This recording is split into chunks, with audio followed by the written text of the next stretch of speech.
Have anything, have water, or is this mine? Can I go for water? Morning, Minister. Thank you so much for doing this. Morning, Adam. How are you? I'm pretty well, actually. Pretty well. How are you? We won't say this publicly, but are you one of those that are still waiting for sovereign approval of your reappointment? Or Yeah, no, well, I mean, I'm still a minister, obviously, from the previous regime, and I haven't been confirmed yet. But I think, I mean, everybody's working on the basis that I'm carrying on. All the officials keep carrying on as if I am, so I assume it must be. We'll find out in due course. Okay, we'll just check the YouTube. Is that live? Yeah, it's not yet. Well, YouTube's live, but we're not broadcasting just yet. Do you want me to start the webinar now? Why not? The only thing, Martin, is we weren't sure how many people are waiting already, but we want to start straight away. Let's go. Let's start.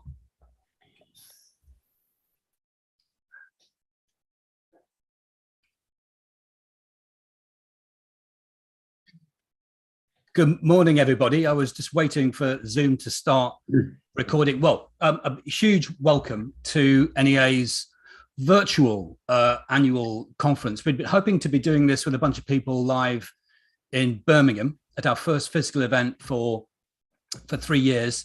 Circumstances which we're all aware of means that we haven't done that. But I'm so pleased and delighted that I think we've got, just checking, about 630, 650 people signed up for this event, which is pretty remarkable given that we only launched it about kind of 4 or 5 days ago. So hugely kind of delightful that that's possible. Thank you so much to the NEA team that's been able to put this together at short notice. I'm Adam Scorer. I'm the Chief Executive of National Energy Action.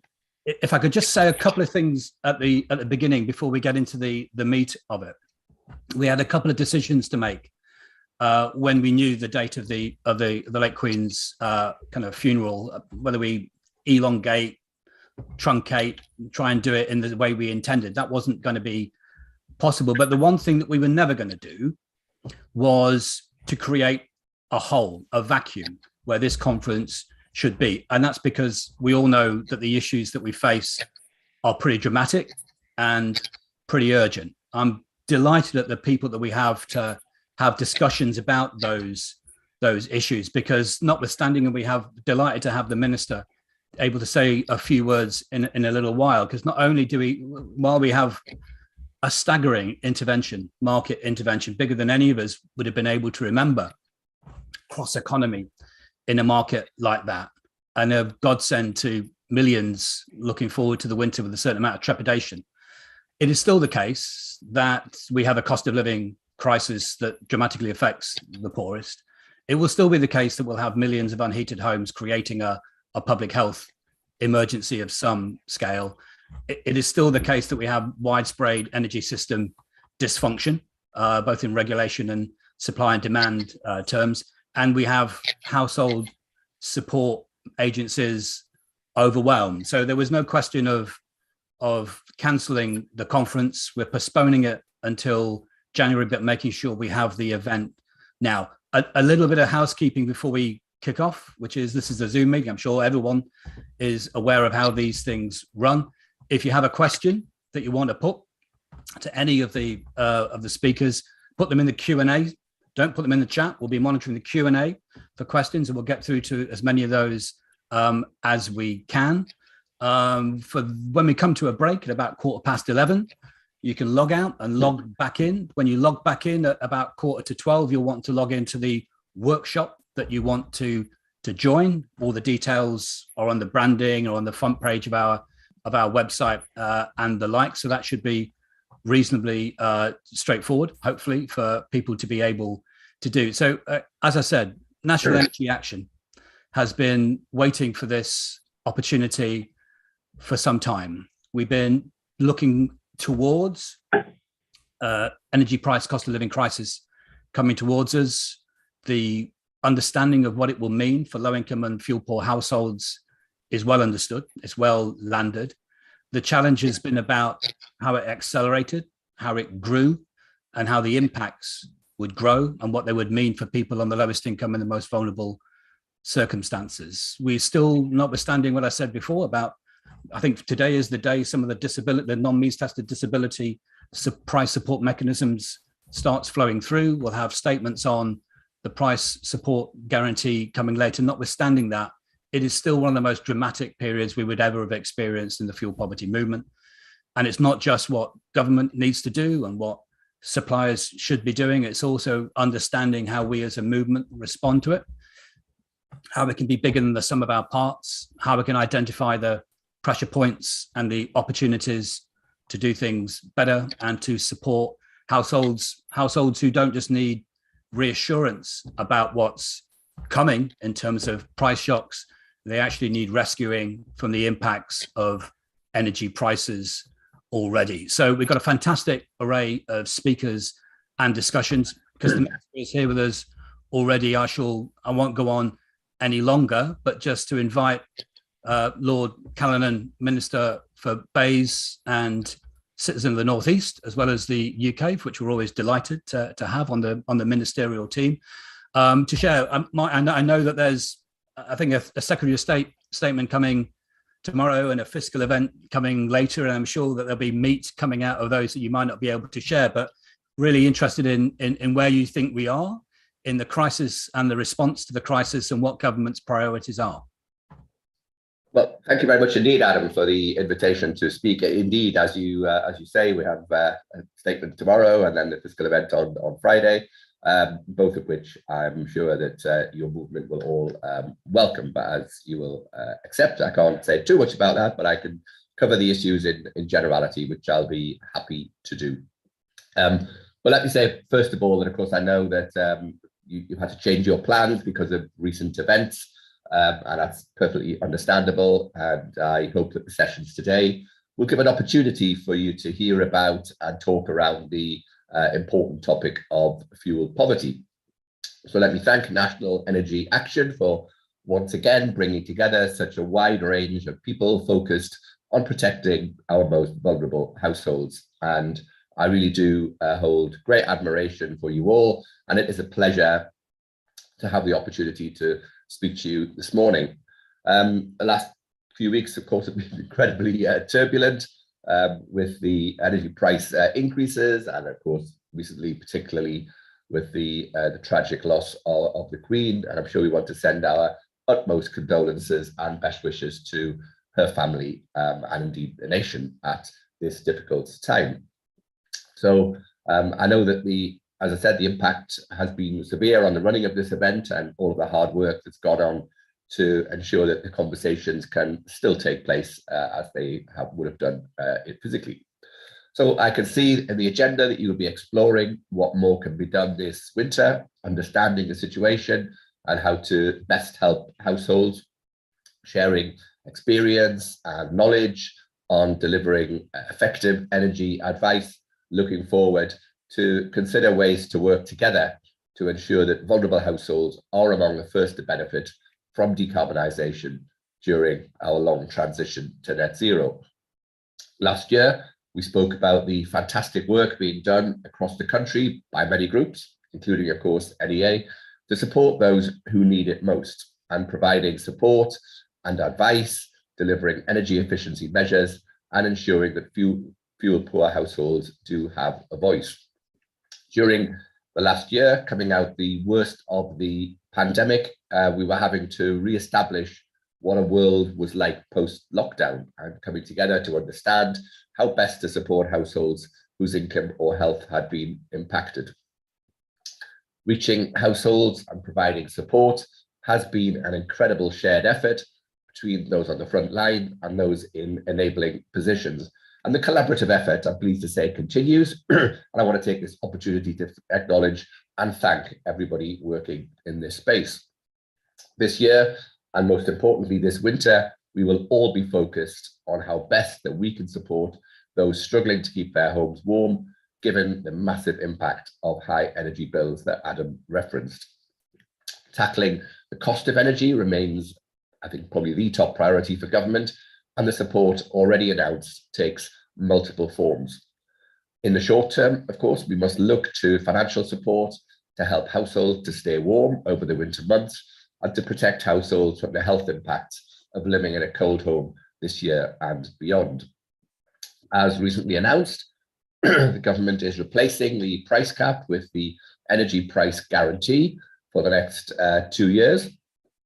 From the 1st of October 2022, the guarantee will ensure that a typical household in Great Britain pays an average of £2,500 a year on their energy bill.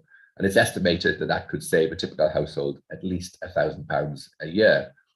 It's important to note that for prepayment customers, this guarantee will be applied to the rate paid for each unit of energy, meaning that any top-up of the meter will, of course, last longer than would have been the case otherwise. Those households who do not pay directly for the mains gas and electricity, they're a particular problem. Those who live in park homes, those who are on heat networks, or indeed off the grid completely, will be no worse off and will receive support through a new fund that we're setting up. Those most recent announcements are, of course, in addition to the already announced 37 billion of support, which will help households with the impact of unprecedented gas prices that was set out by the previous Chancellor earlier in the year. The vast majority of households will, of course, be impacted in some way by high energy prices, and that's why we are providing wider support, in addition to the focused support, through the Energy Bill Support Scheme, which provides a £400 discount, and that will go to around 29 million households paid in monthly instalments from next month. However, we do recognise that not all households will be impacted equally, and there is a need to ensure that targeted support is available to those who need it most. As part of this, 8 million of the most vulnerable households will see up to £1,200 worth of support provided, again, in instalments across the year.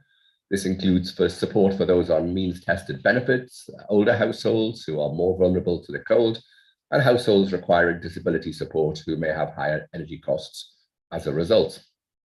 Even further help is available for low-income and more vulnerable households through well-established schemes that you will know well, such as the Warm Homes Discount, the Cold Weather Payment, and the Winter Fuel Payment. The Warm Homes Discount is one of our key policies for tackling fuel poverty, and since this scheme began in 2011, it has now provided over 3.3 billion in direct assistance to low-income and vulnerable households in the form of rebates directly off energy bills. From this winter, the government has extended and expanded the scheme to 475 million a year, and this means that over 3 million households will receive a rebate each winter, around a third more than under the previous scheme. We've also increased the value of the rebate to £150, striking a balance between ensuring significant support to households with providing rebates to as many different households as possible. We've introduced a number of significant reforms to the scheme in England and Wales to improve the fuel poverty targeting rate, trying to focus that support on households on the lowest incomes and people living in properties with the highest energy costs. And through data matching, the majority of eligible households will receive those rebates automatically, including working age households, for the first time. As well as addressing the cost of energy bills, we also need to ensure that households, in particular vulnerable households, are protected and receiving fair treatment. We know that this winter will be a challenging one for many, and the most vulnerable need additional support and protection to see them through. That is why we have in place a robust regulatory framework, and Ofgem rules are designed to protect consumers in debt and those at risk of falling into debt. The rules are also there to protect prepayment customers from what may be called self-disconnection. It is essential that suppliers and the regulator ensure that those protections are delivered to those who need it. We have put in place the Breathing Space Scheme, which offers consumers who are struggling with debt vital legal protection from debt collection activities, and this allows them time to set up a debt solution without being chased for payments or accruing interest. Previously, of course, we acted when the Competition and Markets Authority found evidence of a loyalty penalty for customers on default tariffs, introducing the price cap to protect consumers from overcharging. As we've seen, it does not protect consumers from the shock of high wholesale costs, And we have therefore acted again, firstly through a 37 billion package of support, and most recently through the energy price guarantee, which I will come back to shortly. In the field of energy efficiency, we remain committed to the long-term solutions, and we will continue to deliver measures to improve the energy efficiency of homes, because it is ultimately, of course, the best long-term solution to reducing energy bills and therefore tackling fuel poverty in a sustainable way. And we've seen significant progress in this space as well. The energy company obligation has been in place since 2013 across Great Britain, and it's one of our key domestic energy efficiency policies, requiring larger energy suppliers to install energy efficiency and heating measures in people's homes. The current iteration, Eco4, came into force earlier this year.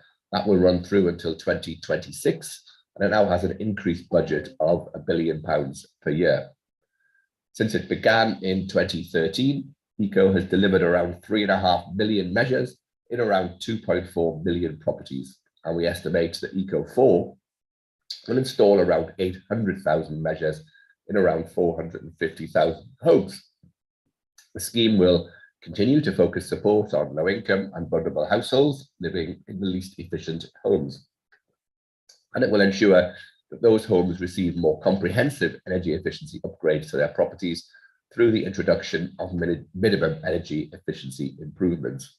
And of course, Eco4 has been designed to complement our other schemes offering support across the country. We committed to a 3.8 billion social housing decarbonisation fund over a 10-year period to improve the energy efficiency performance of social rented homes in England. And that fund will provide a significant amount of the significant amount of the social housing stock, which is currently below energy efficiency rating of EPC-C, bringing homes up to that standard, delivering warm, energy efficient homes, reducing carbon emissions and fuel bills, tackling fuel poverty, and of course also supporting green jobs. We launched the scheme in August last year and awarded around 179 million of funding for delivery from 2022 to 23, which will see energy performance improvements to up to 20,000 social housing properties. With a further 800 million committed from the spending review, that will see just over 1 billion committed to the Social Housing Decarbonisation Fund and its associated demonstrator. We've also allocated 1.1 billion to the Home Upgrade Grant, which is being delivered from early 2022 to March 25. The first part of that was delivered under the Sustainable Warmth Competition alongside the Local Authority Delivery Scheme. That particular HUG scheme is focused on low-income households off the gas grid, again helping to improve energy efficiency and reducing emissions, which is one of our key priorities. Addressing climate change is of course crucial for everyone globally, but it's particularly important when we consider those who will be most impacted by change in weather patterns and temperatures. Taken together, we believe that this shows our commitment to the delivery of energy efficiency measures in the years to come. And of course, I'm personally committed to continuing to do even more in this space if the funding allows us to do so. While government continues to review the situation this winter and the challenges ahead in the lead up to 2030, I would encourage all of you to continue to remain vocal. I know Adam and the team will be in communicating the needs of all of those you help and represent. Your work really is vital in raising issues and sharing knowledge and experience, and it is crucial in addressing the problems. So again, let me thank Adam and the NEA for giving me the opportunity to speak to you this morning. I wish you all the very best for the rest of the conference and for the very wide-ranging discussions that I know that you have on the agenda. Adam, thank you very much indeed for listening. Minister, thank you so much for coming in. I know you haven't got time for questions. We've got a few really choice ones that we'll terrorise your officials with later on around what it means for people on oil and LPG, private rented sector and social housing, Northern Ireland, all these big issues that we do. One thing though, I'm so pleased to recognise the role and the contribution, quite stressed contribution of a lot of organisations. I wonder if we might prevail upon you that we get some good outcomes from this conference, some ideas, not necessarily around the construction of the price guarantee or fiscal instruments, but around the sector's response to it, whether we could put them into into the considerations of the department later on. Of course, I mean, as you know, the officials will no doubt say the same thing, but many of the details, of course, are still being worked out. We still have a lot of the details that you intimated, some of them in questions about how we deliver, to obviously those who don't have a direct relationship with energy suppliers, like you say, LPG customers and others, etc., off the grid, park homes, the well-known problems that we do know, alongside the difficulties of delivering in Northern Ireland. We know about all these issues. We are working on them.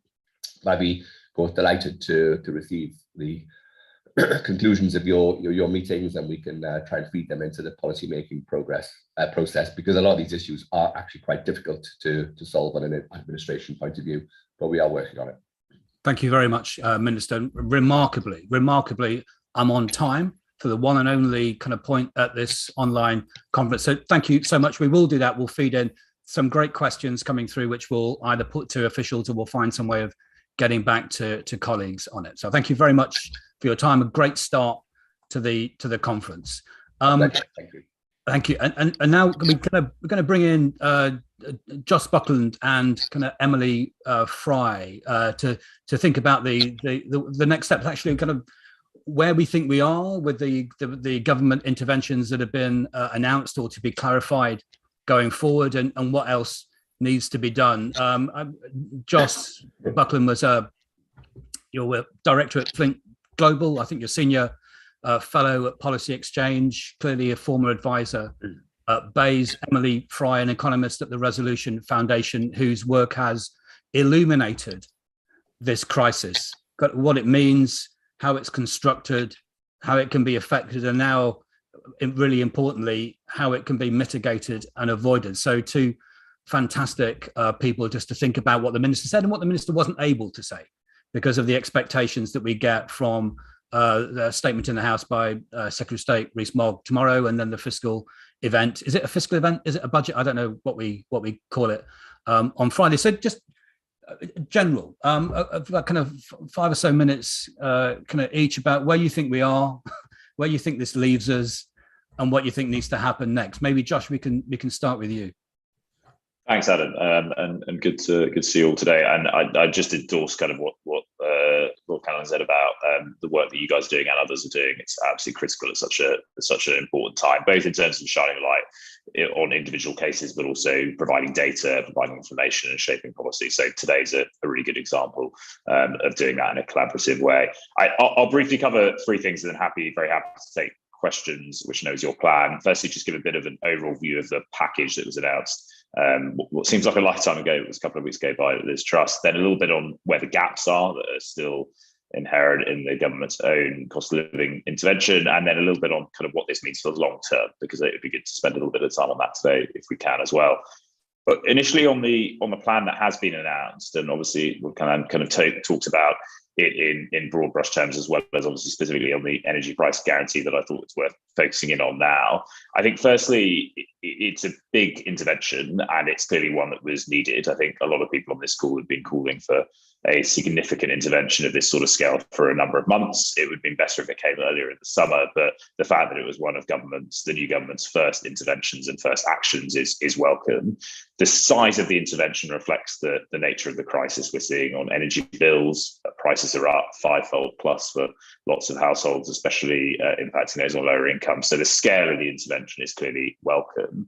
And the key benefit, I think, is obviously one of urgency, and hopefully we'll see a little bit more on this tomorrow. The payments and the support that will go into households through the price guarantee should start immediately from October, and that will ensure that as few households as possible miss out on support at the time when bills are obviously going up, both in terms of price and also usage. There are obviously some open questions around exactly ensuring that everyone qualifies, some of which I'm sure we'll come to today, but equally the idea that you can do a broad brush intervention which ensures the maximum amount of support goes to a number of households as quickly as possible is clearly the right thing.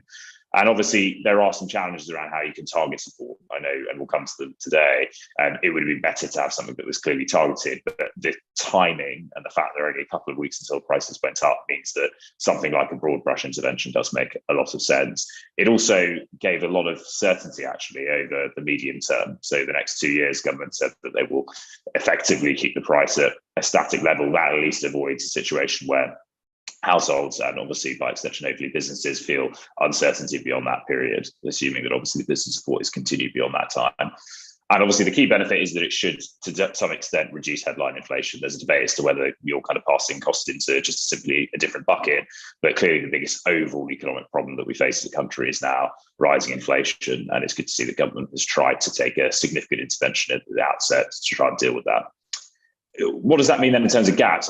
I think firstly, and I'm sure we'll come to this, the big issue is that prices are still £2,500 a year, and that is still a very significant increase, 2.5 times what it was a year ago. That will still mean that a lot of households, especially those on the lower income deciles, face real significant pressure. So I think, as the Minister alluded to, there needs to be additional support for those on lower incomes. The government is not going to be able to avoid that for the next 2 years. It's going to have to come back to this issue, both as it thinks about the broader welfare supplement, as also as it thinks about future energy-related interventions. And the Minister talks about the Warm Homes discount as an example of that.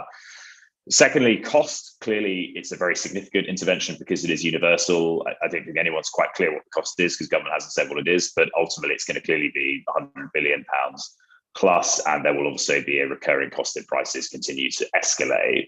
So for me, as we think about both over the next 2 years and beyond, the real question for government is how it starts to look to target that support in a better way. Because I think it's safe to say, and having been an economist in the Treasury for a while, it is not sustainable to have that level of intervention on an ongoing basis without having to eat into other fiscal priorities. And clearly those could be areas where there are concerns around the distributional impact of the intervention. So I think the overall focus now has to start being into something that could be more targeted. And then thirdly, I think the big gap, and we've talked about this a lot, is on demand. Clearly, they've decided to fix prices, and that obviously kind of gives you the urgency and the support that you need.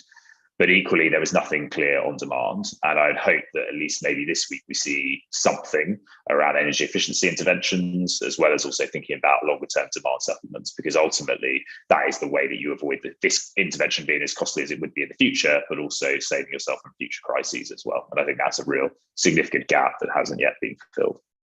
And then finally, before I stop, just on the longer term, I think what this tells us, this crisis and also the government's intervention, is that we need to think more proactively in advance around how the energy transition will be done in a fair and sustainable way.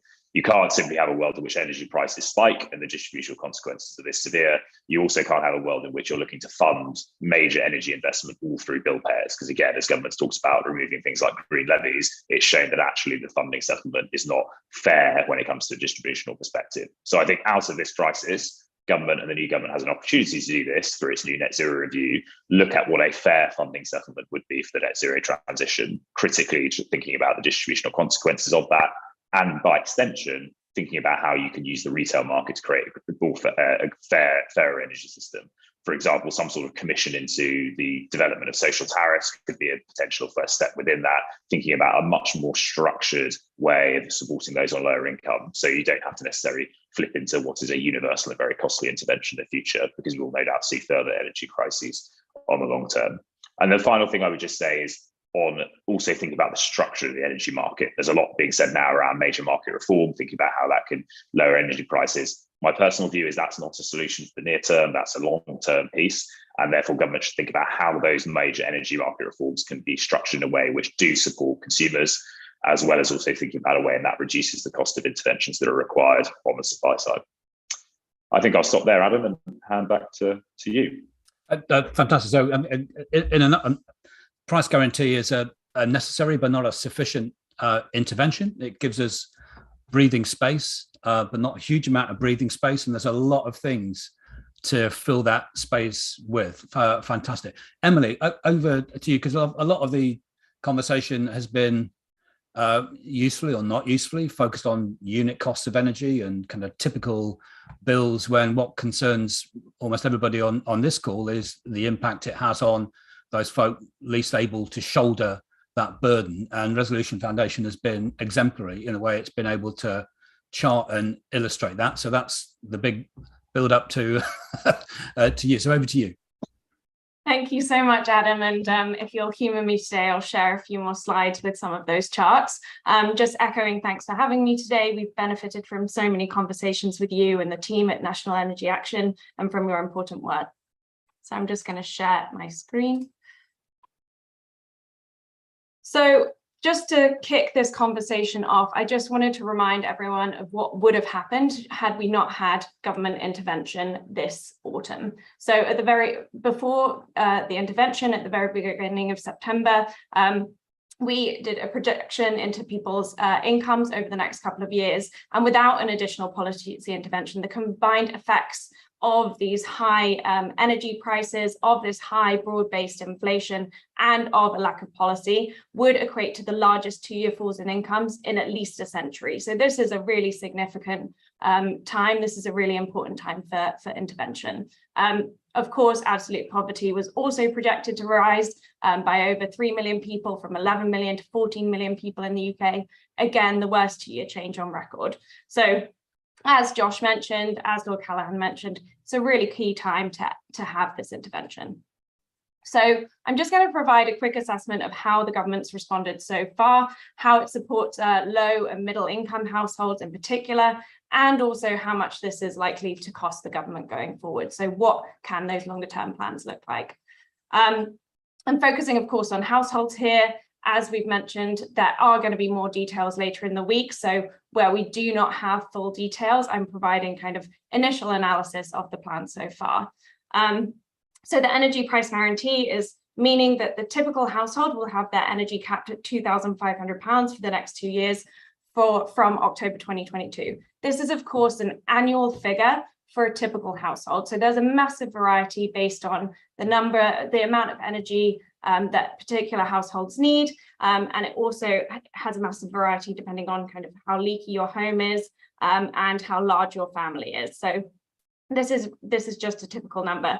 This is also, as we're entering the winter is when we use kind of 3/4 of our energy. So this is a really key time for when we actually increase the amount of energy. Prices are, of course, going up.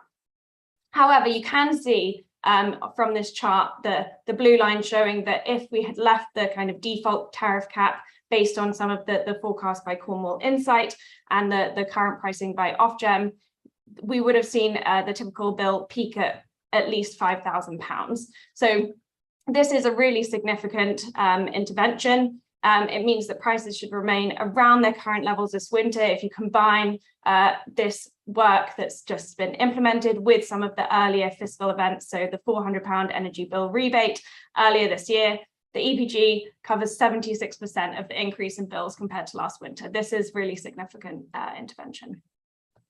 What's key as well is that it's capturing additional people. So it's really important to note that households not on the price cap have finally been offered some respite. So those in Northern Ireland, those using heating oil who aren't on grid, and are now finally receiving some kind of predictability in their prices over the winter. As you can see from this chart, heating oil prices have been on a total roller coaster, peaking at around 3 times the longer term average when Russia invaded the Ukraine in the spring.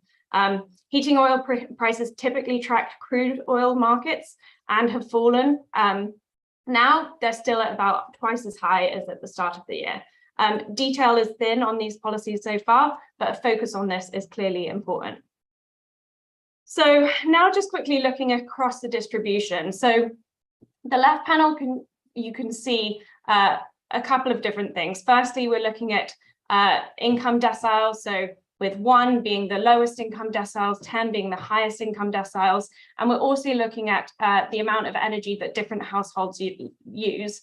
So you can see from here that actually this policy really does do a really good job on targeting energy use. There is a huge variety across income deciles in how much energy people need. And we know this from things like if you have a lot of children in the house, you do need more energy. If you have more people in the house, you do need more energy. And as Josh mentioned earlier, if you have a leaky home, you need more energy to be able to be warm enough for the winter. So this policy is very effective at targeting it. You'll also notice that it's relatively flat in cash terms in terms of who actually receives the money over this winter. So this is just a universal support. Higher income households spend slightly more on energy on average, but we are seeing that the support is kind of constant across the distribution. So this isn't a targeted policy. It's supporting people who don't necessarily need it as much. If you include some of the previous support from earlier this year, then the average gain is about £2,200 for the median household. Another key point, because it's universal, it is likely to reduce the peak of inflation by approximately 4 percentage points for the median household. It's even more for low-income households who spend more money on their energy bill, so likely to be around 6%. But if we're looking beyond this winter, so this is just showing kind of the 22 to 23, the policies do apply going forward 2023 to 2024. Plans to provide further cost of living support by scrapping the national insurance scheme will skew support towards the very highest income households, and support for the richest tenth of households will far exceed the level of support for the poorest tenth of households. If this kind of national insurance plan is put into place, it will be about double the support towards the richest tenth than the poorest tenth. It's also to note that this winter, despite this kind of intervention, is going to be really tough for many. If you're a prepayment meter customer, you will need to find around £260 of cash in just January alone for the energy use.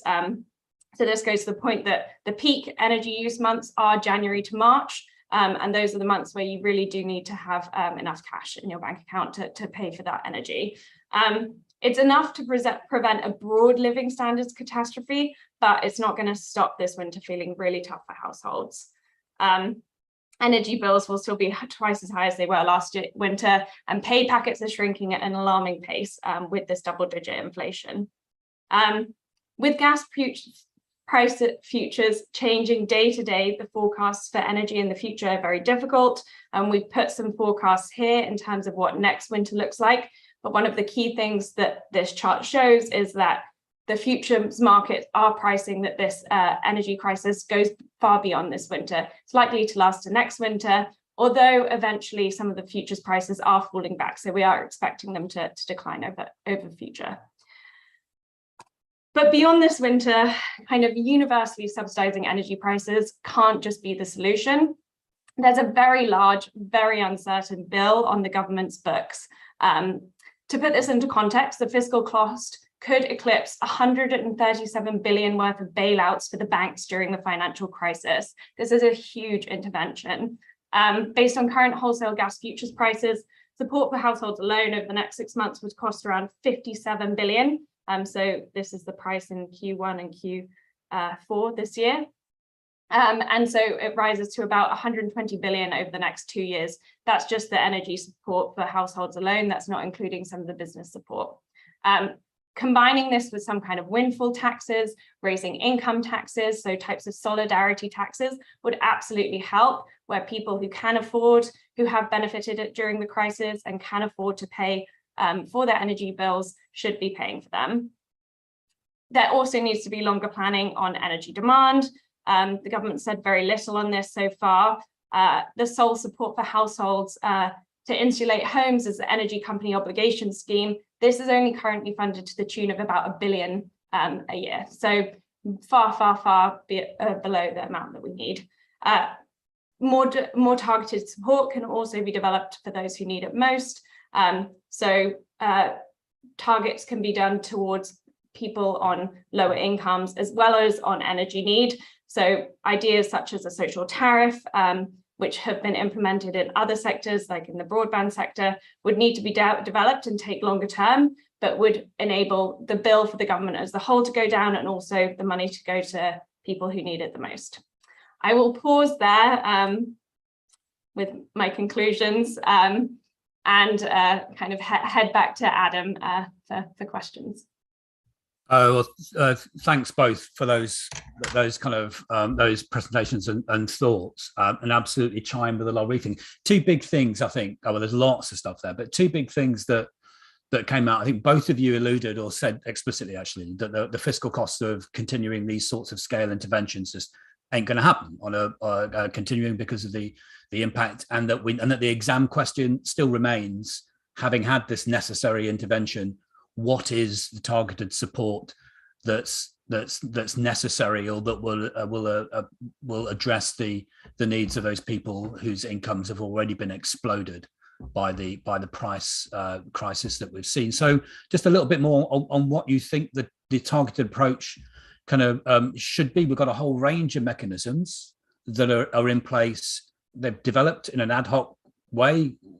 They've been incredibly important in order to protect those on the lowest incomes. They may not be the mechanisms that are needed to get us through this crisis and establish something of greater strength going forward. But what are your thoughts on this, on what the options and what the best options for targeted interventions may be? Josh, maybe if I come to you first and then to Emily.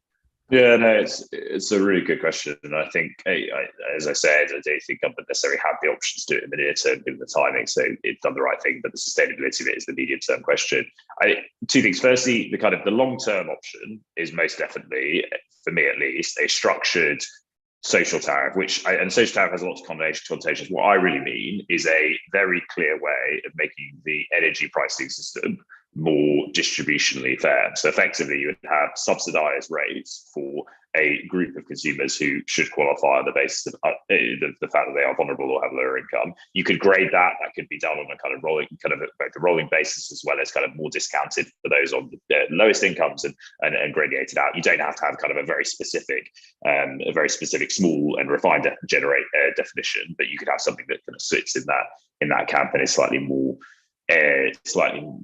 innovative in the way that it can then pass support through. So that's the right long-term option. The challenge is that relies on data, information flows, both between government departments in terms of who is vulnerable and who is currently in receipt of certain welfare payments, as well as a more smart energy system with access to smart meters and other things. So for me, it's a long-term game. Whether we can get there in 2 years at the point that the EPG ends up, maybe we can, and that would be great, and that feels like the right option. But clearly, there's a lot of work that needs to be done. So for me, on the social tariff side, government needs to set up a process and start really serious and significant work to try and understand what the challenges would be so they can get to that sort of position.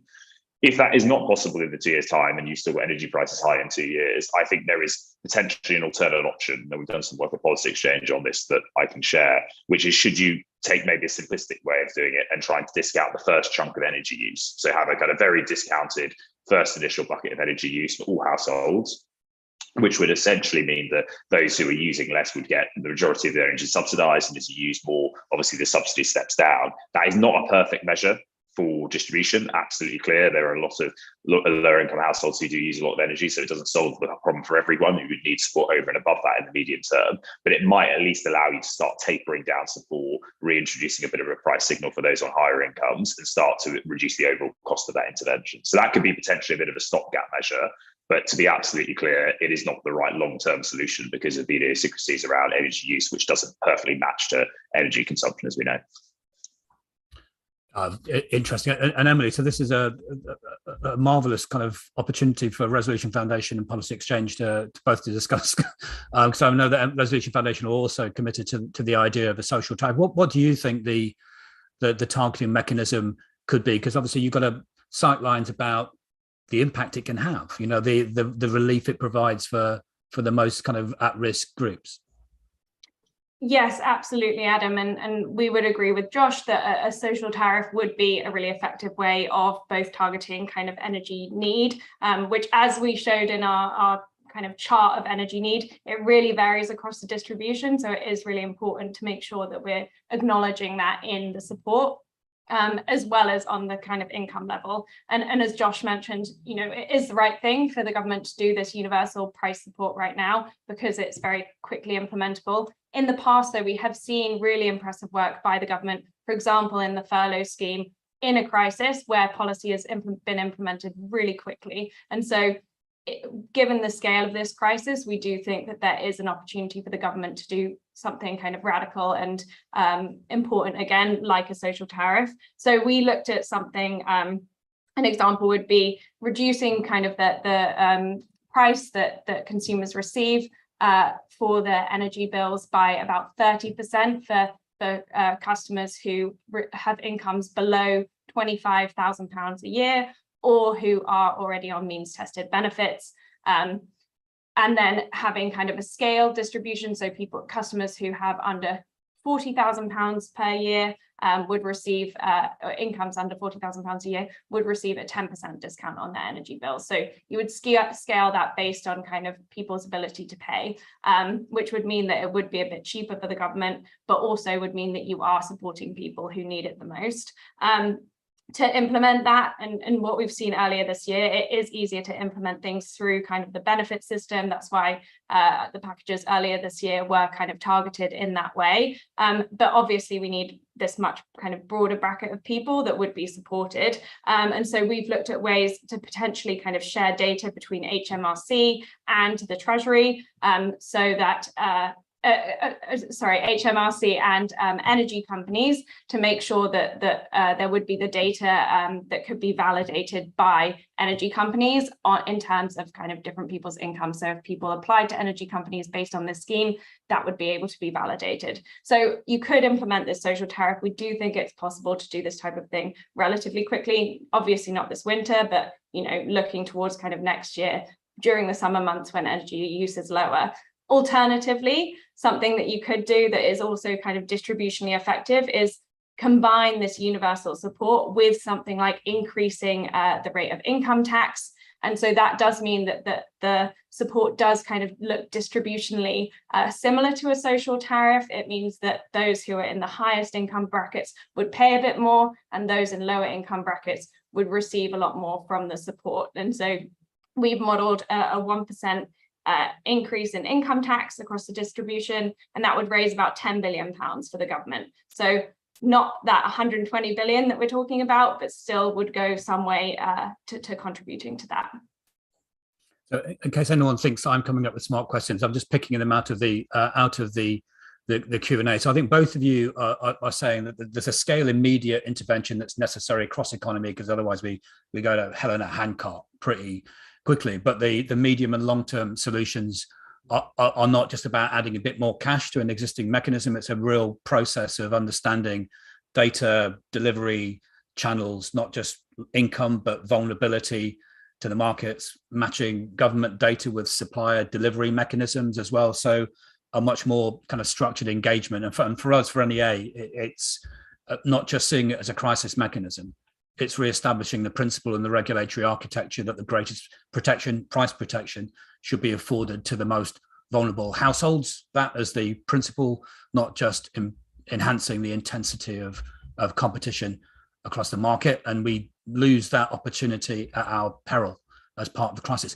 The other thing you both said, and again, picking out questions from there's a lot of questions floating around because of the response to government's thinking on energy supply resilience and kind of forms of self-sufficiency. And there's a few questions about that as well, also related to the practicalities of inputting into the mechanisms of a globally traded commodity, which seems to, but on the demand side. So we're still, notwithstanding that the minister mentioned it, and Emily, you mentioned that the only game in town, eco didn't even get the extra 250 million, I think, that was identified for eco plus. What do we do? I mean, it would seem that everything, geopolitics, energy crisis, people's living standards, the cost to people's health would argue, and for growth, economic stimulus over the long term, would argue that we should get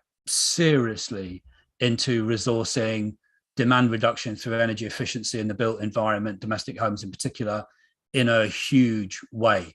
But we're seeing no signs of it. We're seeing no indications that this is, and maybe it's a closely guarded secret that will leap out to us on Friday, and hallelujah if they do, but no signs of it. So a couple of questions, but both one to Josh on what would it take for demand to break through this obsession with certain energy supply kind of issues, and to Emily, what would it take for us to really win the argument about the benefits, the identifiable benefits that might convince Treasury that this wasn't just vested interests saying it's £10 for every pound spent, and it's a win-win. That will actually going to mean something in quality of life terms. Sorry, Emily, your question was lousy and convoluted, but I'm sure you can pick something useful out of it. So Josh, to you first, what's it going to take for this to cut through? Yeah, so in some ways, I was debating this with someone last week. Kind of the fact that now Treasury are going to be paying people's energy bills effectively might create a final incentive for them to do something, because of the fact that it reduces the cost of that intervention. But having worked for the Treasury, that's not necessarily how these things work, because ultimately you're still having to cost the intervention. But I can see why that might at least get it up the radar. I think so for me, a couple of things I would say, having reflected on the previous interventions as well as what's worked. Energy efficiency and demand reduction is not a near-term fix. So often we say, well, let's just do a big surge in it now. We saw that tried at a mass scale during COVID for all sorts of reasons that didn't work. And I don't think a lot of those are necessarily relevant now, because it was a COVID period and the scale of the intervention was probably too large. But what you need to do, and this is where the government thinks, I think, as well, is that you need to create a sustainable funding mechanism and a set of interventions that deliver sustainable demand reductions over time. So not just a kind of near-term splurge of investment. Hence why they've done a big intervention on the price side now. That's because it's an emergency. The energy efficiency solution has to be seen as a longer term piece. So over the next 5 to 10 years, where do we need to get our homes to? What can we actually deliver in terms of an overall energy demand reduction? Maybe create some sort of target and then build towards that with a sustainable set of interventions that do that, rather than it being seen as we're going to do everything for this winter, because that is just not the way that governments see it. They're concerned around supply chain, they're concerned around the sustainability of that investment, as well as obviously the cost benefit analysis of it. But the idea that there's a long-term sustainable path, and that ties into what Emily was talking about in terms of the funding mechanism, does potentially help solve that. The next thing I would say is there is definitely a reframing job. The government's come in and said, well, we want to be growth. That's our focus. How can the demand side actually play a big role in that? What could actually be done with a more sustainable funding structure over a period of time to stoke economic growth, both nationally as well as obviously in certain regions where the housing stock is worse? And you can think potentially about a way in which that can be connected to a new political mantra, and that actually could be quite an effective way of doing it. And actually that whole reframing away from potentially some of the existing old arguments around energy efficiency towards something more linked to the government's economic growth agenda, and especially over the next 3 to 5 years, could be quite significant and quite interesting. The final thing I would say is this government seemed to me at least more focused on getting out of the way of business and trying to cut tax. They're kind of deregulatory and kind of pro-growth through tax. So I wonder whether I haven't really formed this thought in my own mind yet, is what is the offer on demand on that side? So are there certain tax changes that could be done to stoke investment? You see a lot more of tax credit type models in the US. Is there more that can be done through private sector, potential discounted borrowing, for example, potentially an area to link into the UK investment bank, which obviously should hopefully get some continued government sponsorship in this new administration? Is there stuff that can be done to actually reduce regulatory barriers whilst also putting in place some others to try and stoke demand in the right places? I don't know, but there feels to me like trying to reframe the set of policy asks around this government, who has a pretty clear mantra and a pretty clear set of objectives, might be another thing as well. But I'm hopeful. I think we may at least see a signal that demand is going to play a bigger part of the picture. Whether we see a huge amount of that this week, I'm not sure. But clearly, that in the medium term, there potentially is a very strong argument to be made. Thank you, Josh. Emily, pick your way through that ludicrous question that I put to you. Find something useful. I thought it was a great question, Adam. I think there are a couple of things going on in terms of implementing something really quickly. We've seen the government come up with supply side solutions, so a moratorium on fracking, looking at kind of building more wind. Unfortunately, we accept a global gas price. We're not going to, just by kind of fracking in the UK, we're not going to cheapen our energy bills if the global gas prices don't go down. So it's a bit of a false solution in terms of kind of the current energy crisis, and also, as Josh mentioned, kind of those things won't be implemented over the short term. So we are really thinking about what can happen over kind of the medium to longer term in terms of the supply side. Obviously, building more wind, building some more energy is a great strategy. It's really great to have a focus on energy resilience going forward, but it's not going to be a quick solution. And then in terms of the demand side, so if we look across some of our peers in Europe, they have actually committed to reducing energy demand over this winter alone. So the EU has set a kind of commitment for all EU countries to reduce their gas demand by 15% between August this year and March next year. So it's a really short timeline to actually reduce that gas demand. And we are seeing a lot of really interesting policies coming out some of our European peers, whether that's kind of reducing the amount of heating in public spaces, whether that's thinking about, turning on lights at nighttime in public squares. We are seeing a real focus on that. And I do think that there are short-term ways that we can think through kind of reducing energy demand. But most importantly, what we really do need is this focus on kind of the leaky home situation in the UK, and the fact that we do have so many leaky homes.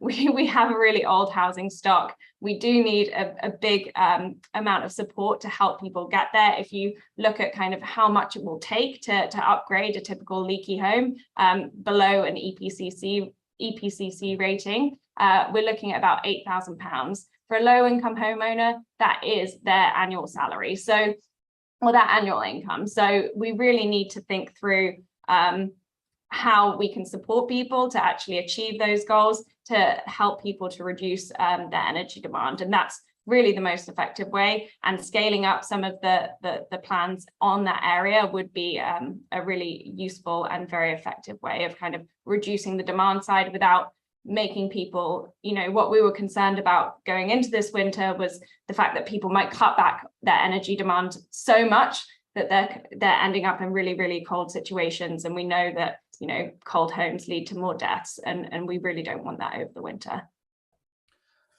Thank you. One of the things that you can't avoid in this, so if the NEA and most of the people on this call have a huge range of different interests. The questions are really great and they're diverse, and we can pick some of them up in the different sessions. But partly it's about how do you ensure that the interests and impacts of low income and other vulnerable households, remain kind of front and center of this, because you've got all these different dynamics of kind of speed interventions against lasting impact. You've got breadth of intervention against deep targeted interventions, treat the symptom, treat the cause. So there's all these kind of tensions, and we know that this government has got 18 months of active life left in it, kind of maximum, I guess, and is going to get hit around the head with lots of economic and political challenges as well. So maybe this is an unfair one, but it's the one that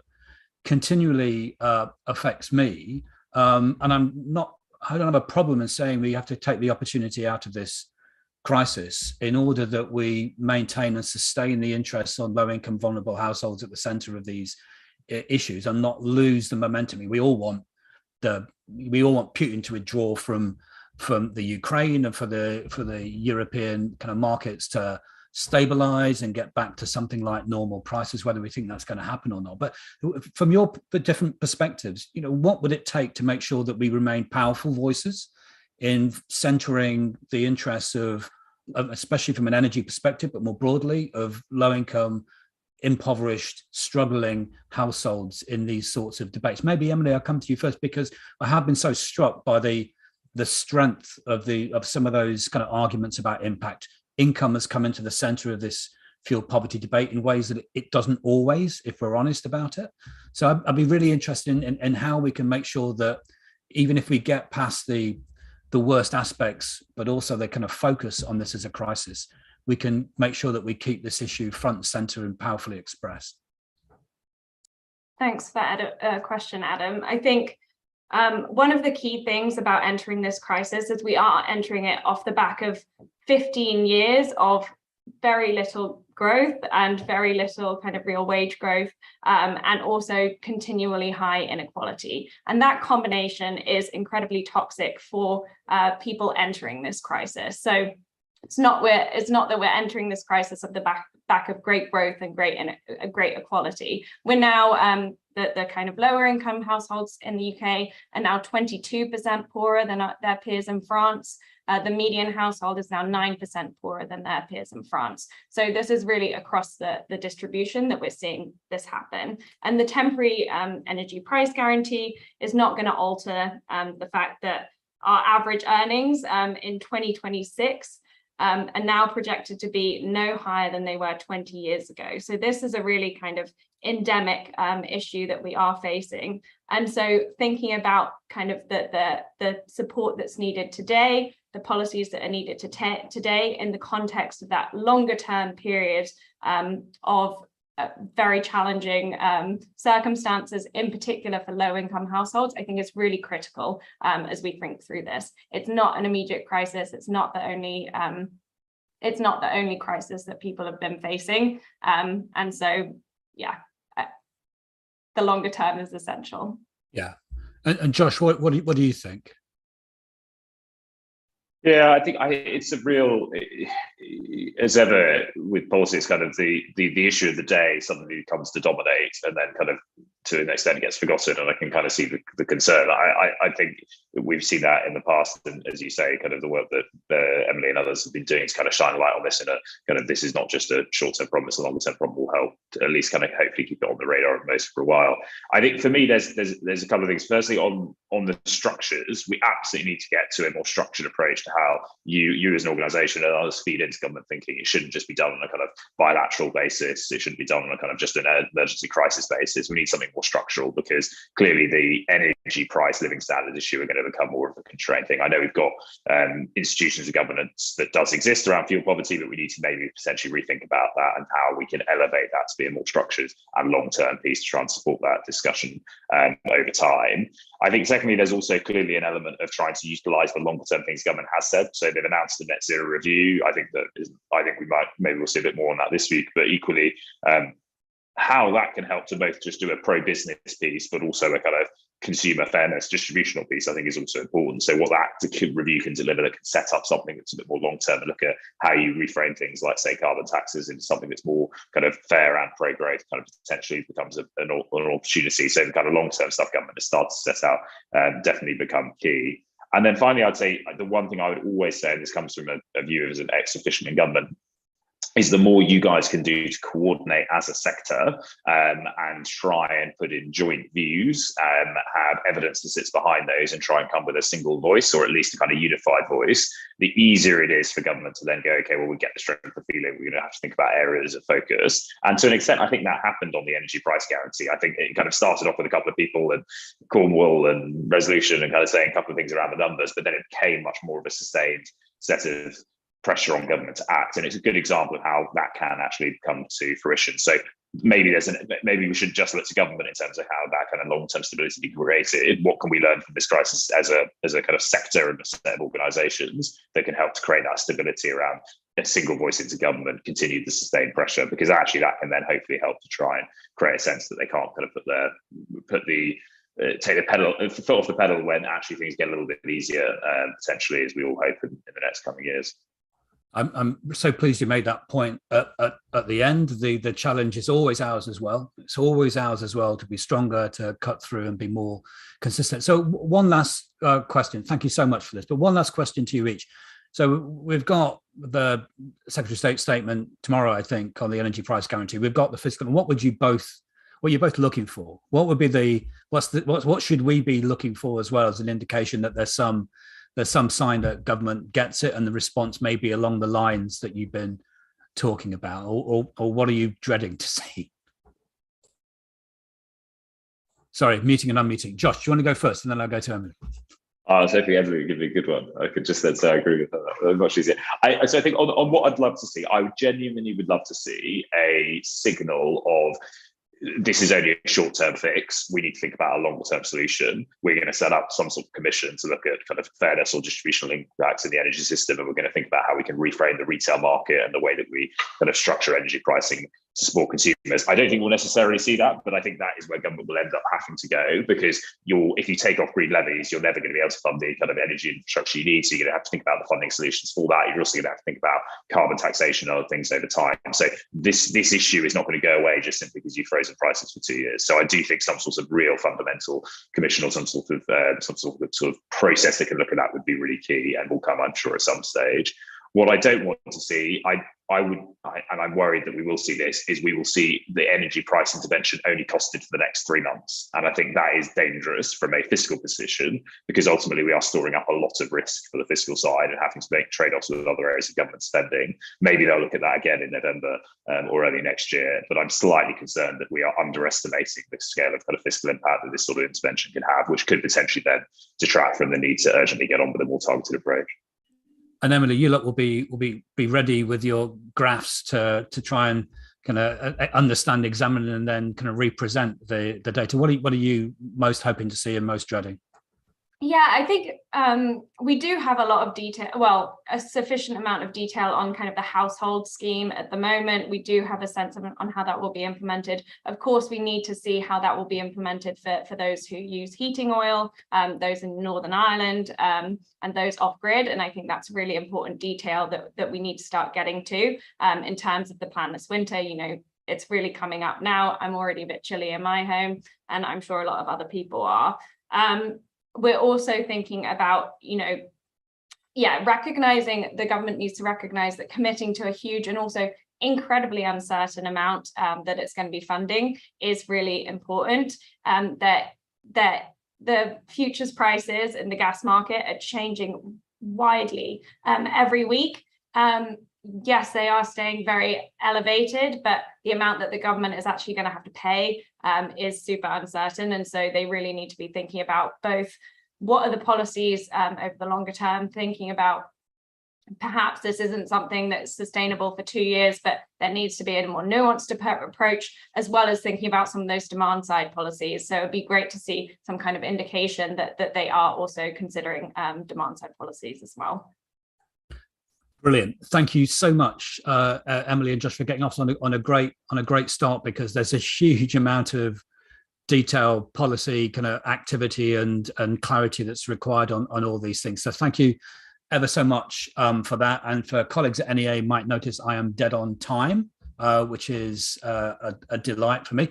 One of the questions I asked in that session is, how do we keep the issues and the interests of low income and vulnerable households at the center of a very volatile political environment? And of course, one of the ways we do that is making sure that the voices of people who experience the issues and have the strength of purpose and the strength of voice to talk about it are front and center of not only of our advocacy, but also of our understanding of impacts and what we need to do. So we're going to go to the next session now, where we have some of those direct lived experience voices and experts on what it means for people. So I'm absolutely delighted that we've got Dominic Waters, who's one of the Breadline Voices bloggers from the Food Foundation. And for those people who haven't looked at those blogs, they're fantastic, and they're really powerful frontline advocacy around the conjunction between fuel poverty and food insecurity. We've got Caroline Rice from Northern Ireland, who's a really strong and clear voice on her experience, but also the experience of others and the adequacy or inadequacy of interventions to support people living in fuel poverty. We've got Isabel Braithwaite, who's a research fellow at UCL in public health and housing. One of the issues that is most important to NEA is to understand not just income and unit costs of energy, but the relationship between cold and damp homes and people's health and well-being. And then we've got Brian Semple from the Money and Mental Health Policy Institute. We'll know that's set up by Martin Lewis and others, and whose purpose and mission and value it's always been important, but never been greater, I think, as we see the breadth of these issues start to affect people. So we're just going to have a chance for everyone to give their 5-minute worth of contributions, and then we'll have some more time for questions. So please do put questions directly in the Q&A, and someone will help me get to them in good time. So Dominic, can we start with you, just to give us your experience and what you'd want to share with the conference? Yeah, thank you for this opportunity.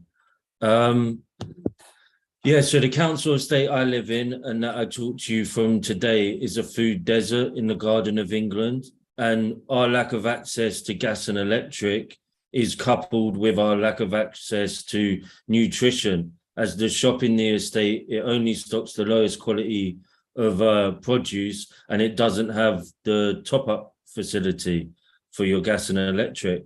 And I highlight this because it's my daily reality, but also because it demonstrates this intersection between fuel and food insecurity that poor people often live with.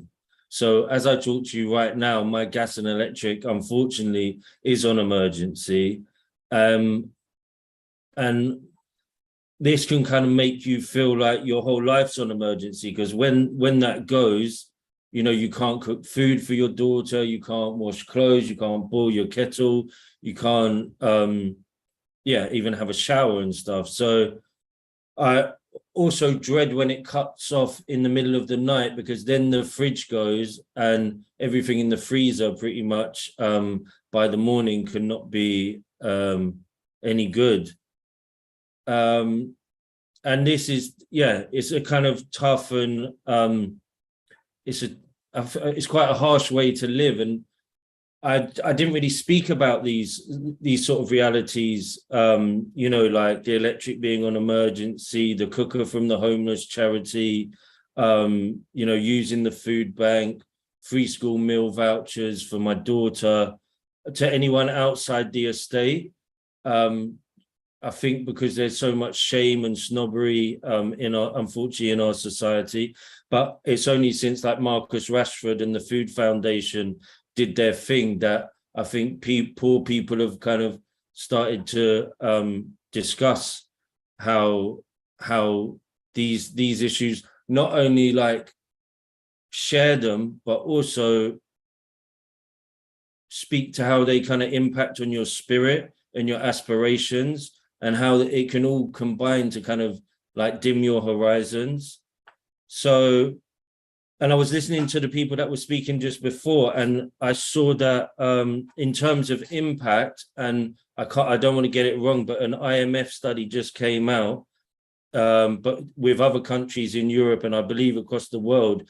And in terms of the impact of the price rises and the cost of living crisis, the UK, the poor people are experiencing so much more disproportionately the harsh end of this now daily reality than any other group. And I think it's important to underline that.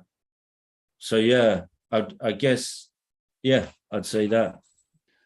Thanks, Dominic. I think one of the things that's most frustrating for us, and I don't know what you think, is, look, we get involved in, what's the unit price of gas per therm, and what's a typical household's average bill to be expected, and what a cross-economy price intervention like the guarantee can do. And you can do the charts and you can understand where the typical household get, but the only way that we get to some targeted support is by understanding the impact it has on people's lives, and not just their budgets and not just their energy usage, but their kind of whole lives. So thank you very much for joining us. I'm sure there'll be questions coming up later on. Caroline, can I kind of turn to you to talk about kind of your experiences and what your expectations or demands are from people?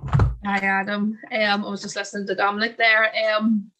I would have been the same as Dominic, I suppose, prior to the pandemic, stigma and shame, but I don't own that stigma and shame anymore. That to me is for the government and people that have failed, the vulnerable. I live in Northern Ireland, in a rural area. I live on the border, so I'm quite a way away from Belfast and Derry, Londonderry. I am a working mum. I work 30 hours a week. I get paid a wee bit more than the living wage, so people would class that as fairly good. But I still need universal credit, to survive. I just look at the last 3 years, and it's been really, really difficult for everybody. But it's been a real upheaval for everybody.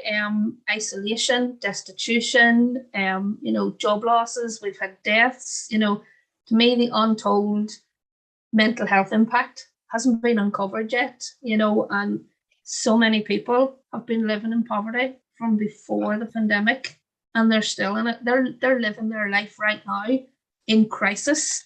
Oh, here we are talking about a cost of living crisis that is looming, but people have been living in a cost of living crisis for months and years.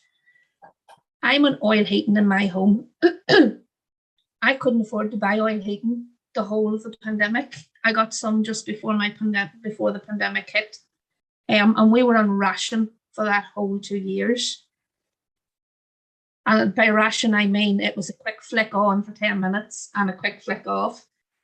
The £326 payment that we got a few weeks ago, I put that into my oil tank. My oil was £162 for 200 litres. It's now over £220 for the same amount of oil. That's only in the span of 6 weeks.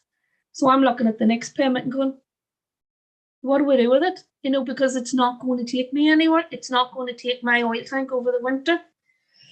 And that's us still on 200 litres. You know, that's me on ration. Our oil is on a ration. If my child's cold in the morning, it's flicked on and flicked off. It's never on. I am fortunate. I do have an open fire. I don't like using it because I am very conscious of the environment. But I need to heat my home, you know, and I need to ensure my child is warm. Because I live so far from everything and I'm on the border, we are the last people to see them price drops, but we're always the first to see the price increases. You know, I need my car to go to work. I'm paying, it's 180 something now for diesel to go to work because our public services are basically nil. I just, you know, even our electric meters, you know, there's a thing in England where they get £39 or £49. We don't get that here. If we run out of oil and electric in Northern Ireland, they give us a loan and they take 25% back off your top-ups. When people are already struggling to top up their meter, taking 25% out of that means that they're having to find that second top-up way before they're normally finding it. And people they're not switching off, but they're not putting any money on their meter, so they're already off. It doesn't switch on. Once you run out in your meter, you're done. I'm sitting at the minute with £3 in my meter. I have £10 in my bank. I need to get to work this week. I don't get paid to the 15th of October. I am relying solely here right now on universal credit. And it's not enough. You know, when we talk about the economy and we talk about demand, the poorest people aren't creating that demand. We don't have the money to create that demand. But we need money also to put into our economy to help our economy grow. I can't afford to shop local, you know, because it's too expensive in our local shops. I don't have an Asda and stuff. I try to go to Lidl's, but it's not always, the food's not always there in the evenings.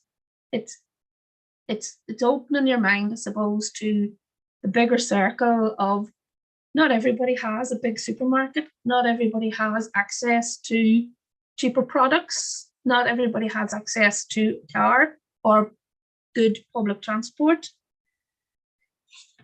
You know, here in Northern Ireland, we don't even have an executive, but yet we see Westminster keeps allocating money across into the Barnett Fund. That money's just sitting there. And people here in Northern Ireland are looking going, what is the point in us getting involved in our voting? What is the point in us voting? What is the point in elections? When money has just been sitting in a pot, we feel like we are being cast adrift, that the money knowingly is going into a pot that's not been allocated to people because of political choices. I just don't know if there's a political will anymore, you know, to do the right thing by everybody. I don't want to be on benefits. I want to earn my living and I want to put back into my life. But right now, I don't see that ever happening. I have an 11-year-old child, I can tell you now, and I am encouraging her to get an education and get out of the UK. And that's the way I'm looking at my child right now. At 11, she has been told, you get your education and you get out of the UK. Because there's nothing, unless something changes, there is nothing here for her, which means there's nothing here for me. That's remarkable. Thank you. There was a lot in what you said about I still don't think people quite get that it's a GB energy market and all those consumer protections are just for the GB energy market. Northern Ireland's entirely different. I think you and Dominic kind of shared two things about prepayment meters and about food deserts. About it's not just the unit cost of energy. It's just about the whole way you live life. But there's something you said which I'm going to hang on to. And I'm going to steal it from you. I might credit you the first time, but then I'll just steal it kind of generally, which is, you've had it with the stigma and the shame. That stigma and the shame is for government. It's not for you. And I think that should just be as much as we talk about the macroeconomics and what a price guarantee would be and fiscal growth and all those sorts of issues, that's a really critical part of it, is making sure that whether it's an exchange, nonetheless, politicians and regulators and suppliers and everybody else should be able to shoulder that stigma and feel shameful and feel the stigma that we're involved in markets that do that. Thank you so much for that. Isabel, can I turn to you, because the housing and health debate has been central to the fuel poverty movement forever, because NEA's mission is not that people's bills should be less, is that everyone should be able to afford to keep their homes warm and safe. That's the mission that we have, and it's one of these issues that comes to great prominence, and we feel it, especially feel it going into the winter, and sometimes it loses a bit of strength. What's your perspective on that issue within the context of this crisis and what we need to do? Thank you. Thank you both, Dominic and Caroline, as well. Really, really powerful to hear your stories. So just grateful to you both for sharing those. I have a few slides. I don't want to kind of just talk to my slides, but I hope it's all right if I do kind of share these. Can I check if you can see those? Does that work for you? So yeah, does that work all right? I can see it fine. Great. So yeah, I'm based at UCL. My background is as a doctor. I normally work in public health, but I've quite recently started a PhD that's funded by the National Institute for Health Research at UCL. And I guess it's trying to add to what we know about the health impacts of cold and leaky homes in kind of essence. And quite a central part of that is being informed by people with lived experience of these issues, because I think that is really critical. So I'm really grateful to two of my lay advisors, Deb Smith and Jasmine Hodge-Lake, and also my kind of patient and public involvement panel, which is a whole group of people with different experiences who I can't name everybody of, but I'm very grateful to them. A kind of quick summary really of things that many of you I'm sure will know, but to kind of recap some of the key health impacts of fuel poverty, cold homes and health. So we know that cold and energy efficient homes are a major cause of many different health problems, and that's particularly in winter itself in terms of kind of short and medium term impacts, but also there's a kind of chronic, more lifelong impact that can have in terms of the onset of new conditions. And that's something I suppose I'm particularly kind of interested in looking at through this research, is what is it doing to our bodies in that more long-term sense, not just like within a given winter, but actually what's happening to us over that long term when we're being exposed to these conditions, because I think that's not maybe been quite as well studied. There's quite a lot of evidence of some more common conditions, so respiratory things like asthma or COPD, chronic obstructive lung disease, and cardiovascular conditions. So you might think of different types of heart disease and also things like stroke.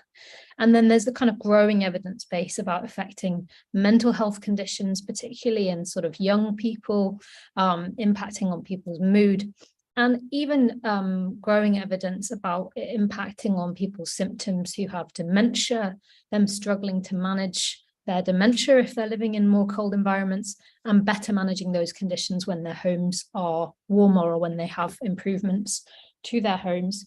And even things like diabetes control can be better when people's homes are warmer. So all sorts of impacts you might not necessarily expect actually across quite a wide range of conditions. And some of this just hasn't been that well studied.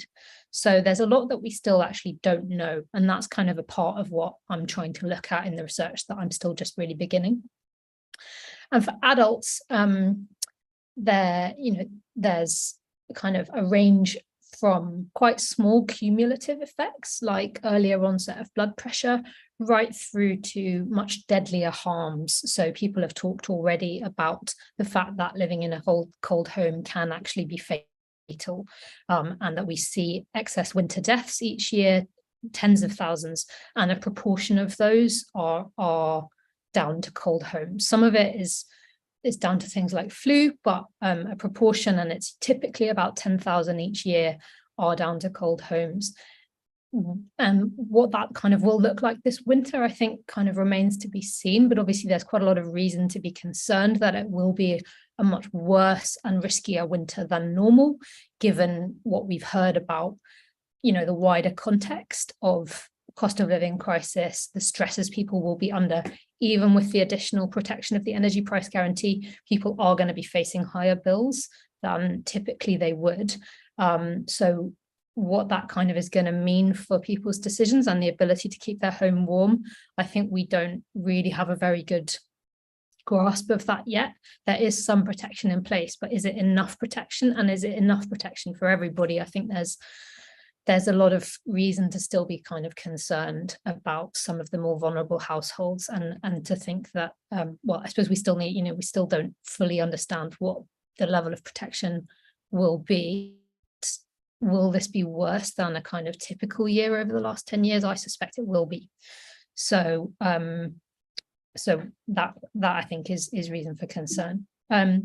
Just going on, this is a kind of framework that came out of a review done in 2015, but I think it shows some of the slightly more complex and kind of indirect mechanisms through which cold homes can affect people's health and also their kind of behaviors. So, not all of these things are well proven, but actually it just shows us that cold homes affect things like our sort of levels of stress. They can affect our immune function and hormones. They can affect our kind of behaviors in terms of things like overeating because we're feeling cold and stressed. And also the pathways that run through disposable income, and then that affecting levels of stress and anxiety that we're under. So I think this is just quite an interesting kind of framework to think about, because it shows us the kind of quite complex pathways that might be going on in terms of how this is affecting health, and then the sort of feedback loops that are potentially going on in that can be potentially a bit reinforcing between both kind of mental and physical health, when people can't afford to meet their heating needs and are therefore forced to kind of live in cold environments on a long-term basis. People, both Dominic and Caroline, talked about the kind of intersecting realities that they faced in terms of other issues going on. So food deserts, Caroline talked about issues of affording to drive to work.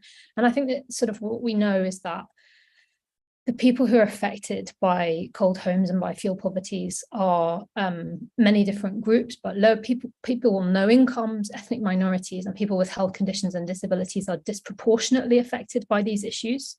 And often they are facing multiple inequalities. Multiple housing issues like overcrowding, poor quality housing in other respects, not just energy efficiency, and many different social challenges. So they are facing kind of multiple intersecting problems that often affect health in different ways, both physical and mental health. And then we know that it's various different groups of people are kind of particularly susceptible to the health impacts. Older adults, young children, pregnant women are some of those groups. So there's kind of who's being most exposed, who's most vulnerable, and sometimes people fall into multiple of those categories.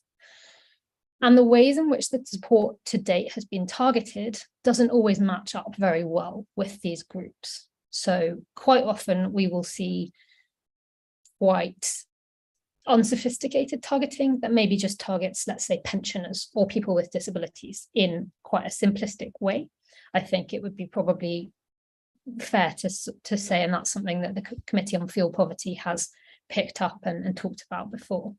So you will have people who are quite badly affected by these issues who really haven't been reached by support that has been made available in the past and haven't been able to access grants for energy efficiency improvements, for example, for various reasons.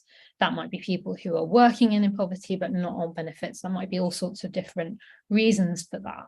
But many young children are in poverty and affected by this, but their parents may not be aware of or accessing the support that is available. And then, as Dominic pointed out, the UK is particularly severely impacted by this crisis that we're facing.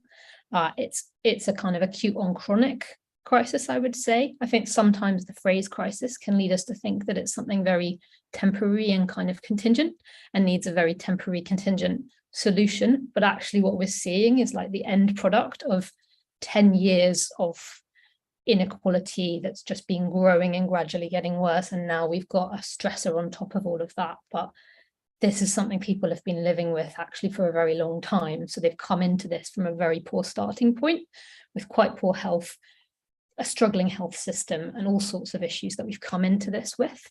So, we've come into this with really poor housing stock, our health not in a very good place, severe health inequalities, and we know, the IMF said that the UK is really amongst the worst countries, the worst affected by the energy price crisis for various kind of reasons, including the state of our housing stock.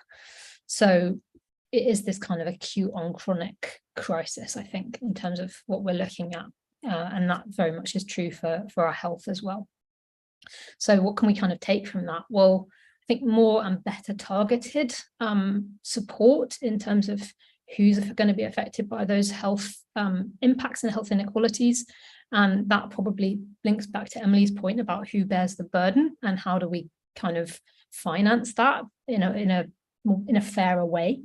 And then longer term action on the underlying causes of energy poverty and broader poverty is urgently needed. This is a diagram that can kind of that shows the inverse of how improving home insulation of people in fuel poverty can kind of feed through into reducing stress, isolation, improving people's diets, and then feed through into kind of better health, reduced use of health services, and reduced health inequalities. And another pathway that's to do with kind of improving air pollution and climate change as well, which themselves can improve health indirectly.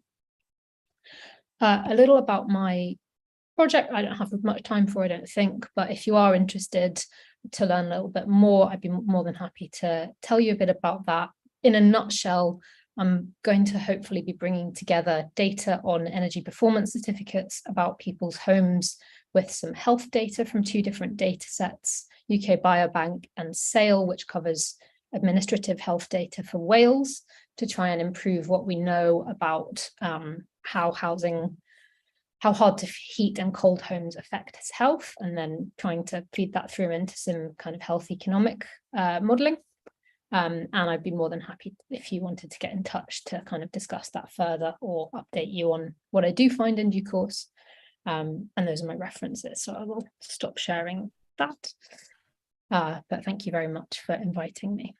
Thanks, Isabel. That was, and I think there's been a few questions about whether the slides, there's not many slides throughout the day, but those there are, whether they can be shared, and they've got your contact details on as well. So if you're okay with that, we'll make sure that we share all the slides. I mean, I was really struck by, so NEA, believes that there'll be millions more unheated homes this year, which constitutes a public health emergency. I know that kind of Mark Marmot's kind of talked about humanitarian crisis, so the scale of the issue. And I probably do want to come back after the presentations just to think about winter, just to think about, where people's heads are at in terms of what they're expecting and how they're going to be able to get through it. So, and finally to Brian from the Money and Mental Health Policy kind of Institute, I know that they brought out a report, Tale of Two Crises, I think, which is looking at that intersection between kind of mental health broadly and financial kind of hardship, kind of money problems. And I think it's great for those people who don't know the Institute. There's some fantastic kind of work across a whole range of essential sectors and just non-essential sectors, but the way they affect kind of people's kind of mental health. So Brian, over to you. Thanks very much, Adam, and thank you, Dominic and Caroline, as well, for sharing your personal experiences. It's not an easy thing to do, but that was very powerful and very much tallies with what people are telling us as well. I have a few slides as well, which I will just load up here, and I'll try and rattle through as quickly as I can. Bear with me a second.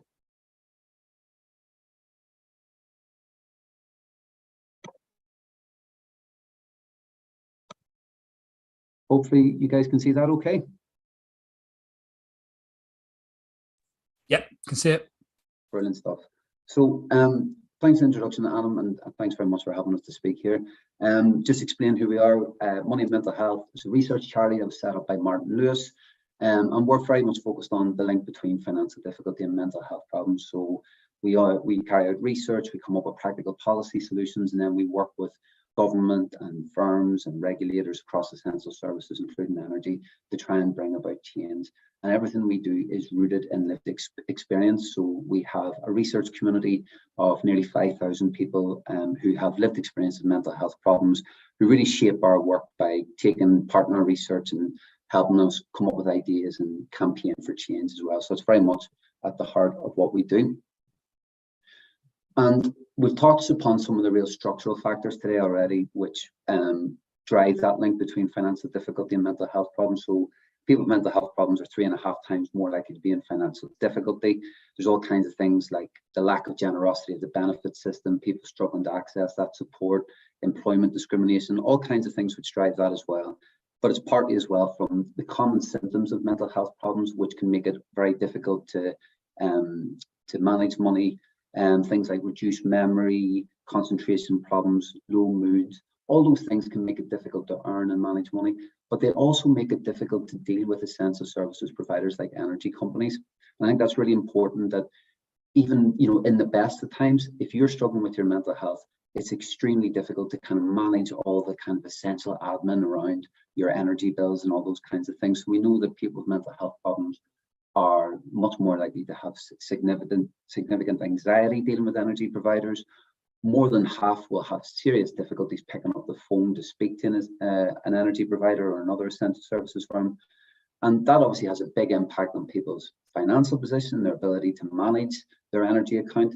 It also has a big psychological toll. So our polling suggests that about 1 in 5 people have had a panic attack as a result of dealing with an essential services provider. So that has quite an acute impact on people's psychological situation as well. In terms of the current crisis, we've been working with our research community to try and understand how rising costs and rising energy costs in particular have been affecting them in terms of their finances and their mental health. And something that you said, Caroline, really struck me in terms of this isn't a new cost of living crisis. For many people, they've been living with a cost of living crisis for a long time. And that really reflects what people are telling us as well. We know that obviously we just come out of a pandemic where lots of people were exposed to financial hardship, particularly those with mental health problems. And, you know, costs have been going up in the past couple of months in particular, but going back to the start of this year and beyond that, what's come through to us is the sense that the kind of stress and distress that these concerns are already causing people. So we've been doing surveys with our research community, and we've also been doing national polling to try and understand the kind of impact across the wider population. And going back to January at the start of this year, as I said, there's that sense of people already really struggling with the impact of costs. So we did a survey of nearly 300 people with mental health problems at the start of the year, and 81% of people told us that they'd already cut back on energy use. Lots of people said that they just haven't been using the heating throughout the last winter. Some people telling us that they're only cooking 1 meal a day to try and cut down on energy use. And that's already having a major psychological impact, which is, it's easy to see how that would do. We're getting that sense of people really struggling and really fearful about what was coming up around the corner. And that quote there from one of our research community members, I think, really sums that up, the sense that people have been having a hard time for a long time, but now things getting much, much worse, and having to choose between warmth and food on the table, in the sense that is having a major psychological toll. Another really interesting thing that came out of that survey that we did at the start of the year was the kind of different experiences people had in terms of interactions with their energy company. So some people said that they had really useful letters from their energy company or emails saying prices are going up, this is why it's happening, and here's how you can get support. But unfortunately, the majority of people just didn't have any communication at all from their energy company. 2/3 of people hadn't received any information about that at all in January. So moving forward to May this year, we did some national polling to try and understand the impact across the wider population. And here's some of the key stats from that. And what we see is that the vast majority of people already cutting back on energy use, particularly those with mental health problems, that was having a major impact in terms of people feeling more anxious and concerned about what, how they were going to manage. And I think as well, for some people, a smaller group of people, that having a particularly serious impact. So 1 in 5 people across the population saying that they felt unable to cope due to rising costs. But again, what we see is that these issues have been particularly acute for those who are already struggling with their finances and mental health coming into the current crisis. And I've got a couple of testimonies here from some of our research community members that really paint that picture of kind of escalating strain and the pressure being something that is extremely difficult to deal with. So people talking about not being able to sleep at night, not being able to get out of bed, and being scared to kind of use energy, scared to do anything, not knowing how they're going to get the money together to pay for their next bill. And really worryingly, we've heard from people who have talked about that pressure being something that's contributing to them becoming suicidal as well. Another thing that came through again when we did our national polling was that impact that whenever energy providers get in touch or don't get in touch, how that affects people. So we know that for a lot of people, even the prospect of reading letters from your energy company really fills people with dread. So about 17% of people in our national polling said that they just can't even face opening letters. That's 9 million people across the UK who are, even the prospect of opening a letter from their energy company just fills them with dread. And for some people, that's been really compounded by quite aggressive approaches from their energy company. So people getting letters with big red type, with threats of court action if they don't pay their bills. All those things really can act as triggers for people. So if you're already under a huge amount of strain, getting those letters in the door through the energy companies when the tone is intimidating and threatening, that can be something that kind of actually acts as a trigger that contributes to someone becoming suicidal. The other thing that I think is really important to note is the kind of knock-on impact on other aspects of people's lives, and particularly in terms of the things that they need to do to manage their mental health. And whenever we did a survey in May of people with mental health problems, about 300 again, 1 in 5 told us that they'd had to actually cancel medical appointments, hospital appointments, because they just can't afford to travel because of the rising costs. So it's not the kind of thing that you necessarily think of immediately when you think about the impact of rising costs, but in all these kind of knock-on impacts which really impact on people's ability to stay well, and that compound the kind of psychological impact of that kind of those costs. So in terms of what we would like to see change, obviously there's a huge role for government, and I'm sure we'll be hearing a lot about that throughout today. We've had that significant intervention from the UK government. There's lots more we would like to see government doing in terms of improving support to the benefit system, increasing the generosity of the benefit system, helping more people access income maximisation services.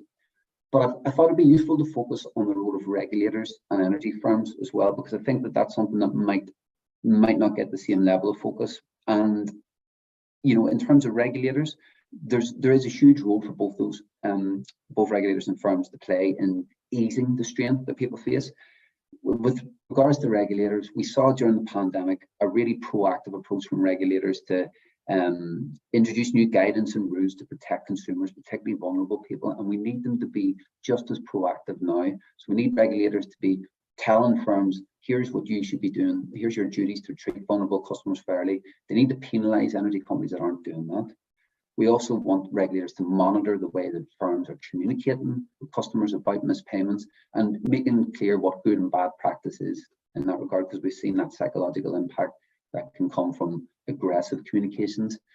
Another big factor then is, in particular challenge for the energy sector, is actually, how do you administer that £400 reduction in energy bills that was announced by the government earlier this year, is due to be coming into place next month? So how do you make sure that that reaches people on prepayment meters in particular, who won't have that automatically deducted from bills? So given that there's a £49 top-up limit, that will need to be distributed across several vouchers, and there's going to have to be really good communication and proactive work between Ofgem and energy firms to actually make sure that people who are on prepayment meters, who are often most in need, don't slip through the net.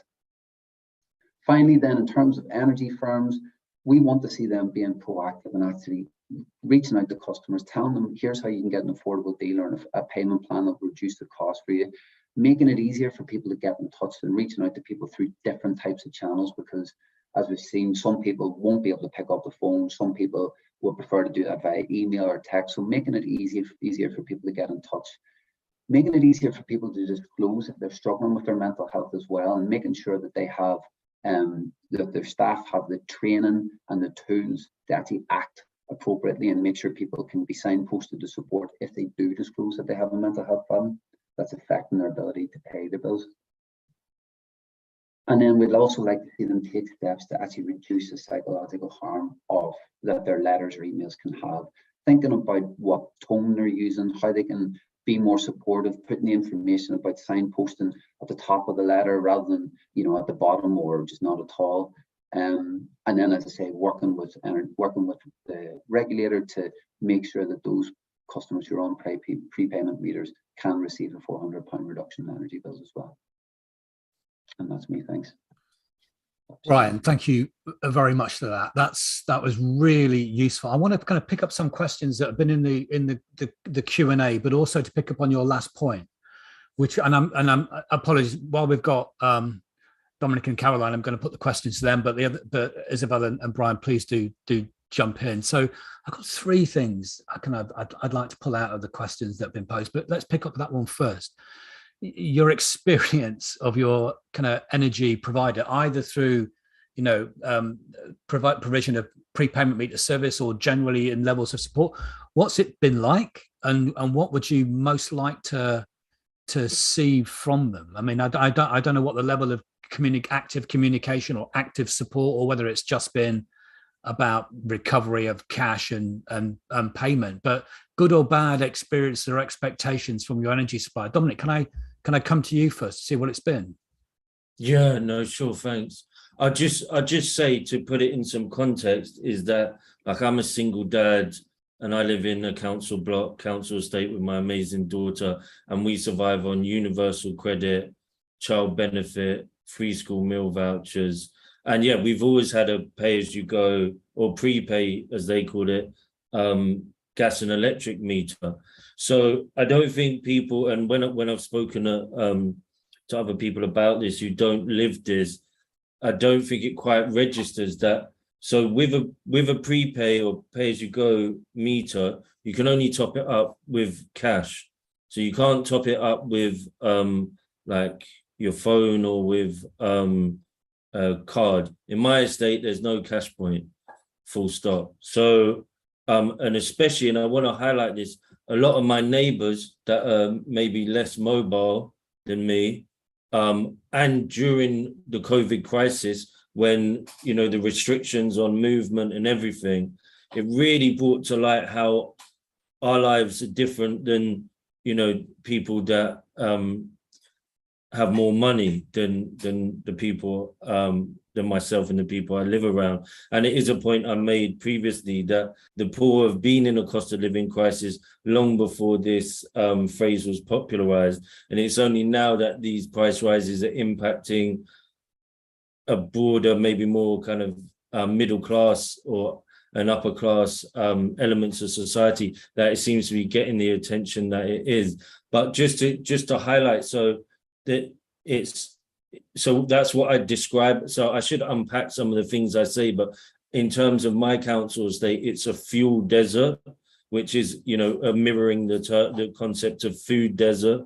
So the shop in the estate, there's nothing fresh in terms of food produce, and you can't top up your gas and electric. So just to do that, it's kind of like a whole like, is to just like deal with the necessities of being able to have electric and gas and food. It's like a full-time job almost. And neighbors of mine, I've heard them talking about, I hope they won't mind me saying, but you know, about washing their clothes less to counteract in their own way these price rises of gas and electric. Also, like like I love cooking for my daughter, like I really do, and she likes my food, which is great. And but like cooking chicken or anything from scratch, and sauce and pasta and everything, but cooking from scratch, I can see, because on my gas and electric, I point there because it's just literally there in the cupboard, but yeah, I can see it going down. Well, with a microwave meal, you can just put it in and being it's done. So then I'm seeing that costs so much less in electric, but then that kind of speaks to the limitations on poor people's well-being, because, and you know, especially for my daughter, you don't want to give them, like, I think they call them bad calories and less nutritious, fresh kind of food, and than other people that perhaps they go to school with, or people that live in, a couple of miles away from where I am. And I think that's something that, I just feel needs highlighting. And also, like, there's, because people get a bus pass, or some people do, then it's like you can get a bus to the estate, and people spend like whole parts of their day, traveling to different Lidl and Asda, which are far apart, but to get those, those slight reductions. And Asda, not that I'm shouting them out, but they do let you top up your gas and electric, or my one does. And I just say, I say all this to say also that, fuel poverty isn't experienced in isolation, as Isabel, I hope I'm saying it right, kind of research is pointing to, is, you're dealing with multiple inequalities that I would, that impact on your ability to function in the world, engage with society. I have to say, because it's what I'm been facing the whole of COVID and prior, and now, that universal credit is a dehumanizing system, and it promotes this idea that, you're poor and undeserving. I could speak about it more, but yeah, the impact these inequalities combined can have on your physical and mental health and ability to kind of flourish as people in the world, and is a lot. So I think that's so. I know NEA are doing some work with Food Foundation on the fuel poverty, food insecurity links, because it's absolutely critical. We're a fuel poverty organization, but it's about people experiencing kind of multiple kind of challenges. So Caroline, in Northern Ireland, what's your experience been like for your providers? I mean, you can even talk about heating oil providers as well, but I'm not sure if you get anything from them. What's it been like for you? I can remember, I think it was at the start of this year, I had tried to ring my energy supplier because I had run low and I didn't have any cash, and it was like, is there anything you can help me with? And it was like, no, well, we can offer you £10, we can put £10 in it, but we'll take $2.50 out of every top up. It was like, it's no good to me, £10 not going to last me a skate.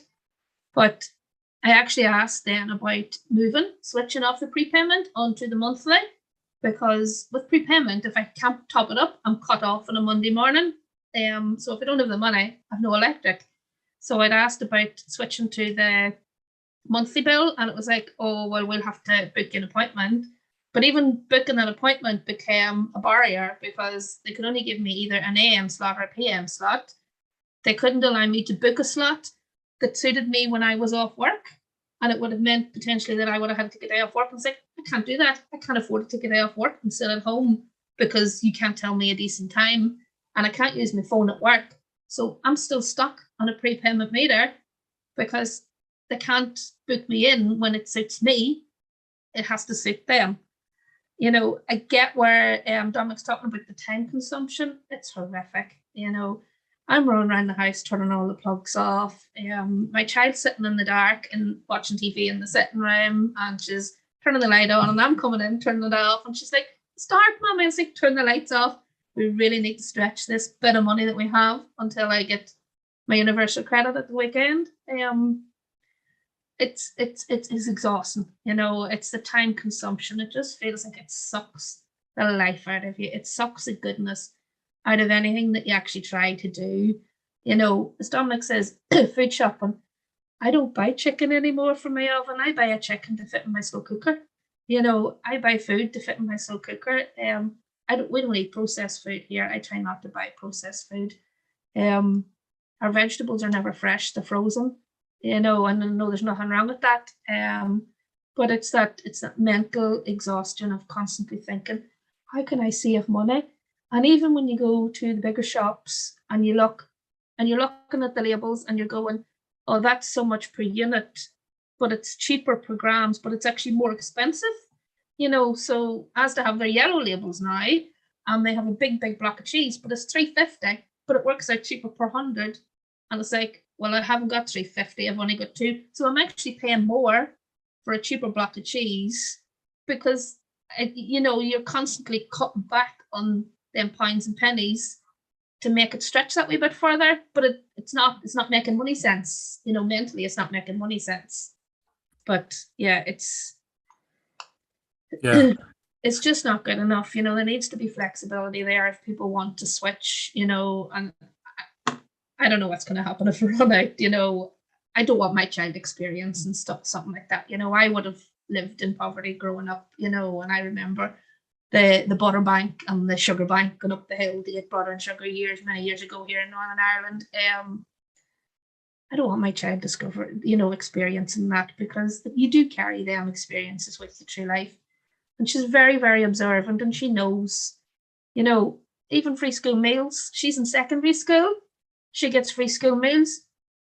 The allocation of £2.90 for a child in secondary school is not enough. She is having to have her food balance topped up, you know, potentially by an extra 50p a day. She went to school last week and didn't have enough in her account for a bottle of water. I forgot to bring her water with her. You know, it's just the little things that you don't think. You think free school meals free. It's not free. When children reach secondary school at post-primary age, parents are hit even more by an extra additional bill on top, because. Can I ask about that? Because I think the point that you made that I'm going to steal, that about, you know, where the stigma and the shame should lie. You know, you shouldn't feel it. Government should feel it. Damn right, your kids shouldn't feel it. No, absolutely not. There was a question there about interventions for parents, let alone kind of one parent kind of families who I think probably tend to get hit the hardest by it. But there's a whole range of other things. You were talking about time management, what you can do, when you can be around, the cost of having to do those trips around all the different kind of supermarkets. I'm just wondering kind of what you think, what sort of it's a great question in the Q&A, what sort of interventions, what sort of policies or support mechanisms for single parents do you think might make a difference? Or is there something which you really value, which we should see more of? Caroline, because you were talking. I think we need to see a lot more investment in public services, you know, especially for rural communities. You know, my time consumption is I can't go into my bigger stores unless I'm actually in that nearest town. So I've already said, because my car is getting fixed at the minute, and even that is like, I need a sum of money for Friday to pay the minimum for my car. I was like, I'm going to have to go and borrow that. But I said to her, oh, well, when we're in the next time, when we're collecting our car, we'll go into the big store and do a wee bit of shopping when we're in there to save money, because it's not a matter of I just get in the car and drive to it to do the shopping, because I can't justify that. You know, it's just that constant, and I'm constantly saying to my child, and I don't like it, but I want her to be actually aware as well of financial responsibilities. And, you know, she's trying at school not to overspend on her money. And, you know, it's a lot of pressure on a child, but she sees it in me as well. And she kind of wants to learn how to manage that, which is good. But I think there needs to be some kind of recognition for single households. You know, I'm not going to say single mums, but single parent households. if I had a partner here that was earning the same as me, we'd be fine. But because I'm on my own, I'm only getting, you know, a little bit more than what a single person would with a child. So it means that I'm potentially, without a partner, I'm about £600 worse off. Yeah. You know, what are your thoughts? Is it okay to just come in on 2 Of course points? it is. Yeah. And I really appreciate, in fact, and just reflecting on what Caroline said. So 2 things and actions that you were kind of pointing to, Adam. I would say, and I've got a whole campaign, which is called Food is Care, which is a campaign and a concept, both that is bringing the concept and reality of food inequality and food insecurity into the social work domain. But I would start by saying that we're overcharged for pay-as-you-go gas and electric. So we, like most people that have pay-as-you-go gas and electric, often poor single-parent families in council estates up and down the country, and you're charged more for that, for your gas and electric via pay-as-you-go than you are if you have like direct debit and those things. So I think that needs to be looked at, because every time I put it in, I top up, say £10, it takes a charge off it. So you don't experience the full £10. On the other point around free school meals, and an action is that, so in I shouldn't say the UK, in England, you get £3 a day, or my daughter gets £3 a day. And because of the amazing work of Marcus Rashford and the Food Foundation, so those vouchers were extended during the holiday periods. But that works out, my daughter was getting £2.14 a day, which isn't enough for her to eat. And I would highlight that, you know, what you could buy or get for, even if it was £3 a day, the amount of food you could get for £3 a day prior to COVID is a lot less than what £3 a day will get you in the present time. And so I think that I can see the arguments around free school meals being expanded, but the amount that each child is actually allocated that is on free school meals, which are mainly from some of the most disadvantaged and vulnerable families in our society, that £3 needs to be raised to reflect these price rises. Because as I often have to, my daughter will text me and say, Dad, I keep doing this because they call it their thumb. So they pay with their thumb, and she'd be like, Dad, I need more money on my thumb. And obviously you're not going to tell your child, oh no, actually that's got to go towards your school uniform or, you know, the dinner for tomorrow or the shop. And so, you know, obviously you're going to top it up because you wouldn't want your child to ever experience that reality. But yeah, so I'll just say again, one of my campaign objectives with Food is Care, supported by the Food Foundation, is to look at these fuel prices that are not equal for poor people, and also try and raise the amount that a child on free school meals receives. That reflects the price rises. Nothing like major, but yeah. Thanks, Dominic. Look, we've got about. Can I just say, Adam, because I'm part of a wee campaign at the minute here in Northern Ireland, where we're the cost of living campaign, where we're actually calling for the debt deductions for people on universal credit to be stopped or frozen at least until next year, until we see what's happening, and the £20 uplift to be reintroduced to universal credit and broadened out to everybody on a low income. So you, as always, you're kind of 1 or 2 steps ahead of me. So I've got a couple of minutes left. I was just going to ask what everybody thought thought winter's coming. I'm not going to ask people what your thoughts of winter. I know what everyone thinks about kind of winter coming. It's dreadful. But I was just wondering very quickly the one thing. You know, we've heard of the packages, the energy guarantees, and we heard Joss and Emily earlier about what's short term and long term. If there's one thing that all 4 of you would like to see kind of put in place or announced by governments, whether it's UK governments or kind of Northern Ireland government, what would it be? What would you most want to see come out? I'm going to start with the institutes kind of first. So maybe I can start with Brian, then Isabel. Sorry, I was on mute. It's a difficult question. Put me on the spot now for one thing, because there's so many things we'd like to see change. I'm going to say one thing which is not necessarily the biggest thing, but it's something that we think is really important and would make a difference to a lot of people. I mentioned that the role that government needs to play and the critical importance of the generosity, improving the generosity of the benefit system, and ensuring that people can access that. And something that we're really concerned about at the moment is that a lot of people are moving from what's called legacy benefits, the older benefits like employment support allowance, over to universal credit at the moment. And we have real concerns that the kind of process through that, the kind of complexity of that process and the lack of communication from government means that a lot of people are just going to fall out of the system. That's something that we're really, really concerned because it's happening right now, and that being such a critical lifeline for people. So aside from thinking about, you know, the support specifically of energy costs, we really want to see the DWP taking action and publicly committing to ensuring that people do not lose their benefits as they move from legacy benefits through to universal credit. Brilliant, thank you. I'm going to have to move because we haven't got much time, but that's a great one. Kind of, Isabel, we've heard lots from the NHS providers and others talking about, you know, the pressures on the NHS. What would you, you know, what would you want to see in the housing and health field?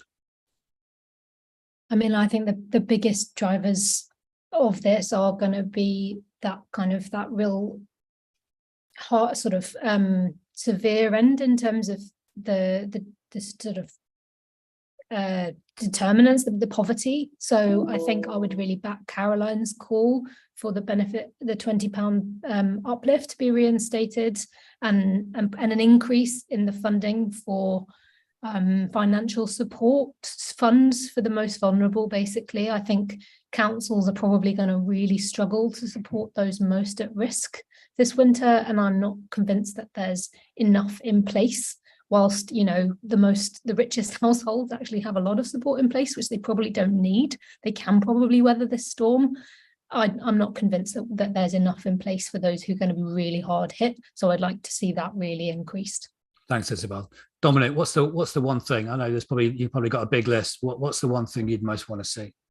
Thanks for asking. Thanks again for this opportunity. But I would say that there are lots of things, but main one for now, I would say, is that the government needs to have a policy officer with living experience of being poor that can provide like a unique and vital insights into the development of policy. And the fact that there isn't one and hasn't been one, while there are departments and officers for all sorts of other issues, speaks to the contempt and snobbery that the poor experience on a daily basis. Brilliant. Thank you for that. Caroline, you've had one already. You can have another one, though, if you want. I suppose it's coming in. Did Liz Truss recently say something along the lines of it's hard to determine what is essential in terms of a basic living standard? There's been a lot of things said over the last few weeks. You know, lived experience, it's not hard to determine an essential when you speak to people, you know, that have that lived experience. Civic forum, where people with experience sit down with policymakers and with the government. You know, policies come out and you look at them and you go, oh, you know, whereas if you had people with lived experience sitting there going that what before it's actually put out, some of these mistakes could be rectified, you know, and wouldn't cost as much to rectify before they're actually implemented. Mental health and well-being being the centre of social security, because it's not. Thanks, Caroline. I'm running over now, so I'm going to get shot. But I want to thank Brian and Isabel, obviously, but really to Dominic and Caroline. I wish we were in Birmingham, because I want to get off my seat and applaud you and thank you for what you've said and the power of it, and just to get us away from unit energy costs and energy price guarantees and energy supply resilience, and talk about why this matters, not just what's available to do about it. So thank you kind of so much. And here endeth the first session of the conference. Be back at 11:45 when you'll need to choose your breakout group. If you haven't got the links, I think the links are still on our homepage. Thanks again to Brian and Isabel and Caroline and Dominic, and I hope we'll see all of you in about half an hour once we've had a well-deserved rest. See you later. Thank you.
Hello, Brian.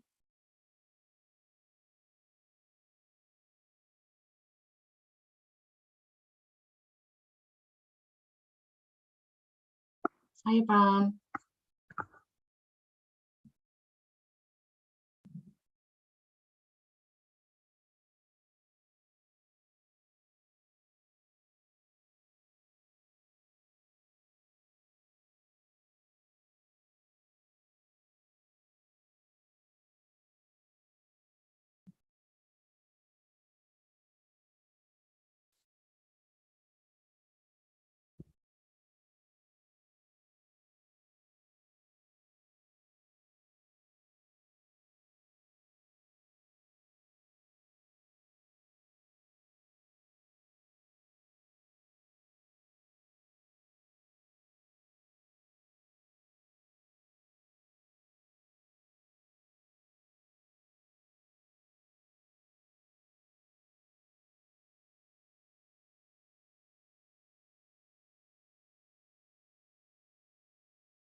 Hey, Jeff. Hey.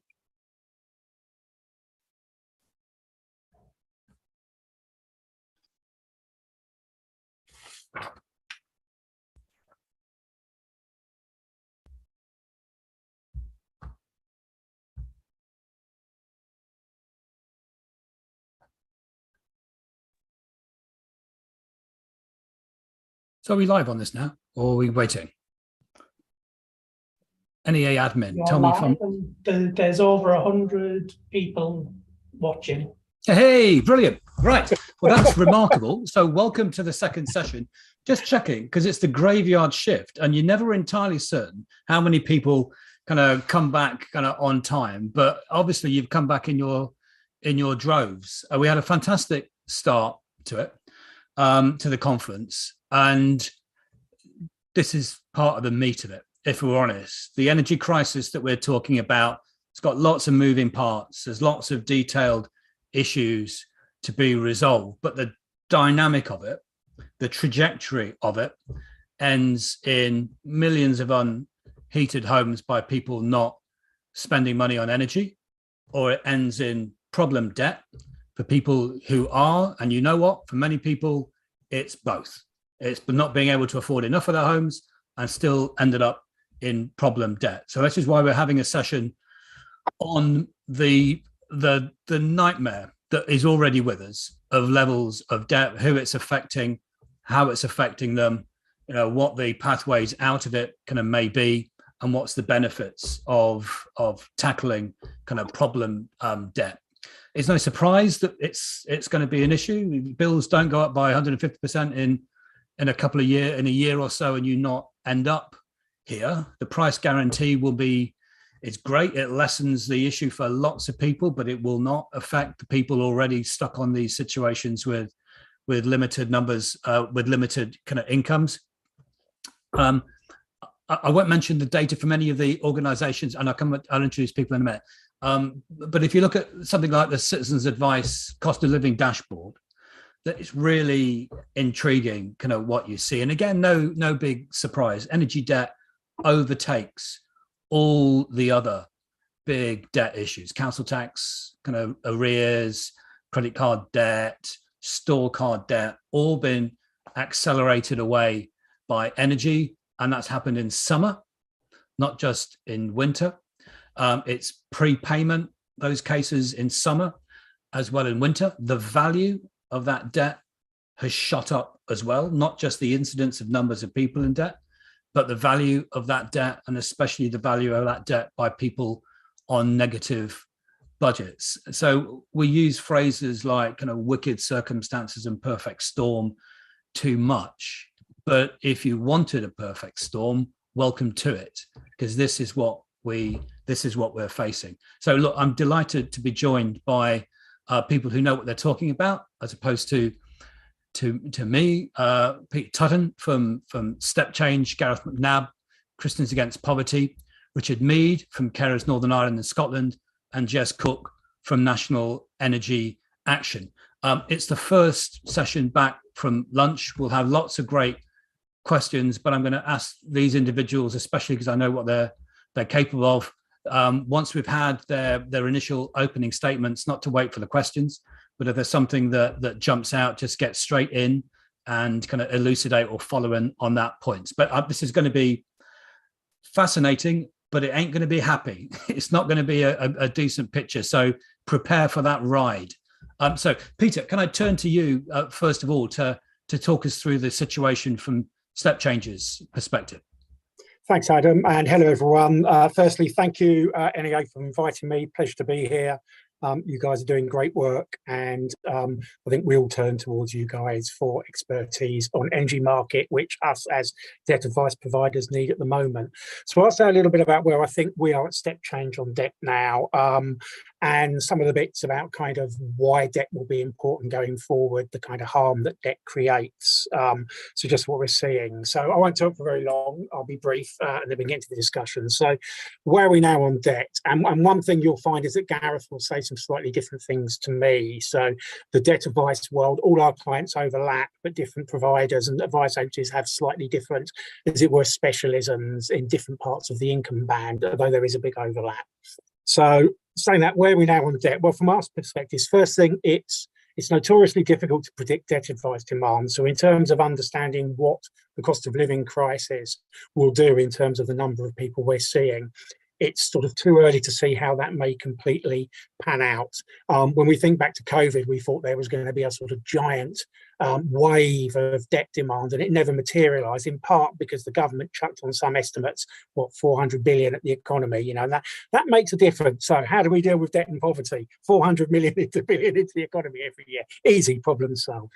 But we are now starting to see increasing impacts of both energy and general cost of living pressures on people who are coming to us for advice. So we're starting to see debt advice demand rising now. August was the highest month for new clients this year, higher than any previous August going back to 2019 pre-COVID, when after COVID debt advice demand generally dropped across the board. In, say, latest stats we have in August, 22% of new clients cited cost of living increases as the main cause of their debt problems. That compares in August last year, that was 7%, and the year before 4%. So clearly, you know, when people are, what is it that's driving people into difficulty? It's cost of living for a huge number of our clients. The number of clients we're seeing with negative budgets is going up. It won't be as high as Gareth's clients, but we're now up to 32% from 27% in 2021. And even in the lockdown year of 2020, we were sort of over that year at 30%. So we're now higher than lockdown year. Proportion of our clients with energy arrears is increasing, up to 30% with electricity and 25% for gas, compared to 26 and 23% last year. So not surprisingly, we're starting to see direct impact in terms of people with energy arrears. And looking at client budgets, so across 2001, the average spend on fuel for our clients, and this is my thumbnail calculations, was about £104 a month. It's gone up in August. People in their budgets was £168 a month, so a significant increase. And in terms of the average percentage of client income spent on fuel across 2001 was 10%. For new clients in August this year, it was over 15%. So that's getting, when we were doing predictions of what may happen, you know, that we could see our clients spending 16% of their income on fuel. That seems to be happening, at least for new clients in August. We're sort of trying to do some modelling of what's the effect of both inflation, fuel rise increases, and the mitigation of the various bits of government help. On a sort of all else equals basis, it's kind of quite hard to analyse like with like. So looking at our 2021 client data and applying 2022 circumstance to it, even with the help that's been announced so far, we think that negative budgets client could climb over 40% on an all else equals basis. Now, and within that, the clients most vulnerable to falling into negative budgets includes, not surprisingly, families with children, and particularly single parents. Our clients with additional vulnerabilities, so that includes people with things like physical disabilities, mental health problems, and so on, and also particularly renters. And funnily enough, these are groups of people that have been disproportionately represented in debt advice caseloads for some years. So again, as we saw with COVID, it's the most financially vulnerable who are bearing the sort of the brunt. Well, one thing that will happen is we'll see the cost of living crisis is also going to change the composition of our clients, as the sort of income band of clients who are vulnerable to financial difficulty gets shifted. So higher income clients start getting brought into debt advice need. We're already starting to see that. In August this year, 57% of our clients were in some form of employment and 42% in full-time employment, compared to, say, 37% in full-time employment in 2001. So we are seeing people who are sort of, as it were, higher up the income being sucked in. So the difference between us and Citizens Advice, we're still seeing higher levels of things like credit card debt, overdrafts, personal loans, but we're seeing rising fuel debts, council tax, things like that as well. And in this, in kind of people's journeys from the shock into debt, it doesn't happen straight away. There are lags as people try and cope in different ways. And one of the ways that people will try and cope is by using credit, which can be particularly destructive. So even before the cost of living crisis, we did some polling at the end of last year. 4 million people were using credit to keep up with bills and existing credit repayments. This will kind of both accelerate and broaden the harm that the cost of living crisis and the debt problems that come out of it will cause. So people who are forced to use credit to make ends meet for essential bills have much higher mental health impacts on family relationships, impacts on work, staying in work, finding work, productivity work, all that kind of stuff, than people say who are using credit in a sort of more everyday way of spreading lumpy consumption. So this idea that people will try and keep up with payments and often will do that. There are real barriers to asking for help with debt, which I can maybe talk about a bit later. But this thing that people borrowing, so problems that may start in the energy market will flow through into credit markets and to wider harms. We did a piece of work a few years ago, and the blurb to this session talks about the benefits of debt advice. A few years ago, we did a bit of a work looking at a cohort of 3 million people in financial difficulty, which is kind of in a year roughly what you get usually. And the sort of external social cost of that in terms of mental health, homelessness, family breakdown, lost productivity, all those kind of things came to over 8 billion in our calculations, which actually is probably quite conservative. So there are huge kind of social benefits to preventing a new whole cohort of people falling into debt and to people using coping strategies like borrowing to make ends meet that will make those debt problems much worse. So some things that are really important in this will be things that are like creditor responses. How are creditors both in the energy sector but also in wider sectors like fuel and other utilities going to respond to people in financial difficulty? How well are creditors able to spot people early and be proactive and get out to people and offer help before people start using more harmful coping mechanisms? How well is our firms' communications attuned to engaging people and offering help? We've got a piece of research coming out in a little while, mainly about credit sector comms, but showing that creditor communications tend to frighten people, make them disengage. So how your strategy to engage people is very, very important. How you get people to help is very important. What forbearance will people offer? What forbearance are credit firms offering? Us and Money Advice Trust and Citizens Advice have kind of briefed and done a letter to Ofgem asking to make sure firms are giving good forbearance and not taking unaffordable debt repayments and so on. That needs to be translated into practice. And how are sort of creditors, and particularly in the energy sector, going to correctly refer people to debt advice? Some of you have seen there's an issue at the moment that firms saying that they will only deal with debt advisors who are with sort of debt advisors who they're partnering with, which, okay, firms can partner with who they like, that's fine for referrals, but clients walk up to whichever debt advice agency they want to talk to. So firms should be supporting people with whatever debt advisor if that's where they're coming to them. So at the moment, the forbearance framework is not quite as it should be, that suggests.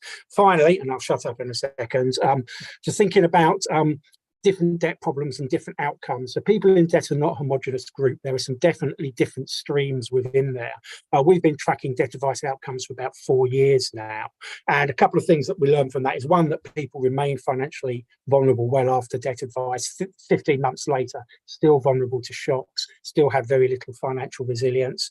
And things like Bank of England projecting that we may see 5-quarter recession, whether the fuel cap announcement may change that, but there's more rocky weather, in fact, can you have rocky weather, stormy weather to come for households. So that kind of people who are struggling now, that we may keep out of difficulty now, may be back in difficulty in the months to come.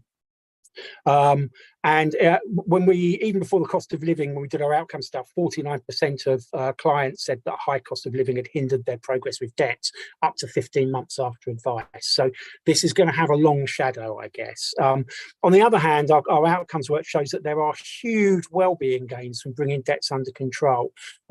Where we see people whose the intervention of debt advice, either through the breathing space scheme or then for a debt solution following that deals with their debts and stops the pressure of those debts, their wellbeing scores get up to about national average. People whose debts are not controlled, even after advice, continue to have much, much lower wellbeing scores. So there's some sort of easier to treat, in inverted commas, debt problem debt cases, which, if we can treat them, have very, very big and quick well-being gains, and a lot of that harm I talked about before melts away quickly.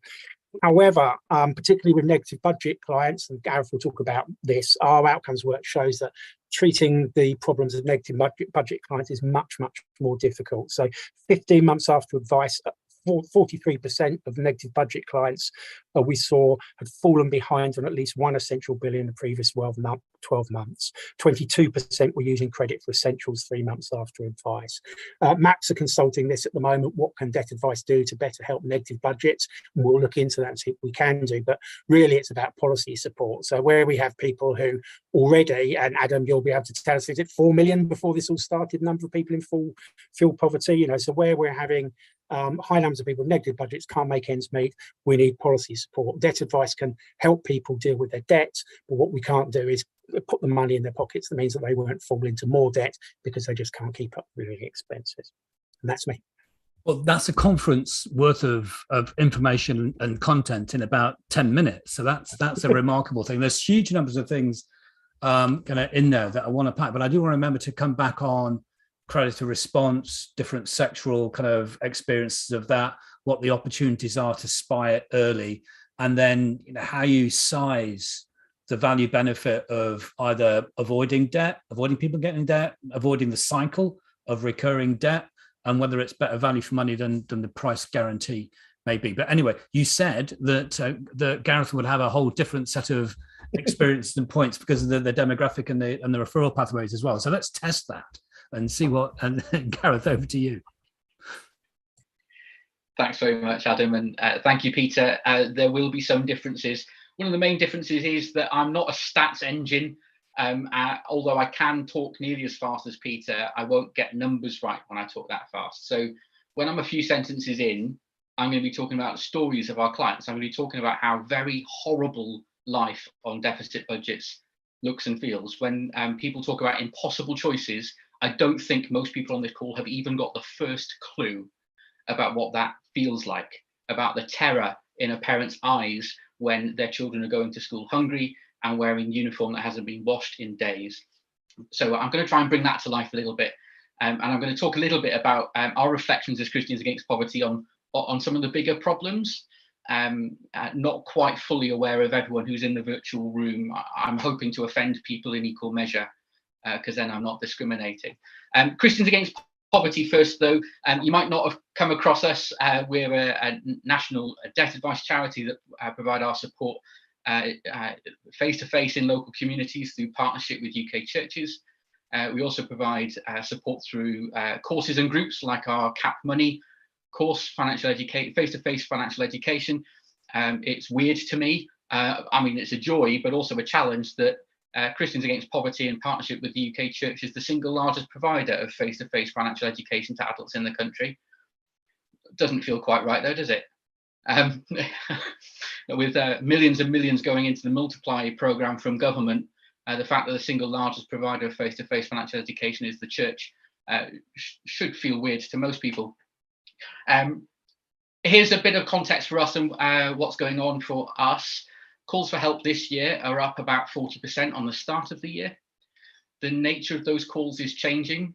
So it's the nature that's more of a concern to us than the volumes. The crisis support, people who on their first call are indicating that they are already needing crisis support, already needing food vouchers and fuel vouchers. Typically, when we allocated them, say even just 18 months ago, that would tide someone through to the point at which we can get into their homes to start giving the debt advice process. But now, combination of the very deep challenge that they're in and the very high costs of food and fuel, those fuel vouchers really can only last 3 or 4 days of normal winter usage. Thank God it's the summer. Except the demand for fuel vouchers last month, July 2022, was triple where it was the previous July. Triple, and is at winter levels of demand right now. Winter levels of demand for crisis fuel vouchers for prepayment meters, people who can't smooth their energy costs through the winter, already at winter levels. And also the nature of those calls, the increases in desperation and suicidality and disclosures of self-harm, the safeguarding issues that we're identifying on pretty much every inbound call. When I spent some time with our new inquiries team, our frontline team, who take the first calls from people, the two that I spoke to, even just last week at a staff conference, couldn't remember the last week that they didn't hear a disclosure of suicidality or self-harm, whether that was something that somebody had attempted or considered. That's really quite terrifying. And I would put it to you, entirely unnecessary. We could be doing society differently if we were just all angry enough about this. Peter mentioned deficit budgets. We are tracking ours. We are nearer the high 40% of our clients. 1 month already this year, it's hit nearly, if you round up, it hit 50% of debt advice sessions given in a month. The budgets after advice were in deficit. So this is before giving anything to any creditors. 50% of them were in deficit budgets. The typical deficit was north of £200 a month. Where people find the money from to survive is all of our problem, and something that we could all do something about. Here are some of the problems that I see though right now that I hope, whether we argue about the nature of people's lives or our part to play, hopefully we can agree that we all have a part to play in solving some of these problems. I think right now we have a problem with framing. The conversation we're having as a nation all this year is around some things that I think people are misunderstanding, and we can all do something about these. So I think there's a problem around framing of language and of numbers, and we can all do something about expressing these more wholly, more accurately, in a way that can't be misunderstood. So I have a bugbear around language and prefixes, and this isn't the place to have a discussion about whether fuel poverty is a suitable prefix in front of the word that is just the biggest problem our society faces today, poverty. But in the world of crisis, so the energy crisis, framed that way, you solve it by addressing energy bills. But that ignores that for low-income households, the same drivers driving energy prices up are also driving up food prices by nearly 20% year on year, and also driving up fuel prices. And low-income households, bottom 3 income deciles, are overexposed to those areas and have nowhere else they can go to minimize them, and don't have very many foreign holidays they can take fewer of. Rents are also increasing very fast, but I would put those in a slightly different category because they don't have to go up by inflation. The people who set the rents aren't necessarily affected by the same dynamics, and they could choose different ways to calculate the rents that they set. If the argument around energy prices going up is to cover costs, I'm not sure that the costs of providing houses to people to rent have gone up by the levels that rents are escalating by. When you call it a cost of living crisis, you focus on the costs, but you can walk past the real problem, which is the incomes. Costs would be less of a challenge if incomes were sufficient for all of us, whether we're in work, out of work because we're retired, out of work because of health problems, temporarily out of work and we don't want to be out of work. And so the language, I get frustrated that we're talking about costs when, interestingly, that is the harder side of a market-based economy for government to intervene in. It is easier for government to intervene with things like the national living wage or the real living wage, preferably, and in terms of suitable debt solutions and sustainable levels of social security, than it is for them to intervene in an energy market or a credit market. And it seems weird to me that a Conservative government in particular is happy to intervene in a bit of a market that is harder to get into. We'll see. And then when we start talking about a debt crisis, which is the inevitable outcome of where we're at right now, while incomes can't keep up with costs, that does frustratingly prick the bubble on why are people in debt in the first place, and with the question marks about the judgment of where people have been spending money they don't have. But then there's numbers too. And this one, Adam, you and your team have been doing great work on bringing this one to life. But the fact that the world, his wife and his dog have been talking about the energy price cap now for 9-12 months, like they even knew what it was 9-12 months ago, it belies the fact that the energy price cap only makes any sense when you talk about a typical usage in a typical home. But then when you realise that the bottom 3 income deciles don't have typical usage because they're more likely to be unemployed or live life with disabilities or long-term health issues, more likely to have children, more likely to have people in them that are elderly, and more likely to live in the rental sector, where the standard of the housing is far more likely to be substandard to the point of being atrocious. And so the energy price cap is not actually a price cap, is it? Not in real life, not in real terms. But I think Joe or Joanna Public would think that £2,500 is relatively reasonable. All right, that's a bit steep, but I think I'll be able to find it how surely anyone can. But we want to bring that to life, don't we? So I want to balance some of the language framing challenges and some of the numbers framing challenges. Here's some numbers.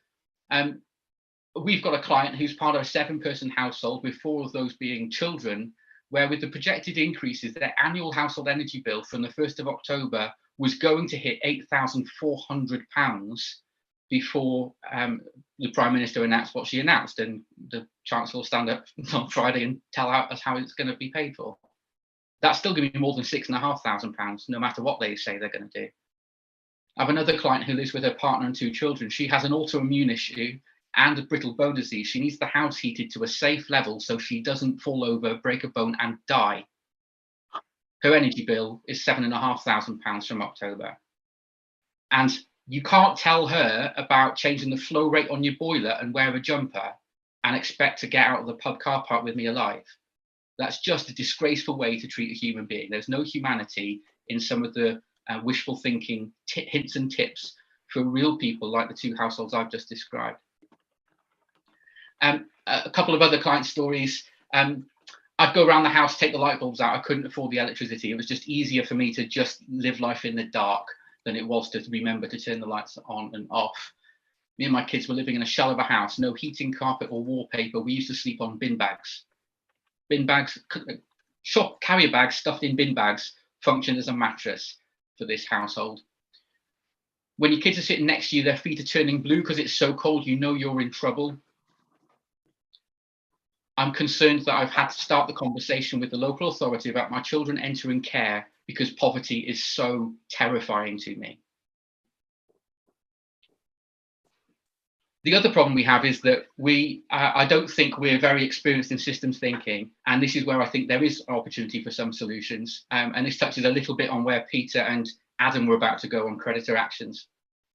I was talking with the High Street Bank 6 months ago now, maybe even longer, about the opportunities they had available to them in their current account data.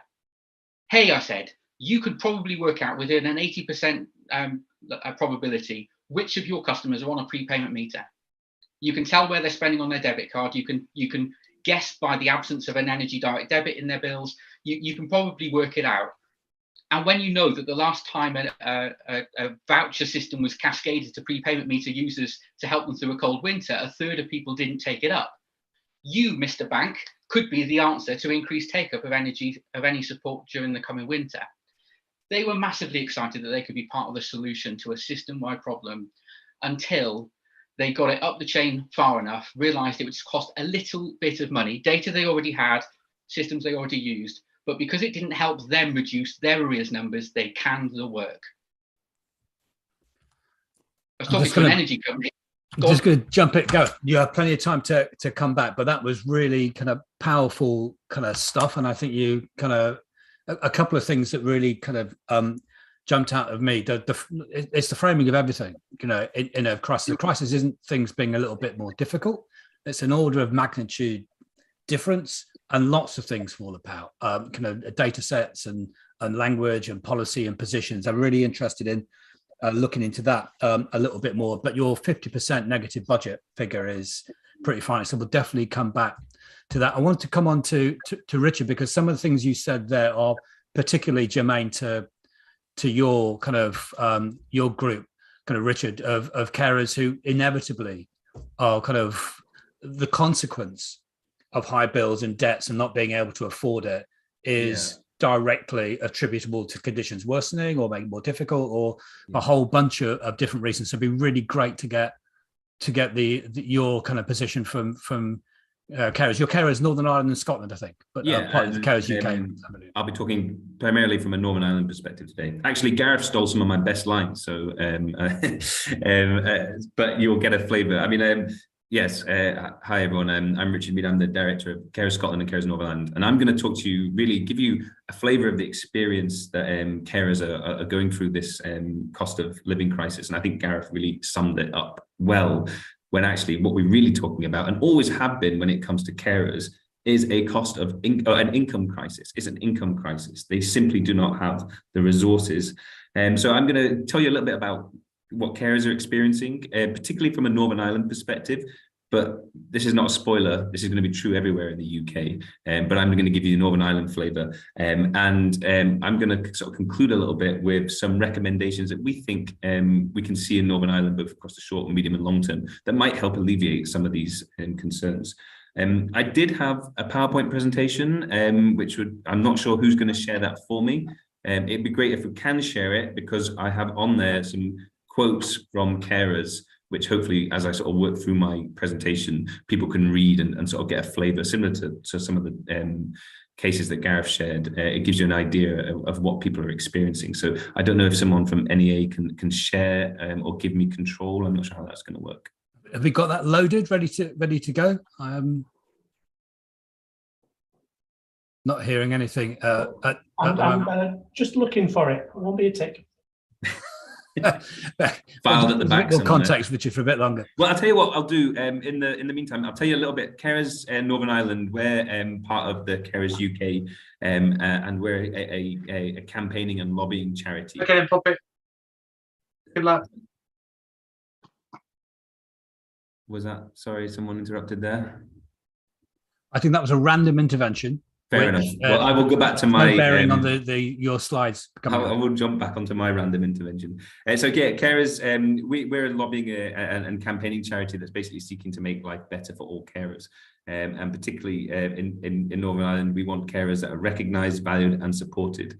As an organisation, we also provide expert advice and information and support, and we assist carers to connect so that no one has to care alone. And we're a membership organisation. Across the UK, actually, we have about 44,000 members. In Northern Ireland, that's about 1,300. And just for a definition, what we're talking about, a carer can be defined as someone who provides care to ill and disabled family members, friends, partners, or neighbours. They are unpaid, and they are often family members, friends, partners, or people in the community. You normally hear them being described as unpaid or informal or family carers. And I'll probably use that term interchangeably throughout my presentation. If we get slides, do we, I think there's yes, here we go. Exciting. The question is, will I be able to share them, or will I have to ask for Chris Whitty style? Next slide, please. Next slide, Richard. Let's do fair enough. Well, let's go straight in the spotlight. Let's go straight to it. Next slide. So I've already said what we would describe an unpaid carer as. Well, in Northern Ireland, there are about, or there are more than 290,000 carers, and that's 1 in 5 of the adult population. During the pandemic, carers never stopped, and actually it's been estimated that carers saved Northern Ireland, this is just the Northern Ireland figures, 19 million per day through care. That's the equivalent of 6.9 billion per year. So this is a resource, if we're looking at it in terms of financial, just in terms of the finances of things, this is a resource of people that provide a huge economic contribution to society in Northern Ireland. And as I said, this is similar across the UK. You will find similar per head population statistics for pretty much all of these stats and that I'm going to share with you. And the level of caring has continued. It has dropped back a little bit after the pandemic, but the truth is that many carers are continuing to provide that same level of care that they have done pre-pandemic, and actually more, because what we've seen is social care services struggle to get back to those pre-pandemic levels, putting greater pressure and burdens on carers to do that care. And carers are one of the least resilient groups to financial shock. Currently in Northern Ireland, we estimate 1 in 3 carers are living in poverty. And that is the highest rate of anywhere else in the UK. So Northern Ireland, the carers are really feeling that pinch, and they have limited income. And the state income, the state benefit to support carers allowance, is one of the smallest offered by the government. The cost of caring is something that hits them so disproportionately hard. And I think, as I said, and as Gareth so rightly put it, often it is income crisis we're talking about for carers. And the cost of household energy is at the very centre of the cost of living crisis. And the recent announcements by UK government are not going to help. Many carers are facing a winter of increased poverty and suffering, not just for themselves, but also for the person that they are caring for. And at the moment, I fear there is little hope of further relief for this group of people. Next slide, please. So there are many drivers of poverty for carers. We're really just focusing on one today. And actually, at the moment, this is probably the most significant factor that they're facing right now. It is the energy crisis. And Gareth, again, was touching on some of these things. If you're in a household with disabled and sick people, you simply cannot reduce your energy costs because of what you might have to use. We talk about potentially medical conditions. I think Gareth described one where you might have to have the heating on for 24 hours. You might need to run medical equipment, particularly like ventilators, feed machines, hoists, things that you simply cannot turn off. What I find is quite a frustrating element of across the UK, not just in Northern Ireland, we've often talked about this shifting of care from acute settings to the community, because we know that that's where people want to be in their own homes. They want to be cared for in their own homes and in their own communities. And we all think that's a good thing. But what we don't talk about as much, and we should be, is that as we shift some of that that care from acute to community, we are also passing over the burden of cost. If you were to go into hospital tomorrow and require medical equipment, no one's going to present you at the end of your stay with an energy bill for that equipment that you've used. But actually, as you go home with your medical equipment that you might need, you will have to necessarily pay for the running cost of that medical equipment, which is really just not just or fair, and actually in my mind goes contradictory to that whole idea of making home the best place for care. So some statistics from us, I mean, some of these statistics are already really dated, but are quite devastating. In February this year, we found that nearly 70% of unpaid carers in Northern Ireland said their financial situation had got worse during the previous 6 months, and nearly 60% were already cutting back to help manage their monthly expenses, and 40% were worried about how they're going to heat their homes safely due to rising energy costs. That's in February. Now that situation has got even worse. We every year do a survey of carers called the State of Caring. Again, it's a UK-wide report, but we also break it down by nations. And the 2021, so last year's State of Caring report, already found that over 1 in 10 carers in Northern Ireland were cutting back on essentials such as food and heating. We have just begun to analyse the results of our 2022 State of Caring, which we've had an unprecedented response to. Over 1,600 carers in Northern Ireland have responded to this survey, which will be published in November. So I can't share with you all of the data, but I can give you some indications. And the early analysis that we've had is that pretty much 100% of carers in Northern Ireland have reported that their energy bills have already increased. And these are people that will be completing this in August and September. So potential, obviously, for much greater bills to be coming later this year and early next year. And again, that report is suggesting that over a quarter of carers are now struggling to make ends meet. And this increases significantly, again, with those carers who are solely dependent on carers allowance, which is such a poor state benefit for those caring.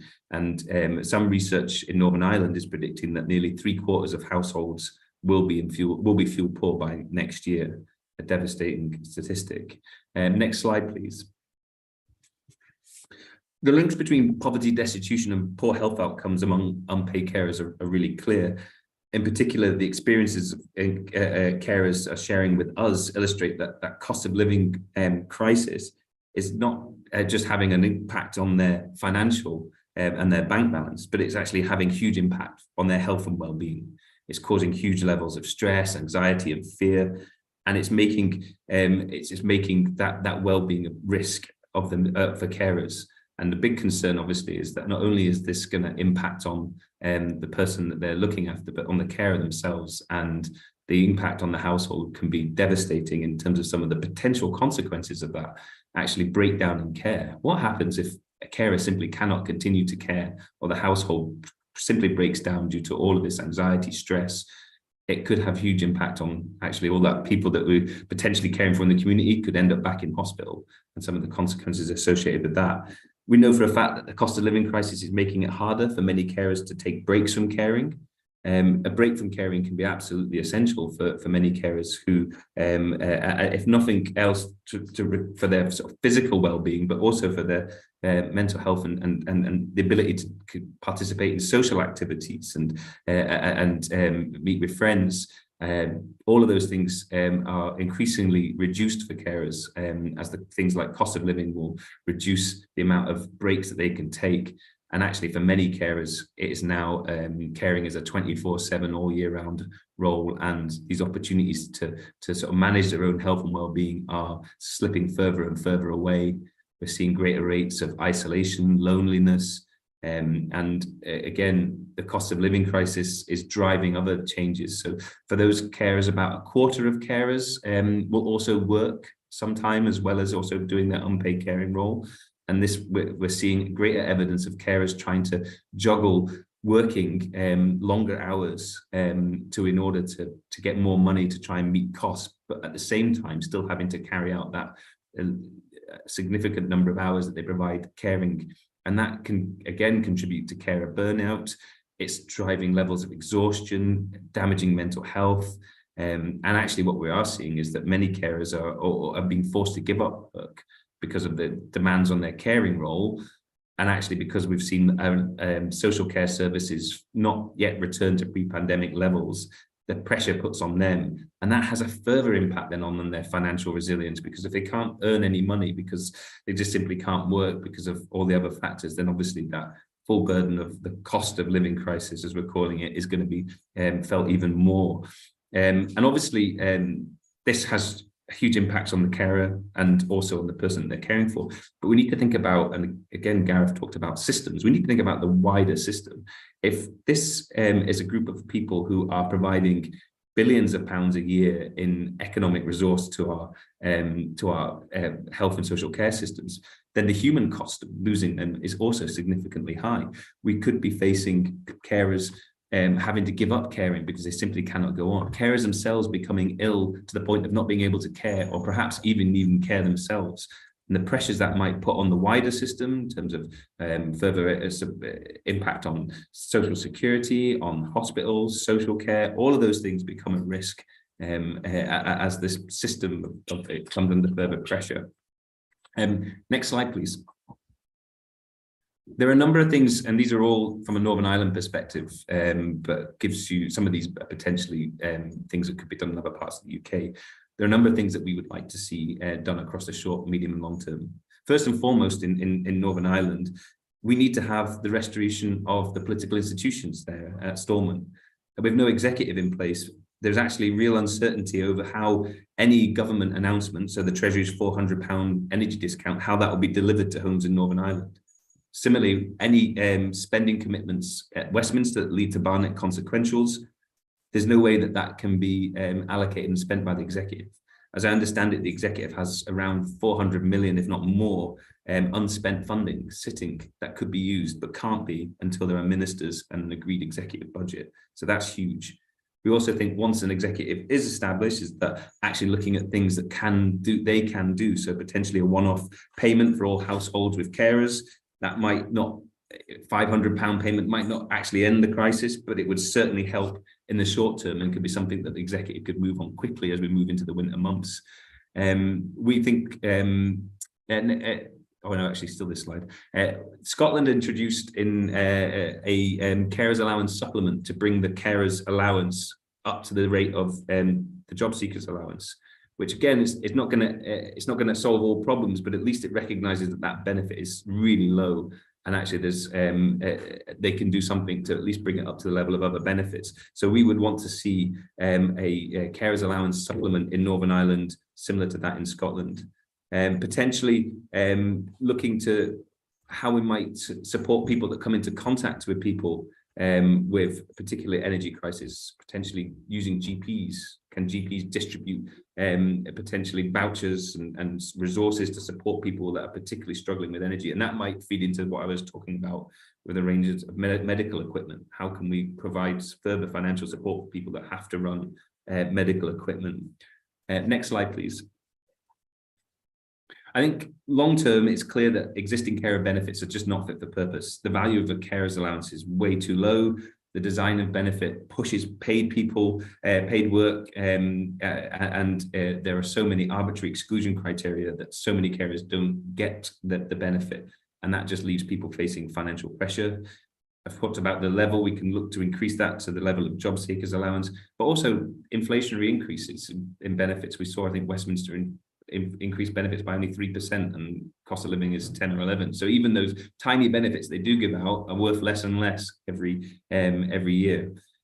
So yeah, massive reformation of the carers allowance, making it much more generous, making it much fairer that more people can claim it who are caring, reducing things like the cut-off point in which you will stop receiving carers allowance for the number of hours that you work, and making sure that even if you study, if you're a student, you still should be able to gain carers allowance. Looking at other benefits as well. So in Northern Ireland, we've got the Disabled Facilities Grant for household with unpaid carers. Things like that need to be reformed to make sure that people get access to the financial support they need quickly.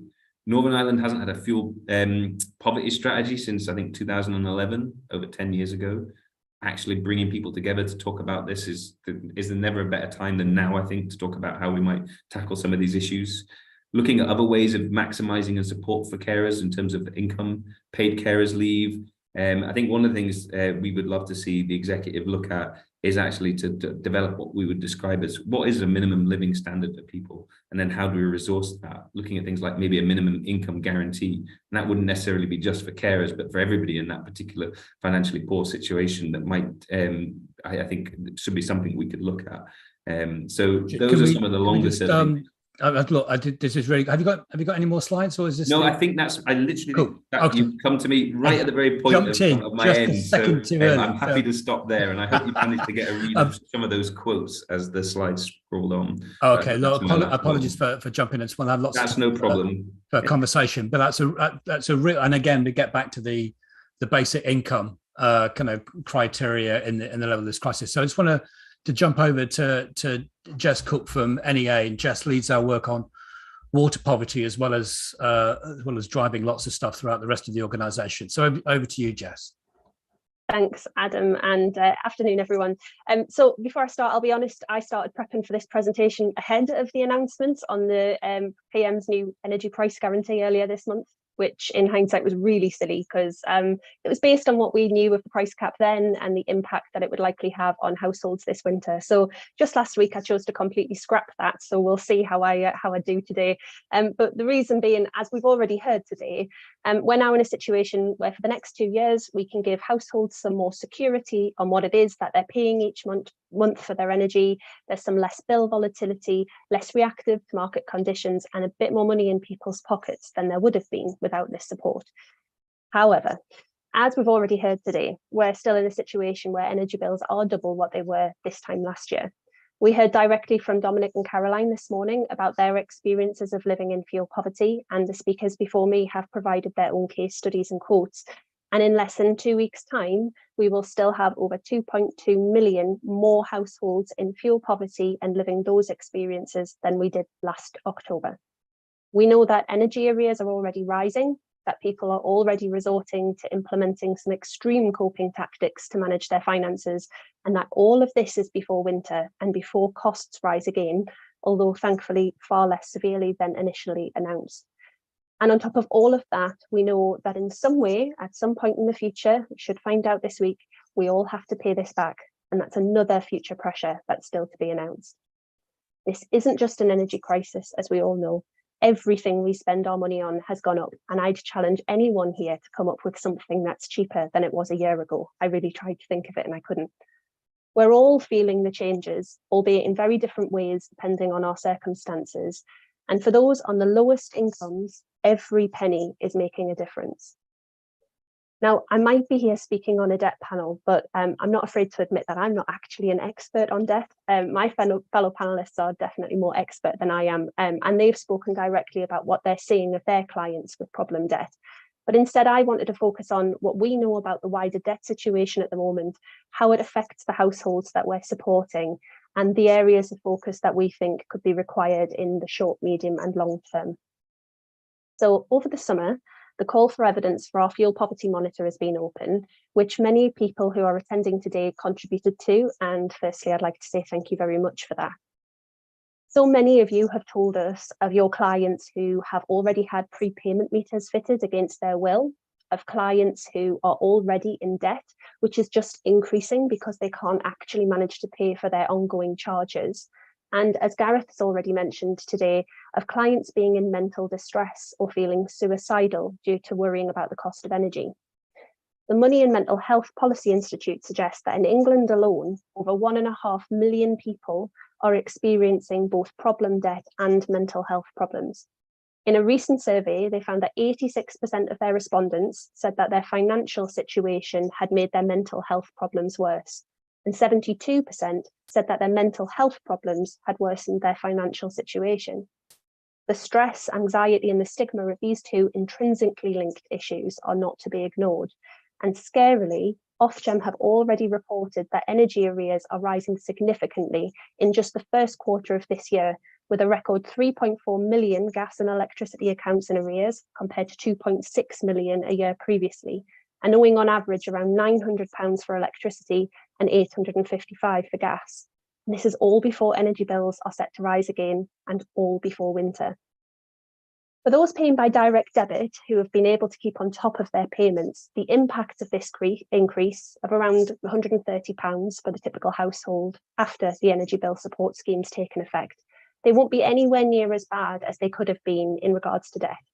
Without the announced interventions, I could have been here telling you how even if households had paid their direct debits as instructed, even if they had done everything that they were supposed to do, they would still have a substantial debit balance at the end of winter, as the changes in the price cap would not have allowed them to build up suitable credit balances this summer. And this could still be the case for those who've just come off a fixed rate, particularly if their fixed rate started before the October 21 price cap rise and that they remained in place throughout the summer. But thankfully, it's no longer as wide-ranging or significant an issue as it could have been. What is a significant issue is the situation we see with prepayment meter customers. Our engagement and research over the years has shown us that every winter, prepayment meter customers struggle to cover the cost of their energy, with many self-disconnecting or rationing their energy use to dangerous levels. We know that many prepayment meter customers are forced to pay in this way to clear their debt. We know that many now have higher levels of debt than they did this time last year. We know that debt repayments are taken as soon as they top up, which gives them less to spend on warmth. We know they often live in very inefficient homes, so the cost of their energy is higher. And we also know that the cost of the standing charge alone with no energy use at all is around £265 a year. So with all of this in mind, the question that we have to ask ourselves is, how are they meant to get through this winter? And what is the likelihood of them being able to do so without falling into substantial levels of debt and arrears? So it's no wonder that people are considering all of the options available to them. And despite the announcement of the energy price guarantee, there's still a strong movement encouraging customers to cancel their direct debits from October. With over 100,000 followers on Twitter, the Don't Pay UK campaign is getting some serious traction, and it's really concerning. We can understand the reasons behind the movement, but the risks of this is substantial for those who choose to take part. And the impact overall could mean higher debt levels, increased cost to serve to deal with complaints at a supplier level, and for those that are escalated to the Ombudsman. And all of this has the reverse impact of what they want. It doesn't actually lower bills, it will increase them further. But I mentioned before that this is about more than just energy. So typically, as there's no threat of disconnection, the water bill is often the first utility bill to go unpaid, although this sometimes occurs after credit options such as credit cards, overdrafts, and even borrowing from friends and family have been exhausted.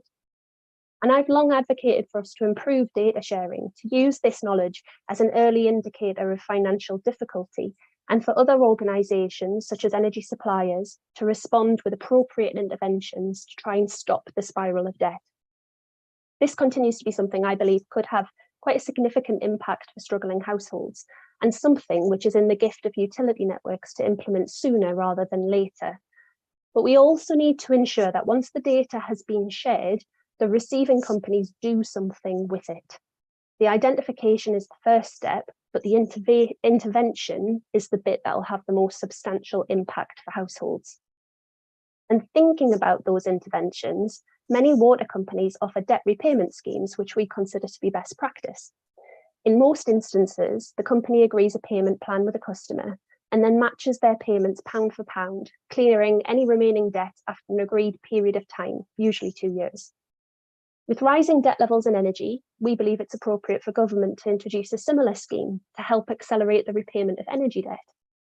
Not only would this help households, but it would reduce the risk of suppliers facing deficits too. And we have to take action to avoid the mass failures of suppliers that we saw in 2021, and at the same time do whatever we can to help households cope during this next few years. And if an intervention such as this is offered, it's vital that it's offered consistently across the industry. We've seen the issues inconsistent design of service can cause within the water sector, where their current social tariff designs have created a postcode lottery of support. The same can be said of their debt matching schemes or access to crisis funds. These inconsistencies were all recognised in CCW's review of water affordability support, which was published last year.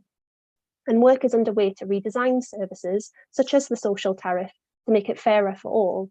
But some of this relies on primary legislation, and so it can take a long time to implement. And in the shorter term, it's important that we identify and introduce interim measures to support households during this winter and next.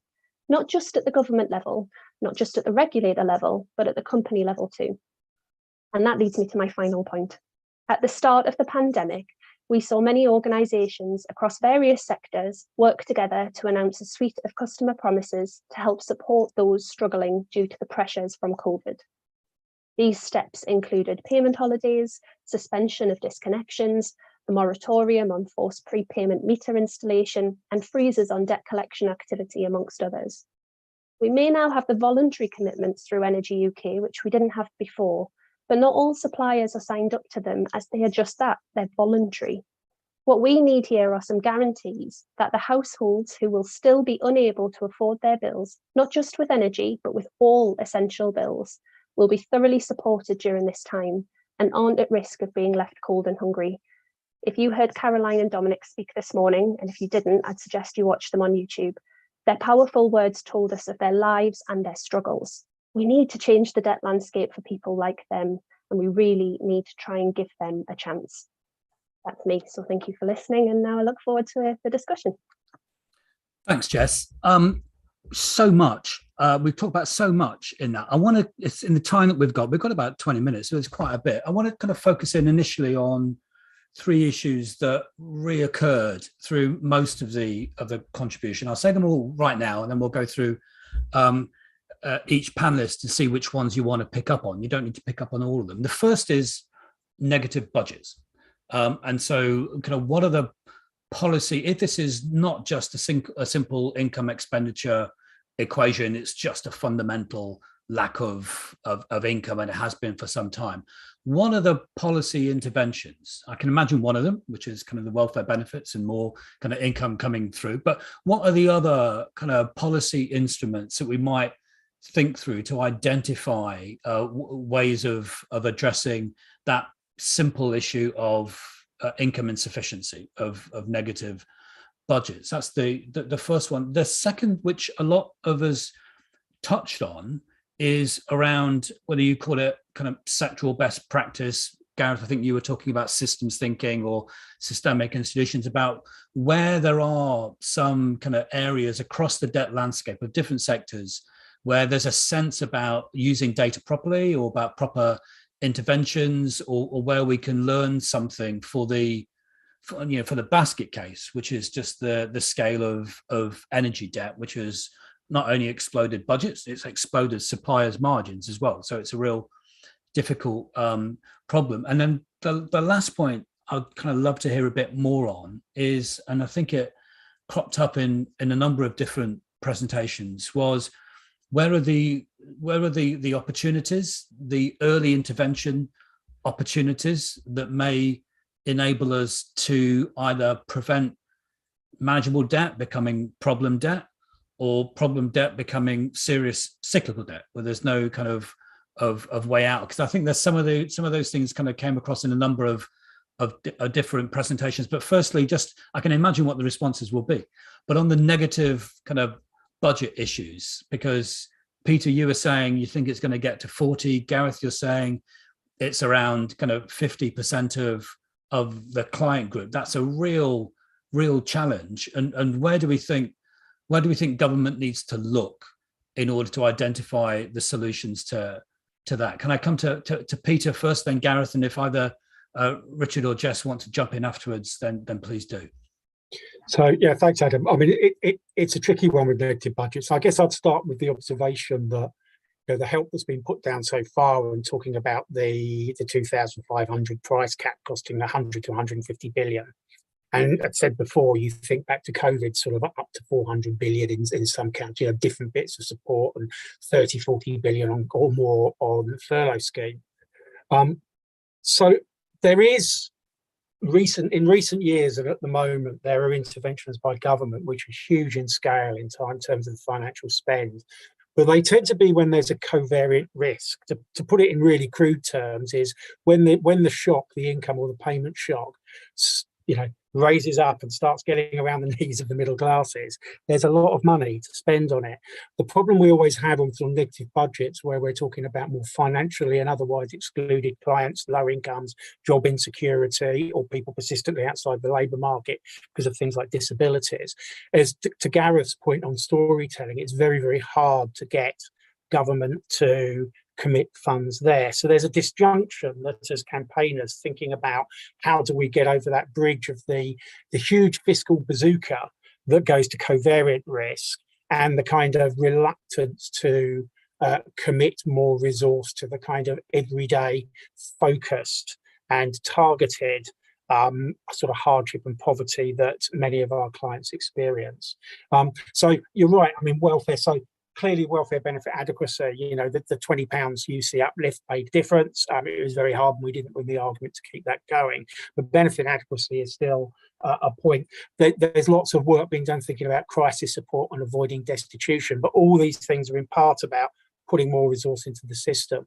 There's probably something in there as well about making the various different pots of support that are out there that are often localized, discretionary, with different entitlement conditions. Jess talked about different entitlement conditions of things like social tariffs. There needs to be a better client journey, which is something that government can do, particularly for national charities like ours, to those bits of support. We need in the longer term, and immediately, but in the longer term, to think about the pricing structure of essential goods. Fuel, there's been lots of talk about pricing structure, and should we have a different sort of pricing structure, social tariffs for energy, but also when we think about the cost of housing and various things like that.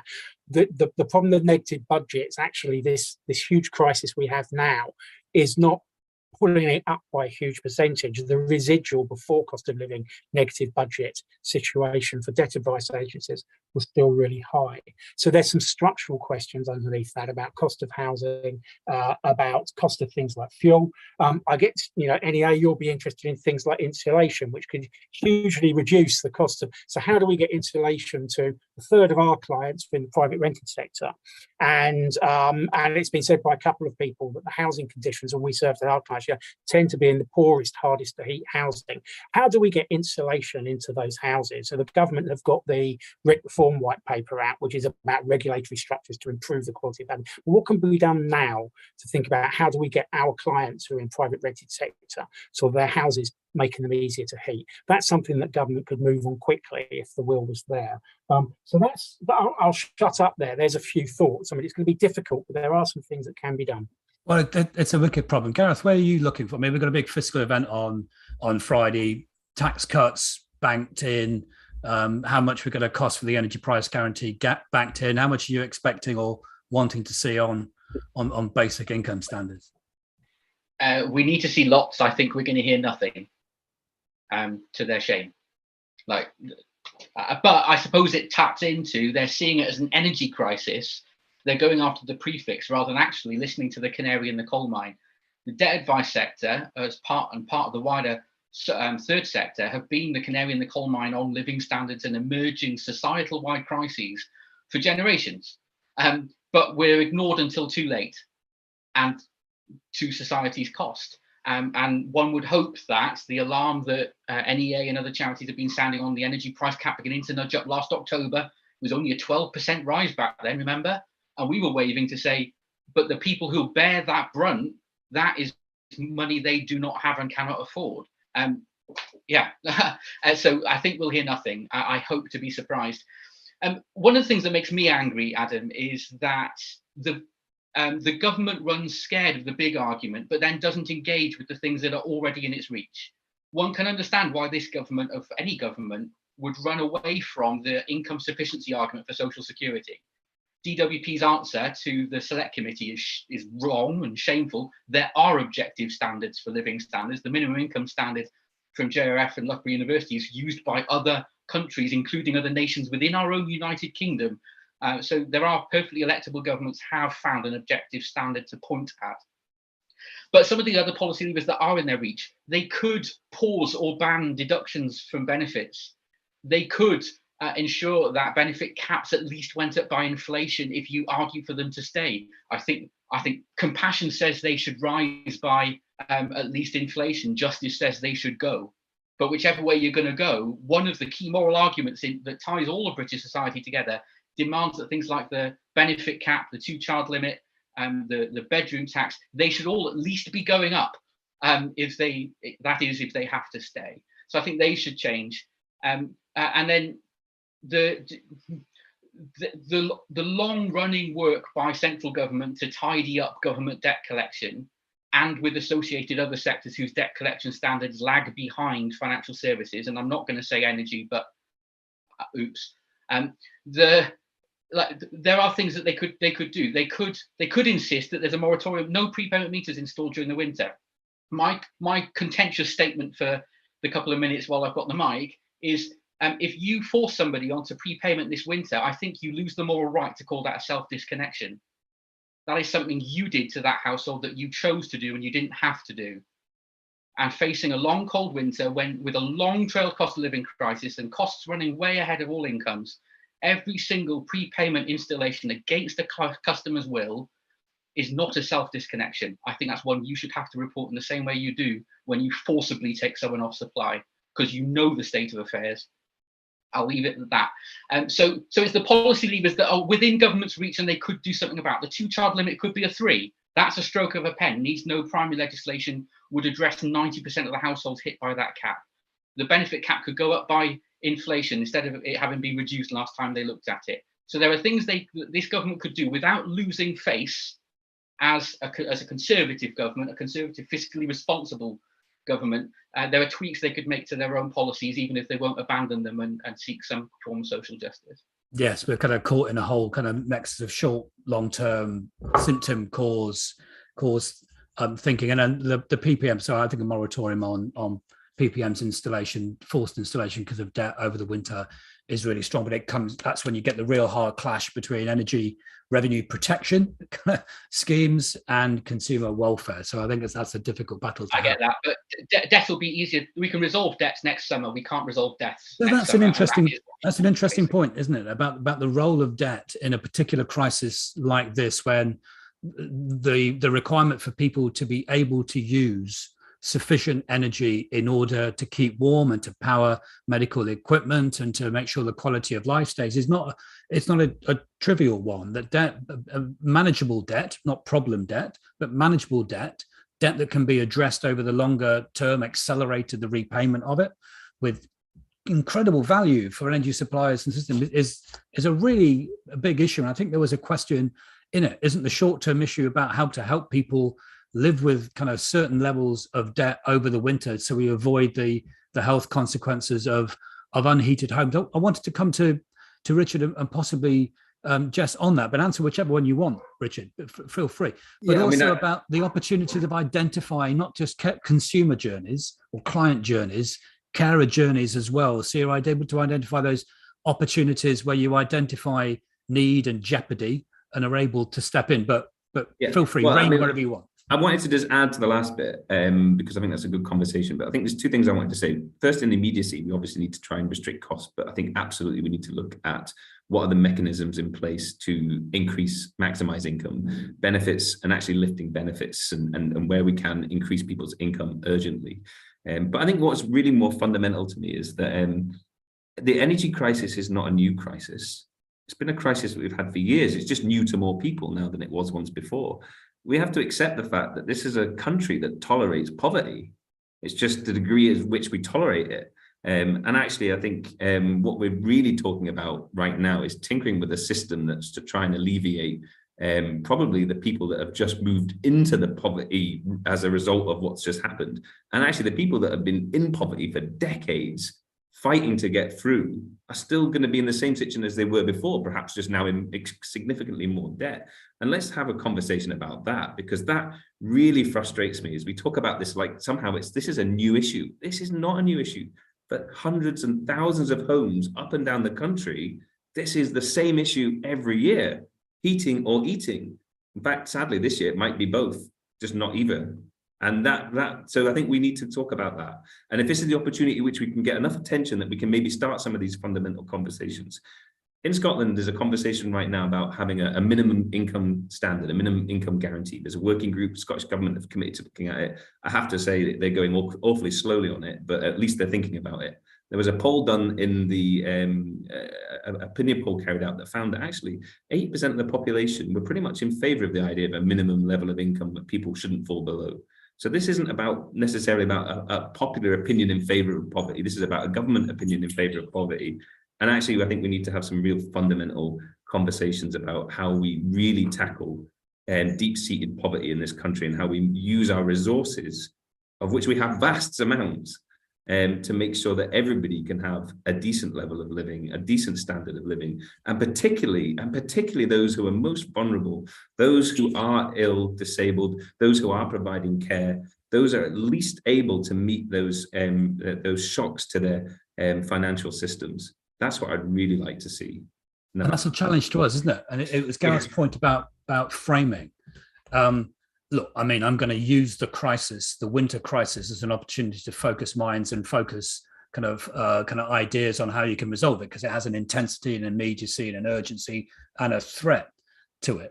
But you're right. I mean, the challenge is how you drive on from that into more longer term, more systemic kind of answers and solutions to not just the debt issue, but the poverty issue and the fuel poverty issue within that. Can I ask Jess and Peter something about, because of especially the breadth that Step Change has in your kind of relationships with financial services providers, about some of the opportunities, well, some of the better practice and the opportunities to be able to intervene kind of early, or at least intervene successfully to when clients or customers start to display those tendencies. So Jess, you know a lot about water, how they do it, and Pete about financial services. Is there something to learn? Is there something that's transferable from one sector to the energy crisis? Peter? Yes, there is, and I mean, and this is kind of sort of UKRN are sort of working on this at the moment. Are there some principles that should be cross-sector? I think early identification is about, Gareth alluded to, using data, is about how you use data. It's also about attitude of being on the front foot and being proactive, of asking and giving the space for your customers to ask for help. So in the credit sector, we did some polling in January, 53% of GB adults saying they're reluctant to talk to their bank or lender if they're in financial difficulties. And for people in financial difficulties, that goes up to 67%. So the one thing that people in financial difficulty at the moment, the most terrified thing of doing, is talking to their lenders about it. And they're terrified about talking to their lenders about it for a range of things, starting from worrying about their credit records and how that works, you know. So actually there's some things to think about there, about the barriers to people getting help, but also they're not sure about what will happen in response. So we've got some work coming out quite soon on creditor comms, and that cuts across. I know Ofgem have done some quite good work looking at the sort of behavioural science behind communications to people in financial difficulty. In the credit sector, we find that a lot of the comms that people are sending out and the firms are required to send out by the Consumer Credit Act just scare the hell out of people. What they do is disengage, and when people disengage, they might do things and borrow more. So there is definitely a space across the piece for sort of shared strategies, what works in comms, thinking about data, thinking about early intervention. So there are things that could be done in terms of how data sharing. So if we know someone's in difficulty in one area, in another one, that's probably hard to do across all firms, across all sectors. But there's then something maybe to do with about how when firms spot people in financial difficulty, when it's appropriate to do so, to get them to debt advice quickly. And actually one of the problems at the moment we're getting in the energy sector is a lot of referrals that maybe isn't debt advice they need. Yeah. But the other problem there is when it becomes obvious that someone is in difficulty, to make sure you offer the right help. So we've just done some evaluation of the breathing space scheme, first year of that. There's some really good things in there, that those statutory protections, which if they were generalised, and Gareth's point about government debt collection, you know, if it was generalised and longer, would be very helpful for people to manage through now. But people coming out of breathing space who work in a debt solution, actually some really bad outcomes from their creditors. So there's just some simple things about when creditors know or have reason to believe someone's in financial difficulty, reset the dial away from collections and towards help. So when we're talking about some things with PPMs, that's not focused on debt collection. Jesse's point about taking money off the debt collection. There should be no debt collection, to Gareth's point, this winter.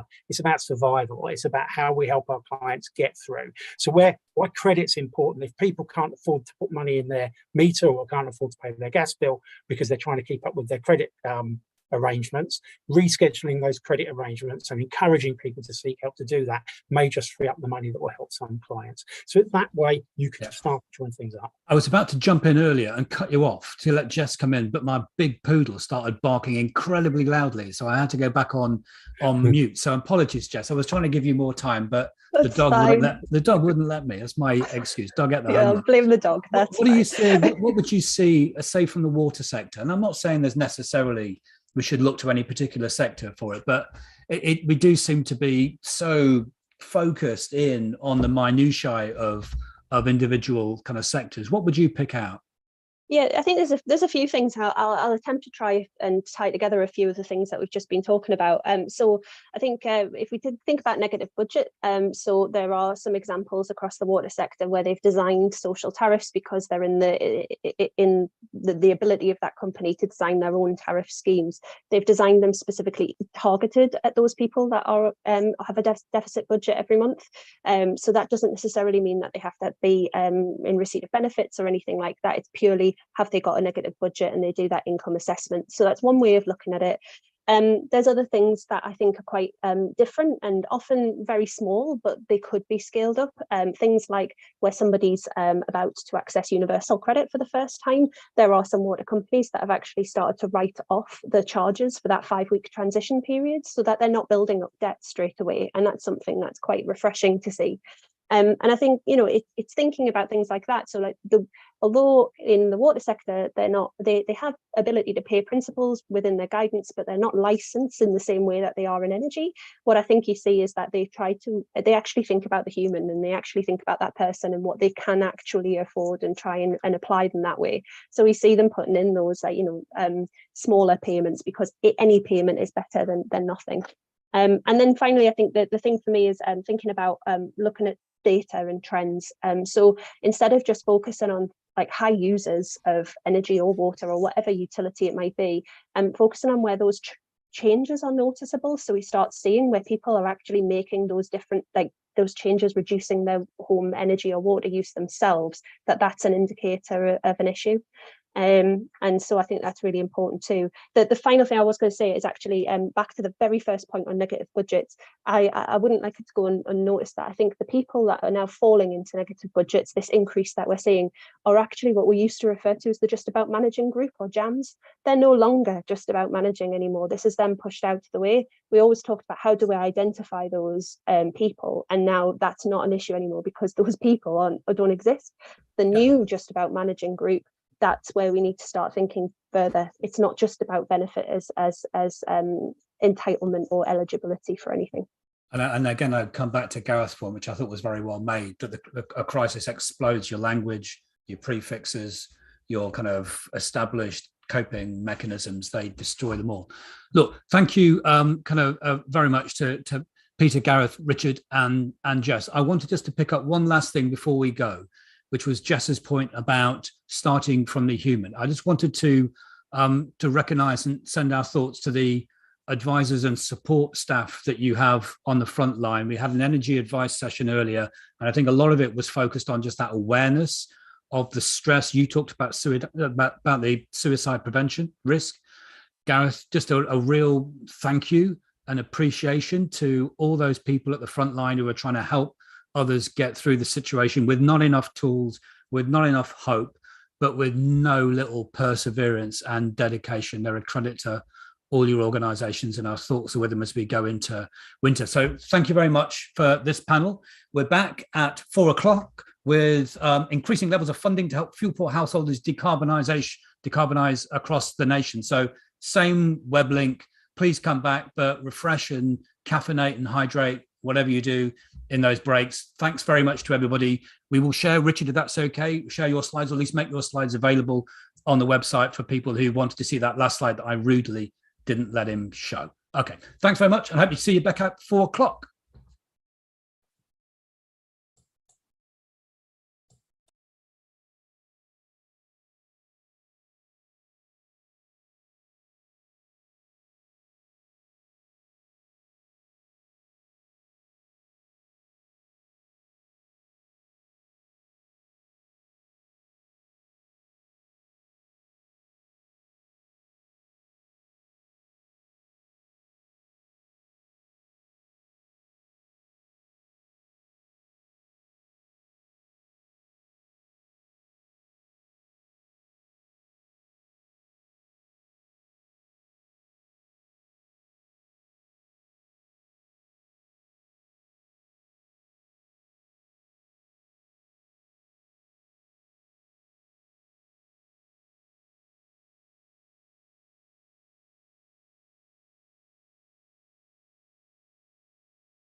plan worked. I can see some friendly faces ready here for the session. We're gonna give it just a couple more minutes till 4 and hope the numbers tick up a little bit, but we are live, so watch your P's and Q's for those of you that applies to. I'm mainly speaking to my own colleagues here. Thanks for joining us. Are we still waiting for Pam and Olivia? Let me just. Do you need to test our sound, or are we okay? You're coming through loud and clear to me there, Caroline. Thank you. You're okay. Fraser, I think you're the only other person that's not been backstage with us. So, do you want to give us a rendition? No, I'm okay. Can you still hear me and things? Yeah. Perfect. I was looking forward to a bit of Nessun Dorma or something, but no, that was fine. It's all right.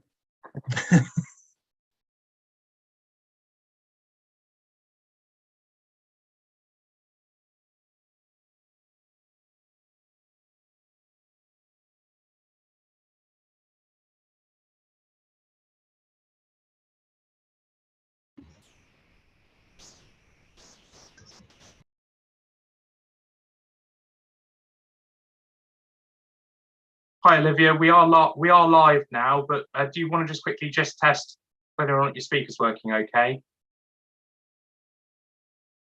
You can hear me. Can we hear you? Could you unmute yourself briefly?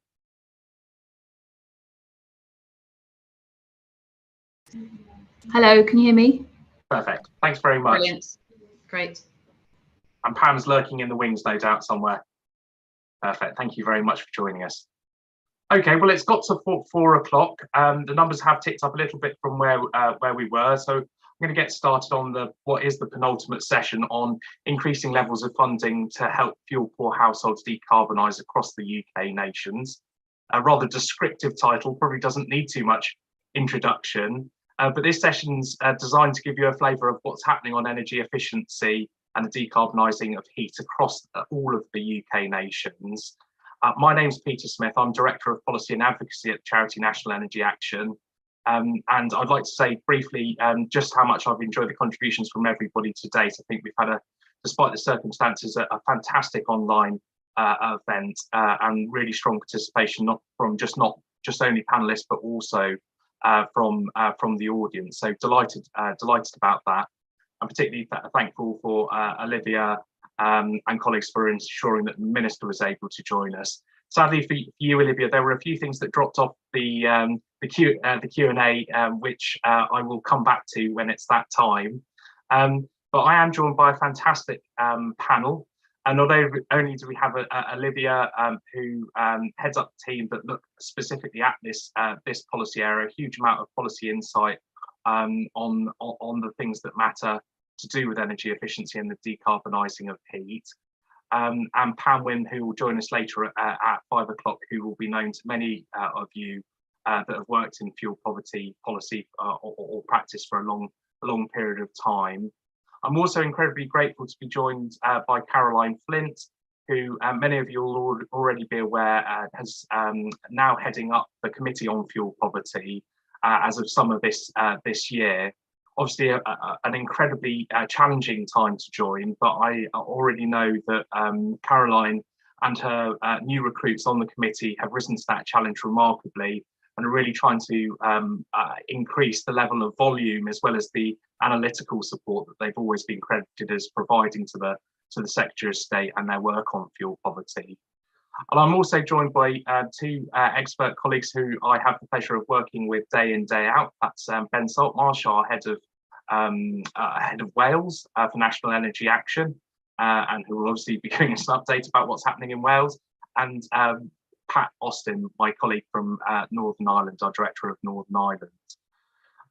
Before we get started though, just a very brief introduction. We've heard an awful lot today about the average consumer and how much on average they will be needing to spend this winter.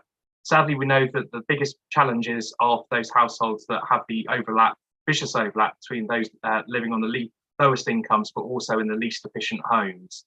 And a £2,500 energy bill per year to them feels more like £4,500. So makes a huge difference.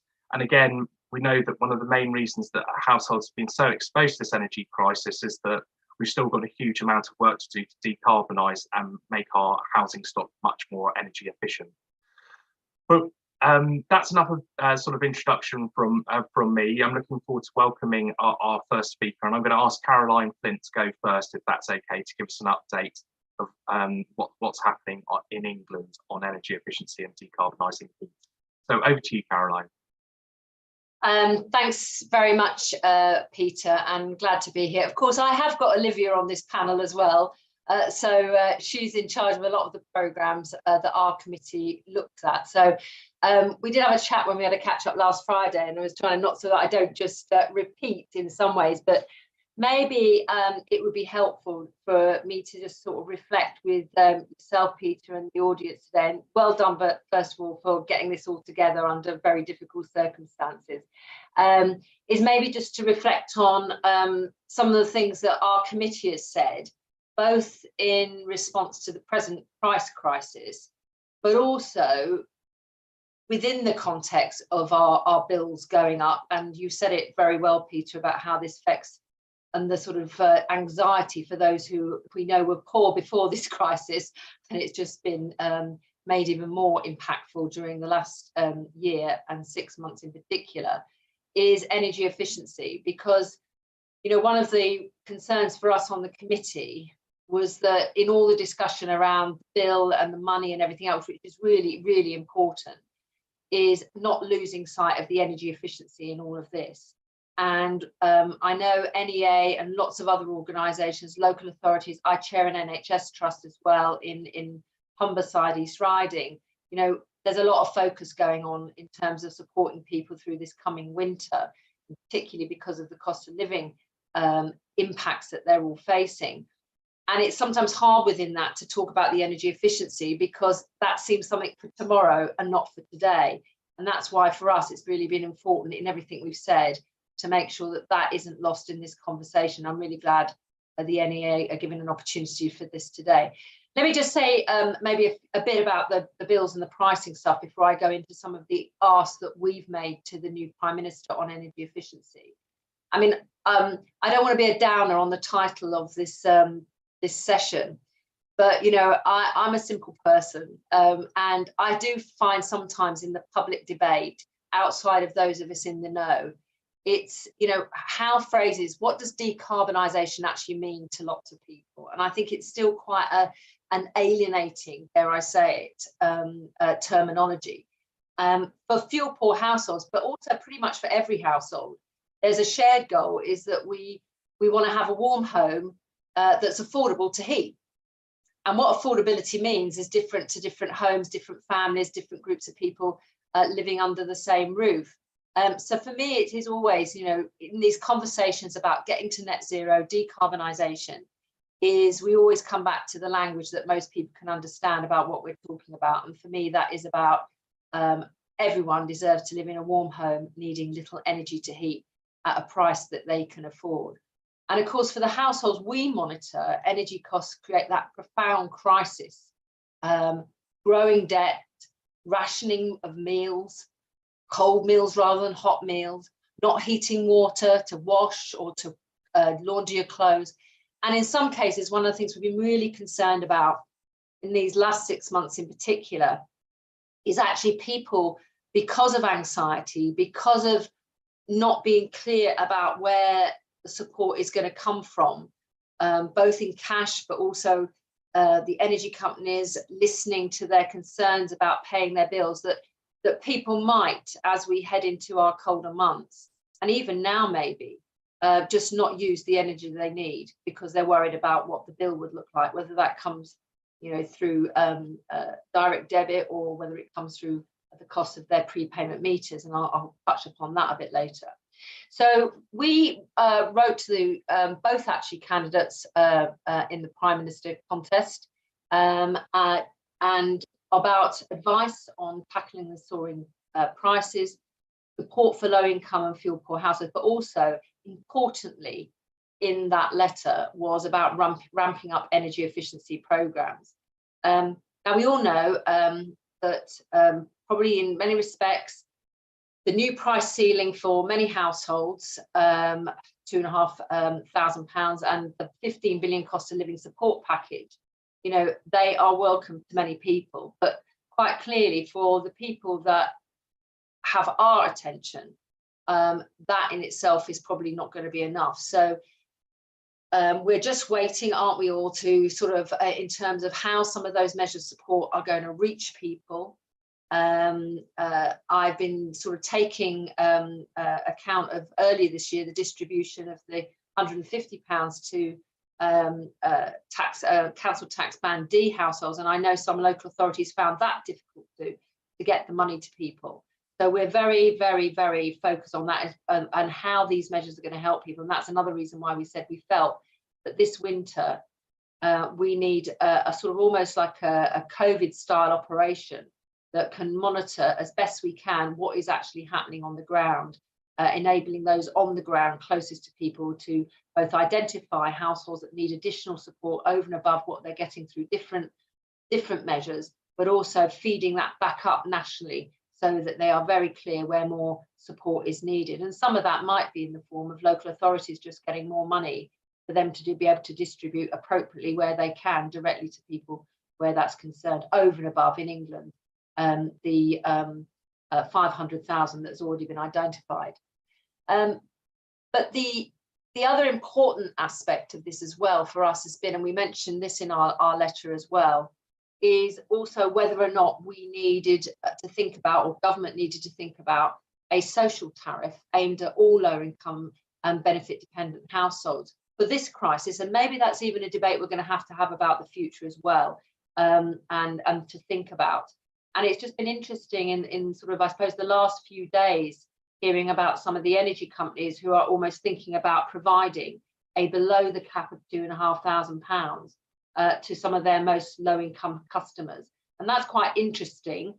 I'm not going to get into the 5 minutes I've got their motivations for doing that. It might be connected to some of their profit margins or whatever, I don't know. But it's very interesting that there is a recognition that within these price caps, there are groups of people for different reasons who need additional support and help. And we need to be thinking about how the present package, is it meeting the mark? Is it doing what it needs to do? And is more going to be necessary going forward? I would say that in terms of energy efficiency, whilst it might seem as if that's a sort of a measure that is for the future, I think what we also know, and we've made this point too, is that for a really sustainable energy efficiency program or group of programs, to create the sort of a dynamic that is needed, the momentum it's needed, we actually need that forward planning consistency of those people providing these services, understanding what they will get, where they're intended to do the work, and how that is going to be funded going forward. And again, for us, coming into this job, obviously we had the pandemic, and that had an impact on the pace of installations and measures being undertaken. But we also know, and I understand this from my own time in government, so I'm not making any partisan point here, that the time between government getting a decision and action really happening on the ground can be fraught. And the longer there are delays in that process, the more it adds to uncertainty going forward. So the overall message, I think, of the Committee on Fuel Poverty is we need that long-term assurance about some of these programmes. And in that respect, that means, I think, longer lead-in times, decisions may be made in good time, but also programmes that don't fall off at the end of the cliff waiting for the next programme to start. And I think that's got to be a measure of what happens going forward. And for me, again, and you know, the energy efficiency side is a bit of a no-brainer, given that we know that the Prime Minister is very interested in growth. The great thing about energy and particularly energy efficiency, it ticks a lot of boxes. And I think for those of us who are in this space where we're making the case, it's about improving energy security. The first letter as chair of the Committee on Fuel Poverty that I wrote on behalf of the committee was to Prime Minister Boris Johnson, when he did his energy security statement to make the case about energy efficiency within that context. It's about creating jobs in every region and nation of the UK. It's about contributing to the journey to net zero. It's about generating new manufacturing, production and supply chains across the UK. And importantly, it can do all that, and at the same time, with the right programmes and the right commitment, over 3 million households in England who are still living in cold homes with an energy rating of D or below can be improved and made better. And that's fundamentally important to the work that we do. We know that these hard to heat homes, they exacerbate hardship, they increase health risks and create greater anxiety for the most vulnerable. So specifically, in our letter, we argued that on Eco4, we support consistent funding of 1 billion per annum. We suggested an Eco Plus programme, at least as large as Eco4, to target low-income homeowners and social housing. We suggested that the LAD and HUG programme funding beyond March 2023 is announced as soon as possible, with a combined funding of at least 750 million per annum. And for the Social Housing Decarbonisation Fund, we're suggesting funding of 550 million per annum for at least 5 years to achieve some sort of step change in the volume of social housing upgraded each year. And on the private rented sector, we really believe that this is an area that the government have to come forward with deadlines for new minimum energy efficiency standards. And the current 2025 deadline, 2028 for some tenancies, we think is too generous. And the sector has got to be both incentivised, but also in certain quarters cajoled into action sooner rather than later. And finally, we urge measures to mobilise and attract institutional investors with use of green bonds and other mechanisms to incentivise action. I think that, also important to our discussion around energy efficiency, and it's really interesting hearing other members of the panel, but also questions, is when I've heard recent reports about that there's been an uptick in demand by homeowners for energy efficiency measures, there's part of me that has been a little bit worried. It's a good thing, of course it's a good thing, but a little bit worried whether that in meeting that demand and in that area of housing tenure, is there a danger that some of our programmes aimed at the full poor could lose out in terms of capacity because there just aren't enough skills out there to do the work? I think that is something we should be thinking about, and the risk about some of this. But fundamentally, Peter, I believe that actually it's a good thing if energy efficiency becomes a much wider conversation amongst different types of housing tenure, amongst different types of families and households in terms of their economic standing. Because actually experience tells us that it is often government funding and incentives that can lead to business expansion and innovation. And certainly the energy efficiency programs for those in fuel poverty, it's not often put in this context, but they actually are contributing to the growth. They actually do contribute to the growth of this sector. And as we hear, therefore, requests for energy retrofits climbing amongst homeowners, I've come to the view that actually, yes, we have to be mindful of the risk in that, but I actually think it's a good thing that beyond the programmes that we are concerned about, the wider public see that energy efficiency is the only game in town. I think a mixture of messages, incentives and regulation aimed at building demand amongst those who will ultimately contribute to their own funding for retrofit can only play its part in sustaining the energy efficiency market and transforming all our homes to be zero carbon ready and for the fuel poor, warm and affordable. So final message, we need to ramp up and expand those programmes for those in fuel poverty, provide more certainty about those programmes and the funding behind it.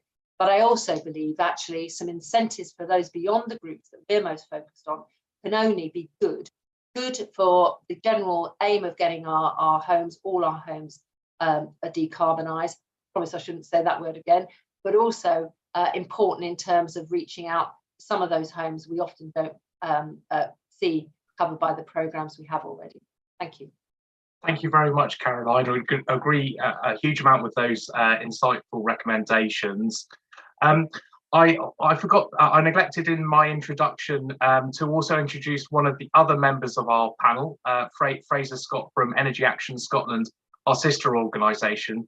It's extremely rude, but there's a special place in hell reserved for people that are rude to your trustees, and Fraser also sits on our board. So I'm hoping you won't hold that against me permanently, Fraser, and we'll come to you in due course. So thanks again, Caroline. I'm going to now hand over to Olivia and ask in some ways for a bit of a riposte to what Caroline has said. But I do know that you work very closely and that you'll be able to fill in some of the colour that Caroline just provided to us. So over to you. Thank you. Thank you, Peter, and thanks for the opportunity to speak on the panel this afternoon. Our Minister Lord Cannon spoke this morning, and he talked about how we're in sort of unprecedented times in terms of energy bills and our response to that as a department and as a government. It's always slightly difficult speaking on panels like this when to a certain extent I don't have a whole lot of new news to share with you. So what I can update you on is I can do a recap of the current policies we have available, but also update you on some of the sort of strategic thinking that the team are doing and some of our areas of focus in response to the current challenge. I just wanted to say also that the team and I have been listening into sessions today, and particularly welcome as ever to sort of hear and understand more about the lived experience of fuel poverty, which is always important to listen to, but sometimes quite hard to hear, and sort of a helpful reminder of why we're here and doing what we're trying to do. I think that the first sort of area where I wanted to recap is obviously the affordability measures that we've put in place in response to the unprecedented energy bills. None of this is new, so I'll do a brief recap of what we have available. Anticipating there might be lots of questions on this. So just to sort of summarise, obviously. The biggest announcement is the recent announcement of the energy price guarantee, which in effect freezes the average consumer bill at £2,500, with the difference between that and a reference price refunded to the energy suppliers. So protecting households from current and further increases in energy prices for the next 2 years. Alongside that, the EBS Energy Bill Support Scheme payment is going ahead, which is to the value of £400 for every household. And then alongside that, then the warm home discount, which is reformed and automatically delivered for the majority of recipients this year for the first time, to the value of £150 is going ahead. And then finally, obviously, the cost of living payments and that package more generally that is being delivered through the benefit system by my colleagues in the Department of Work and Pensions. The sum total of that means that the average household, their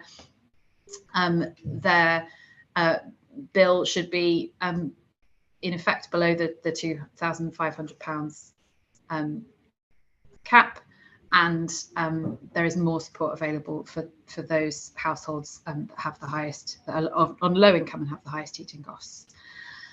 On energy efficiency, I'm sure you're all very familiar with our capital schemes, HUG, LAD, SHDF, which are going ahead, and then also Eco4, the largest of our energy efficiency schemes, which after a somewhat delayed introduction under slow start,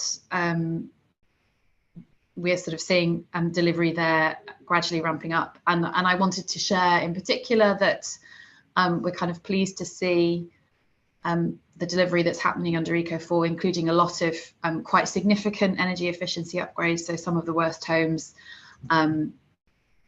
EPC, F and G, moving up to a C and beyond, which is really good news from a fuel poverty point of view. And we're hoping that now deployment can start to fly under Eco4. Strategically within the fuel poverty team, whilst a lot of the department is obviously focused on the affordability measures and making something as enormous as the energy price guarantee mechanism work effectively and quickly for consumers. Within our team, we sort of remain focused on energy efficiency, which has always been the long-term solution to fuel poverty, but in particular, looking ahead in sort of the medium term and you know what happens as the affordability support we've got in place and is due to be in place for the next 2 years. What happens after that, and how energy efficiency is sort of energy efficiency is a means to transition away from needing to provide very long-term support with energy bills. It's sort of, I don't think it's any secret because it's been widely reported in the press that we've been looking at options for increasing energy efficiency deployment. I think in doing so, we've tried to sort of learn the lessons from our current and former energy efficiency schemes. So we've been thinking about ways to sort of expand successful delivery models and ways to make sure that help reaches the households that is most needed. Obviously, that sort of thinking and decisions around that has been somewhat interrupted by events, including the sort of change of prime minister and change of ministers. I guess because of that, we've not had sort of as many decisions in this space as perhaps we would like. But I suppose we're still working on it, I would say, and I'm sort of happy to take questions though on that aspect, though with the proviso that obviously there's only so much I can say at this stage of proceedings. But really, I wanted to emphasise that, you know, there's a team in the department thinking about that and thinking about options, and alongside all of our work on affordability. And that sort of crucial intervention for this winter, we're thinking about how we can build on energy efficiency deployment as a medium and long-term solution. I'll stop there, but obviously happy to take questions when we get to that stage. Thanks very much, Olivia. It's a tricky timing for you in particular, so I appreciate your candour and telling us what we can hear at this point, and looking forward to bringing you in on a couple of the questions later on. Thank you. Okay, I'm going to find out now a little bit about what's happening over in Northern Ireland, if that's okay. Perhaps we've heard from Caroline earlier about some of the impacts that are prevailing on households there in the absence of the existing support that's been pledged. But looking forward to your update, particularly around energy efficiency and some of the progress that we thought was possible potentially when we saw the energy strategy last year. But over to you. Okay, thank you, Peter. Thank you, conference. I'm delighted to come along today to sort of outline the position of Northern Ireland. But I'm not going to lie to you, the position is pretty grim. And what I am delighted about today is to hear so many references to Northern Ireland and maybe offers of support. And indeed, Caroline, I would really like to extend an invite to yourself maybe to talk to us and maybe come across and help us and help use any lever we can to get some traction and some of the things that we need to get a bit of movement on in Northern Ireland. So we are really struggling.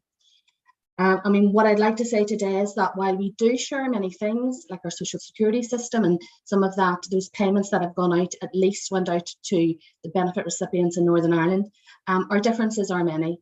Our energy market is separate. We're part of a single electricity market with the south of Ireland. We have 68% of households reliant on domestic home heating oil, which is non-regulated. We've only had gas introduced since 1999 in the Belfast area. And unlike the rest of GB and the south of Ireland, we're continuing to build a gas network with the view to greening that up and introducing hydrogen eventually on down the line. And that's the form of decarbonisation. That's the traction of government and the traction of our energy strategy. And we at NEA have great concerns about that because we haven't seen any of those costings. We haven't seen essentially anything that would indicate that that's an affordable way forward for households in Northern Ireland. but nonetheless, as I say, it's the strategy and it's being pushed forward.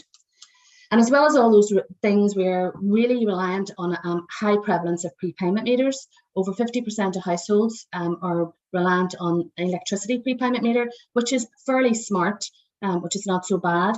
But up to 80% of households are reliant on a gas prepayment meter, which are essentially your legacy meters. So they're clunky, they're very difficult to top up.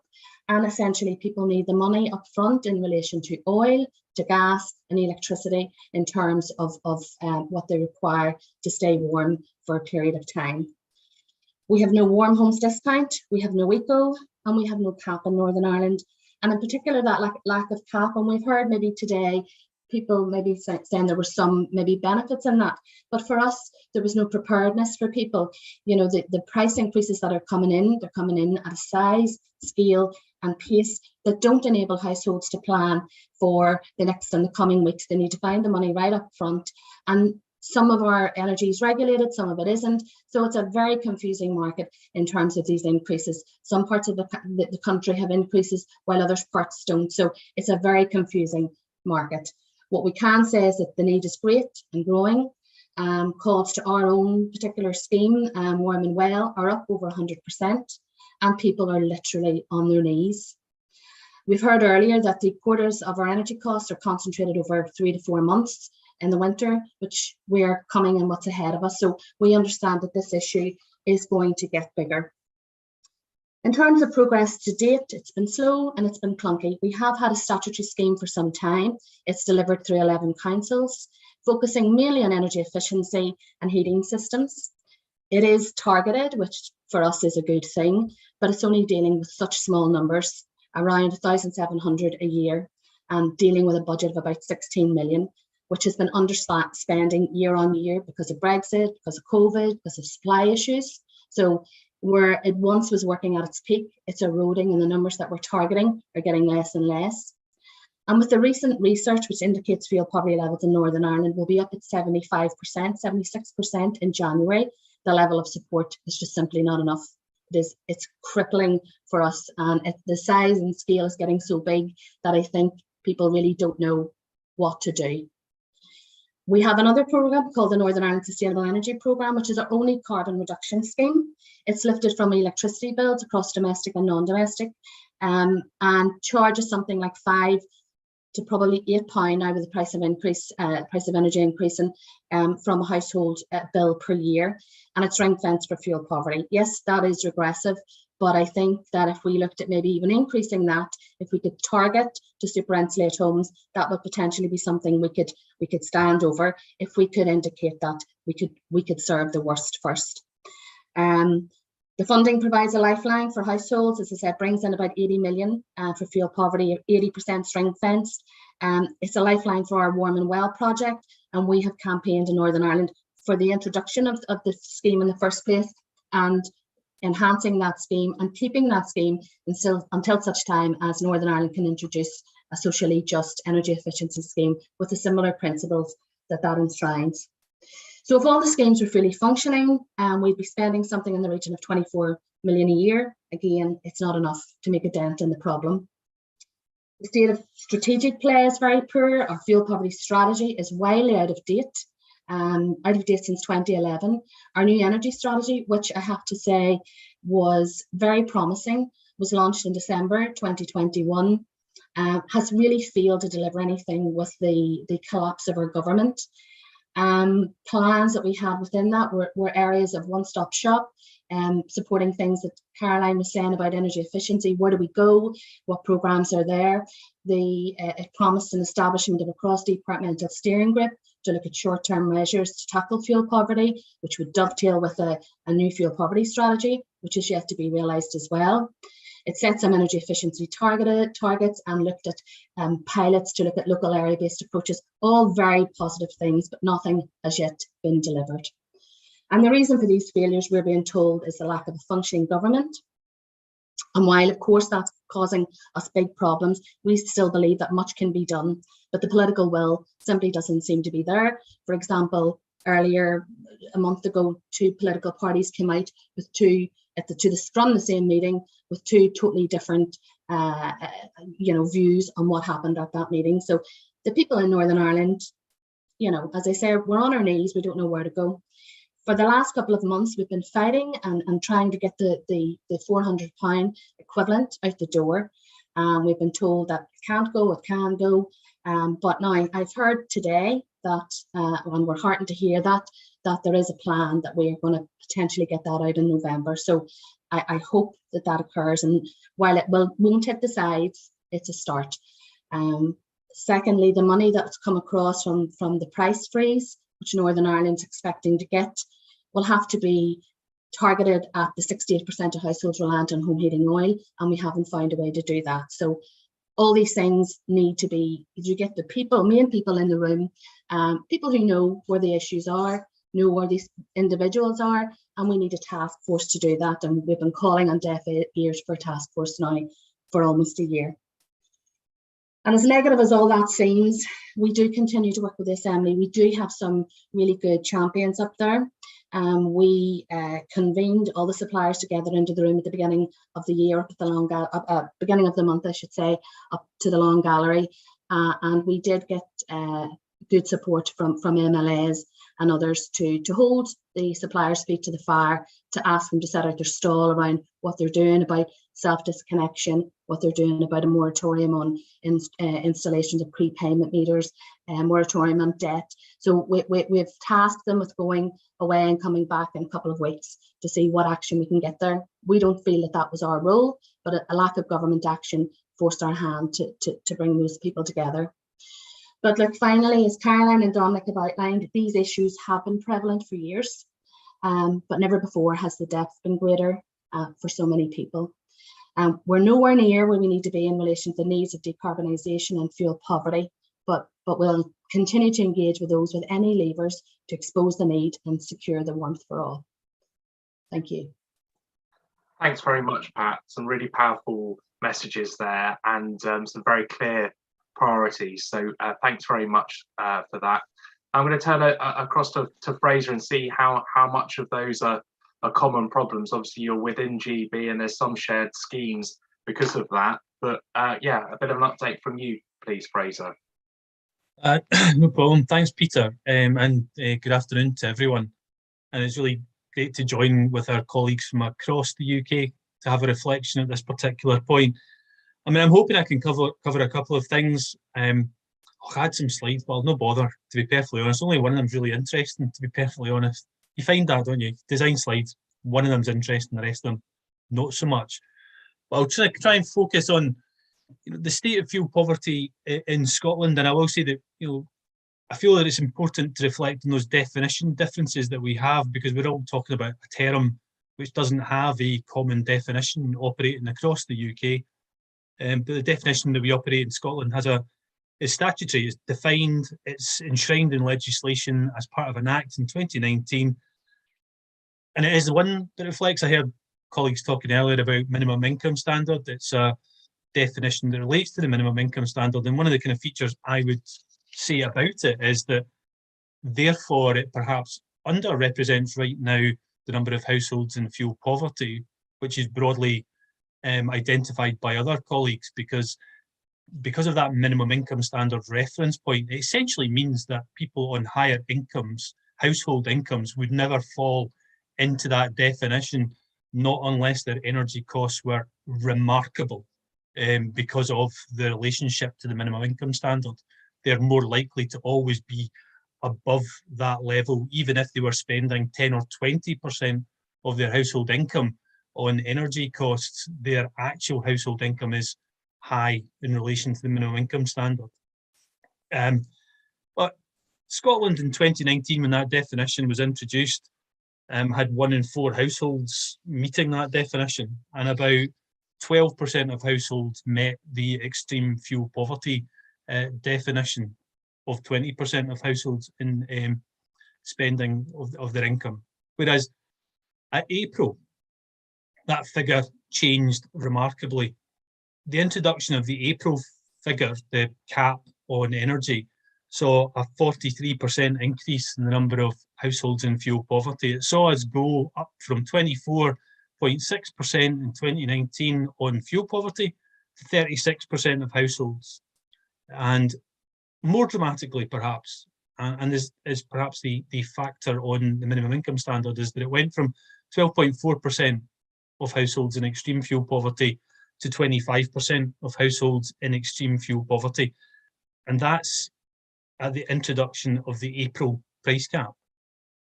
Now, I'm going to simply say, yeah, we could have updated things by now, but we haven't, because largely the cap on prices in October and the value of all the financial supports available doesn't really move us greatly on from where we were in April, certainly not according to the latest Scottish Government estimates. Based on that kind of 2,800 figure that Ofgem introduced earlier, and the value of all the financial supports that we've talked about over the day, we're not really any further forward from there in relation to our fuel poverty definition. But one of the kind of key aspects for me in fuel poverty in Scotland is that, you know, there are huge inequalities, and one of those is the geography of fuel poverty. And 1 in 3 households in fuel poverty in Scotland is not an even distribution. Clearly, like other parts of GB and UK, it relates to things like being off gas, being an all electrically heated and powered home, having higher levels of low quality housing, lower proportions of higher efficient homes. So the peripheral part of Scotland, if you like, the Western Isles, Orkney, Shetland, Highland, are all areas where there's a convergence of lower incomes, higher costs, where this average capped level is a fantasy, or is actually the value that it once was in 2019.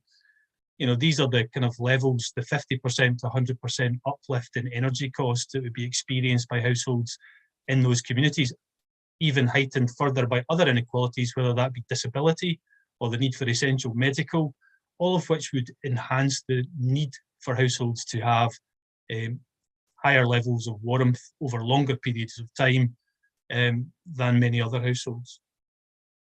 2021, you know, brought us a new fuel poverty strategy pack. That was only December. To be honest, it looks well out of date already. It looked well out of date by the time we hit mid-January, I would have said, in 2022, and certainly was not written in such a way that it could in any way reflect the crisis and the depth of the crisis that we're in today. Yeah, we've got a solid framework for delivery in Scotland. Don't get me wrong, we have got a solid framework. We have got ambition, and we have got a strategy that identifies all the key aspects, whether that's the improvements to people's homes or to the deployment of benefits in a better way, the benefits that would be devolved to the Scottish Government. But our fuel poverty levels, generally speaking, have tended to bump along for quite a long time at quite a high level, perhaps just an agonisingly high level for such a long time. A framework of delivery looks a bit like we have Warmer Home Scotland, which is a fuel poverty programme, wholly dedicated to supporting people on the lowest incomes in some of the poorest quality housing. But yet on an annual basis, it helps about 5,000 to 6,000 households. That's what it's helped so far. And I think I just reflected there was, did I nearly say 600,000 households would be in extreme fuel poverty? It simply cannot touch the sides of an issue. As great as the work it delivers, it's not of a scale that's necessary to deal with the issue that we have. But we have more than this. We have beyond this. We have the Energy Efficient Scotland programme with its area-based schemes. But unfortunately, across the current budgets through to 2026, its budget is, I would still say, relatively flat. Yeah, there's a 16% uplift across that whole period. But in 23-24, we're about to see a 14% reduction in its annual spend. That's what's been published by government. So there'll be a reduction in 23-24. This doesn't sound like a crisis response. It doesn't sound like an acceleration on the programmes to support us to move towards net zero. It's simply not there. We also have a loan scheme which is available to homeowners. And we have a referral pathway through the Scottish Government funded Home Energy Scotland programme. And it's seen an uplift in funding to help people deal with their issues, to help with referrals. But I think, as we've all talked about over the course of the day, the focus we have right now is on crisis and people getting by, just trying to get through the next week, the next day, through this winter, and so these programmes are running up against a few issues. Some of those issues are, if you like, of their own design. Financial contributions. Yes, as you might imagine, there is currently less desire for the public to invest in their own financial contributions to unlock substantially bigger amounts of public investment. But nonetheless, they exist, and they're creating a barrier simply because households are now less willing to invest in those things because that money has a different value today. This is very much about the money I have in my hand today can feed my family, or should I lock it away into a payback period that may still be 3 to 5 years from now, if you're lucky. And we need to sweep these away. And at least there's some movement from the Scottish Government on removing some of these barriers to financial contributions, and also looking at the loan scheme and moving it away from, if you like, cashback towards a grants type programme. But it's not here yet, and therefore it's unlikely to have a significant impact in the financial year that we're in today. I mean, I kind of look at some of this, and I think Olivia, you pointed out as well that the warm home discount programme's going ahead. I'd like to say in Scotland it was going ahead with as much vigour and continuity as it demands, but it isn't. In fact, I think we're still sitting waiting on regulations to pass through, and I believe they may not pass through unless they have to go to the House of Lords, and it's not sitting again till, I don't know, end of the first week in October. And here we are 6 months into a year in which the warm home discount at £150 it's never more important that people know that it's actually coming and they can go through a process to receive it, albeit how small a respite that it now provides. And obviously the industry initiative spend that would be associated with, which could go towards supporting improvements to people's homes, is also delayed. So, for me in Scotland, we've got a lot of really positive things. And if I look ahead, yeah, there are still desperate times ahead. I'm still concerned about targeting of consequentials when they happen. We've not done well so far. We've largely done the same as other parts of GB, UK, council tax reductions, crisis payments, investments in one-stop shops. We could have done much more to mobilise our financial support for households that were devolved to us, without a doubt, and consider the impacts on the National Health Service and on education, and the potential that those areas have to contribute to helping improve people's lives. But equally, we're not in a position, I don't believe, to accelerate the energy efficiency programmes that are needed to lift people out of fuel poverty and to decouple people's homes and affordability of energy. We've got quite a long way to go. I hope I haven't sounded like the voice of too much of doom and gloom, but I'm getting a name for that up here as well, albeit someone did ask if I was going to be presenting sports scene. Such has been, I know, the amount of media coverage that we've all taken part in over this last 6 months to 12 months. But it is a hugely important issue that is with us every single day, and the inequalities get wider and wider, and we're simply not getting to them. Well, thank you very much, Fraser. You're right to tell it how it is, and in some ways I know that you would have moderated what you would have liked to say for the audience. So yeah, thank you. Okay, Ben, I'm going to hand over to you, and yeah, if you can give us a bit of an update on what's happening in Wales. I know that there is quite a lot of time. Absolutely, yeah, no, thank you very much, and good afternoon, everyone. Yeah, let me start here. Over 600,000 households in Wales are now estimated to be in fuel poverty. That's 45% of our country, and similar to Fraser's just outlined, that's at today's prices. So they're households in fuel poverty today, and that includes 98% of our lower income households. So virtually all of them, and that will come as absolutely no surprise to conference, I'm sure.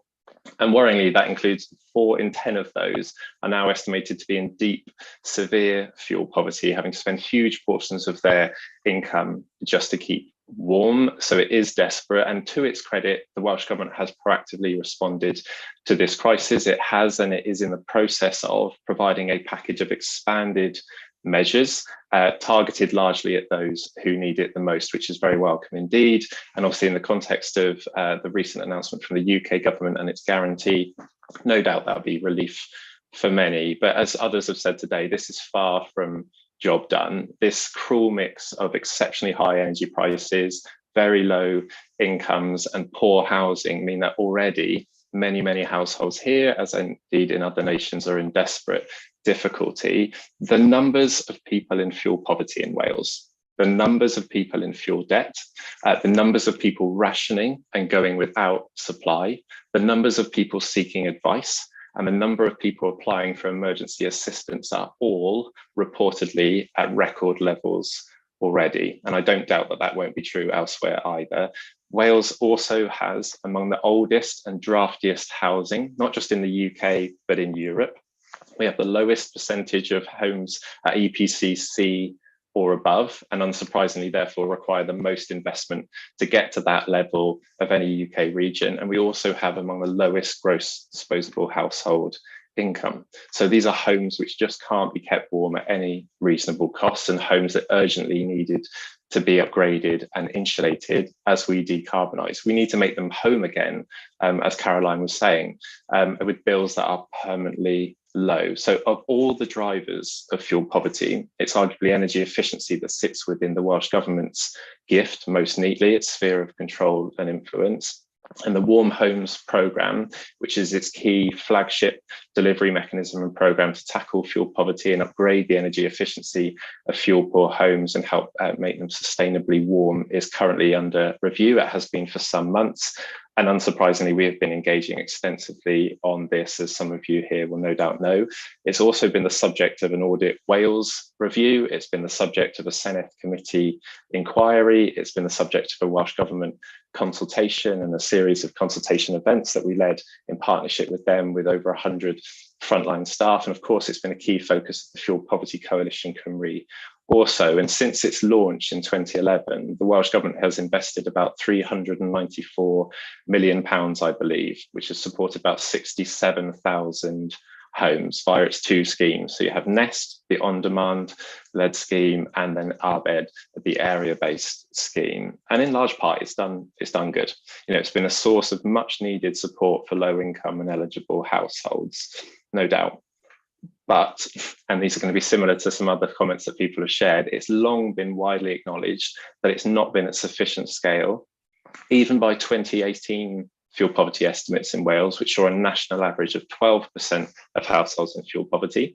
The Minister at the time and many others since, including some excellent work by our Future Generations Commissioner for Wales, has made very, very clear the need to double down on energy efficiency, and for the Welsh Government to double its own funding it's putting into the Warm Homes programme to at least 732 million by 2030. And of course, it's vital that the next iteration of the programme, the Warm Homes programme here, which is due to start in 2023, but let's watch this space, lifts households out of fuel poverty and provides guaranteed support to those who are worst affected first, so those on the lowest incomes living in the least efficient homes. And I say that because there's been mixed views about its impact to date, particularly in reducing fuel poverty for those who have been supported by it. That's in part, I think, because of some heavily criticised monitoring and reporting, particularly out of the Audit Wales report, but also because it's increasingly fallen short of its original and welcome whole home intended approach, and instead relied very heavily in recent years on gas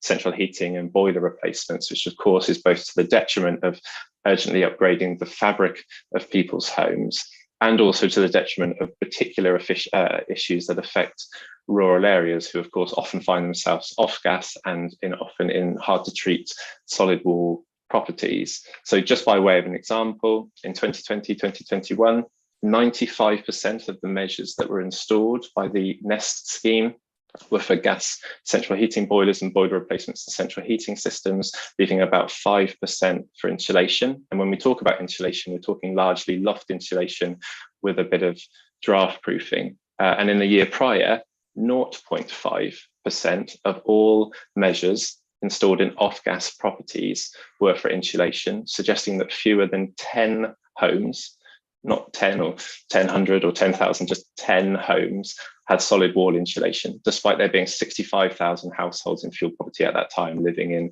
solid uninsulated walls, the highest of all property and wall types. So it's vital that the next iteration of the programme addresses that, and it provides multiple measures via a fabric first basis and delivered crucially alongside holistic wraparound of support and advice to permanently reduce demand as we insulate and helps people sustainably heat their homes. I'm sure this is true elsewhere, warmer, greener, healthier places to live that will actually be vital if we're to reach those fuel poverty targets and indeed our net zero targets too. So on that, similarly in Scotland, the Welsh Government here in Wales published a new fuel poverty plan in 2021 prior to the crisis, and here that set 3 targets all to be achieved by 2035.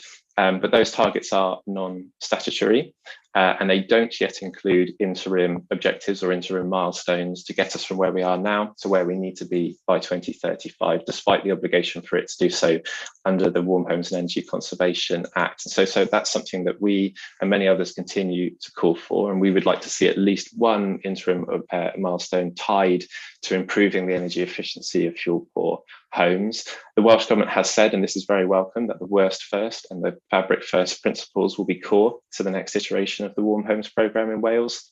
It's already a high-level principle of its tackling fuel poverty plan. It's already a high-level principle of its net zero Wales plan. So it's now important that we see those principles embedded in the targets and actions themselves. And much of Welsh Government's recent attention on decarbonisation has perhaps unsurprisingly been focused in recent years on social housing. Social housing in Wales has its own standard under the Welsh Housing Quality Standard, and it has also its own programme to look at testing pathways for all sorts of different types of homes across Wales to net zero.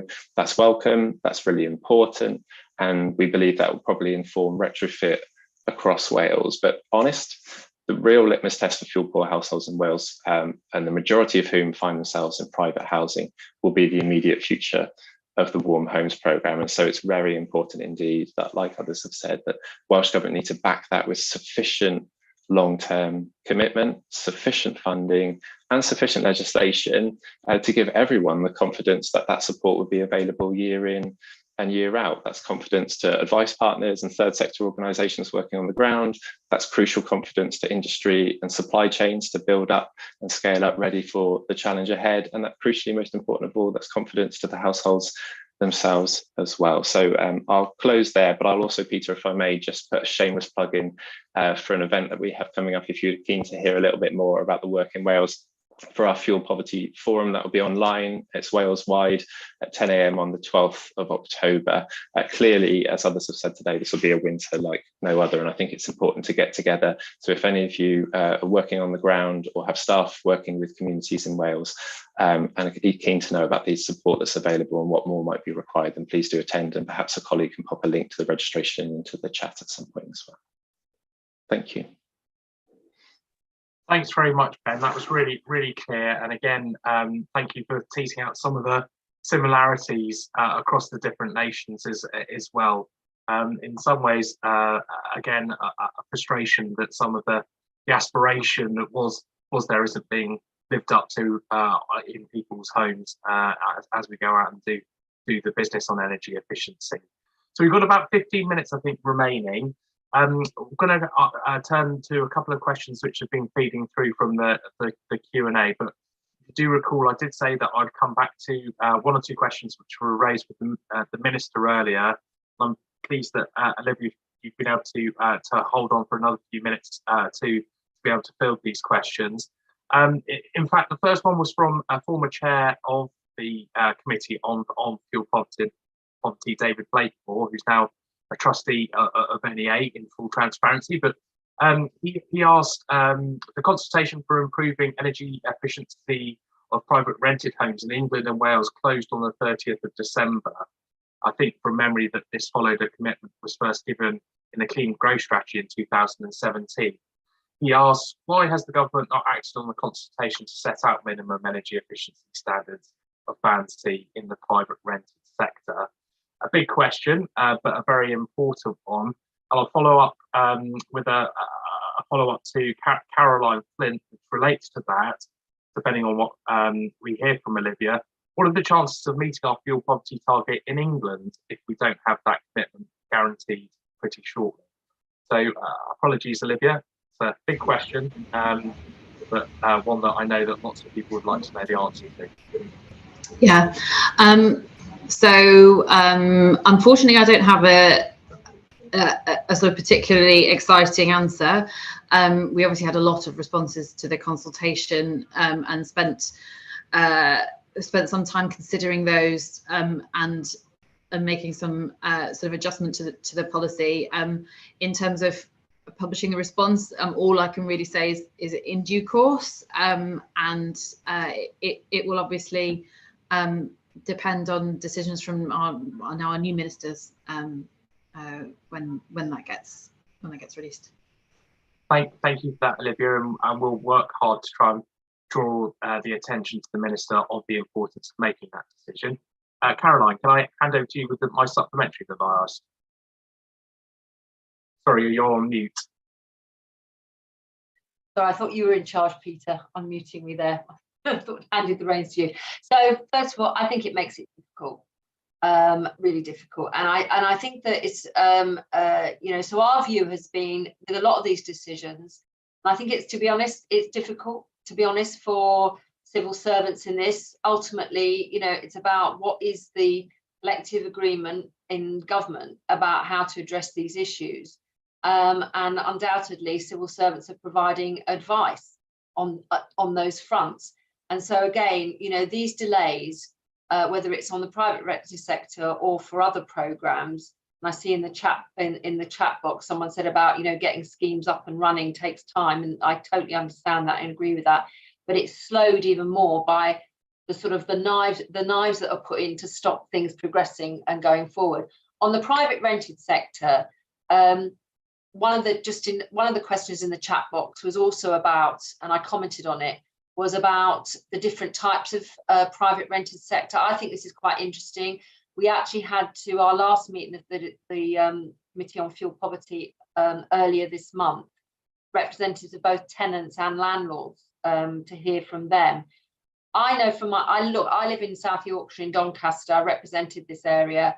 My husband, for his sins, is also a councillor. I can tell you the neighbourhoods in terms of where the private rented sector is a real problem in terms of the housing stock.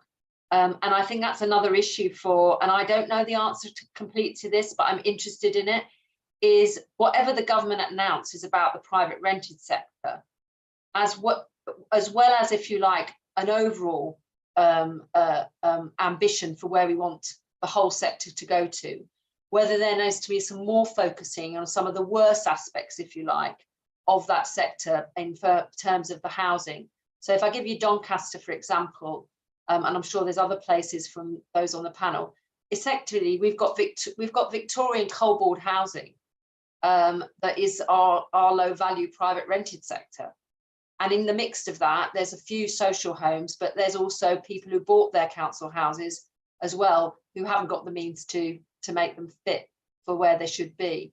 I sometimes wonder on this, whether we then therefore need policies that are targeted within certain aspects of the PRS to make more progress than maybe we currently are. And I think that's something to consider on this. Someone on the chat box mentioned HMOs, for example, and whether there's different strategies to deal with different landlords in different parts of the sector, which actually may win supports from some landlords, because not all landlords are bad, they aren't, but there are some who need incentives and also a bit more push to make them do the right thing as well, I think.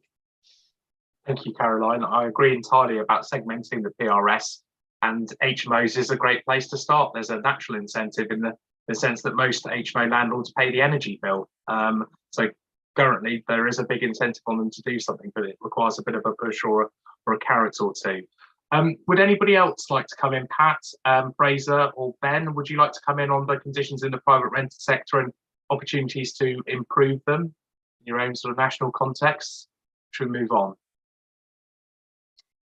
Peter, just to say that we have the highest incidence of fuel poverty is within the private rented sector, which is obviously reflected, and we haven't got again the appropriate targets or interventions. And in fact, where we maybe at some government programs at one point fully funded the landlord for energy efficiency improvements, both in ISEP and the Affordable Warmth Scheme have required a 50% contribution from the landlord, but without a carrot or a stick, we're not engaging them at all. So it's a problem.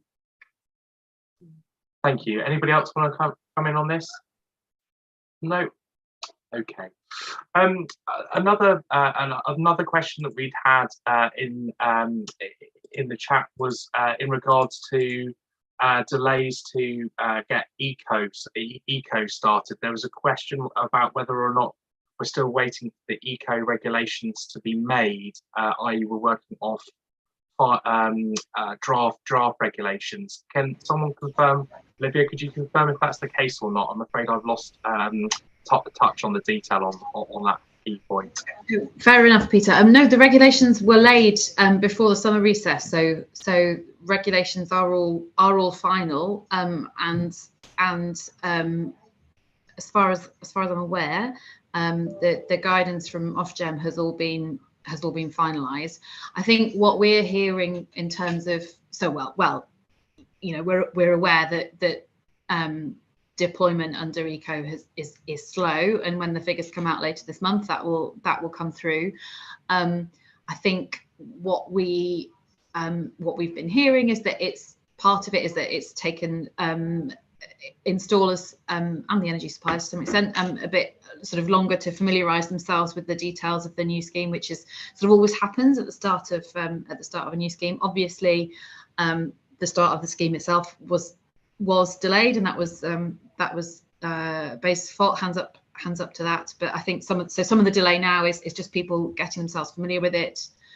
And I think, sort of informally reported, I think some people were a bit concerned about what the sort of transfer of green levies high-level discussions over the summer might mean for eco, and that might have slowed down people's rates of contracting for deployment. Happy to confirm, in case anyone wasn't aware, that there's no change to eco 4 at all.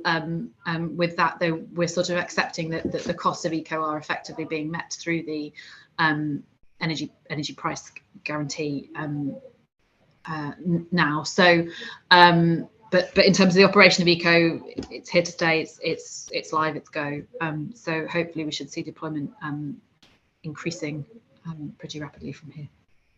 Thank you, Olivia. Those are two both important and welcome clarifications, particularly the latter. I do think that there's still uncertainty within the supply chain about the impact of the freeze on levies. So it's welcome clarification. There's no operational changes. So hopefully everybody have confidence to pile in and get the most out of that scheme as is possible. Couple of questions about the nature of the timing for any type of update on support for heating oil customers. You've heard from from Pat and from Ben about Fraser about the nature of heating oil and the challenges there. Are there any further sort of details that might emerge shortly on that UK-wide scheme, which was heralded on the 8th of September? Yeah, so other than saying details absolutely will be arriving shortly, just because we're aware that the problem is live right now when we need to get the solution out as quickly as possible. All I can sort of say is to reiterate that we're looking at making equivalent support available.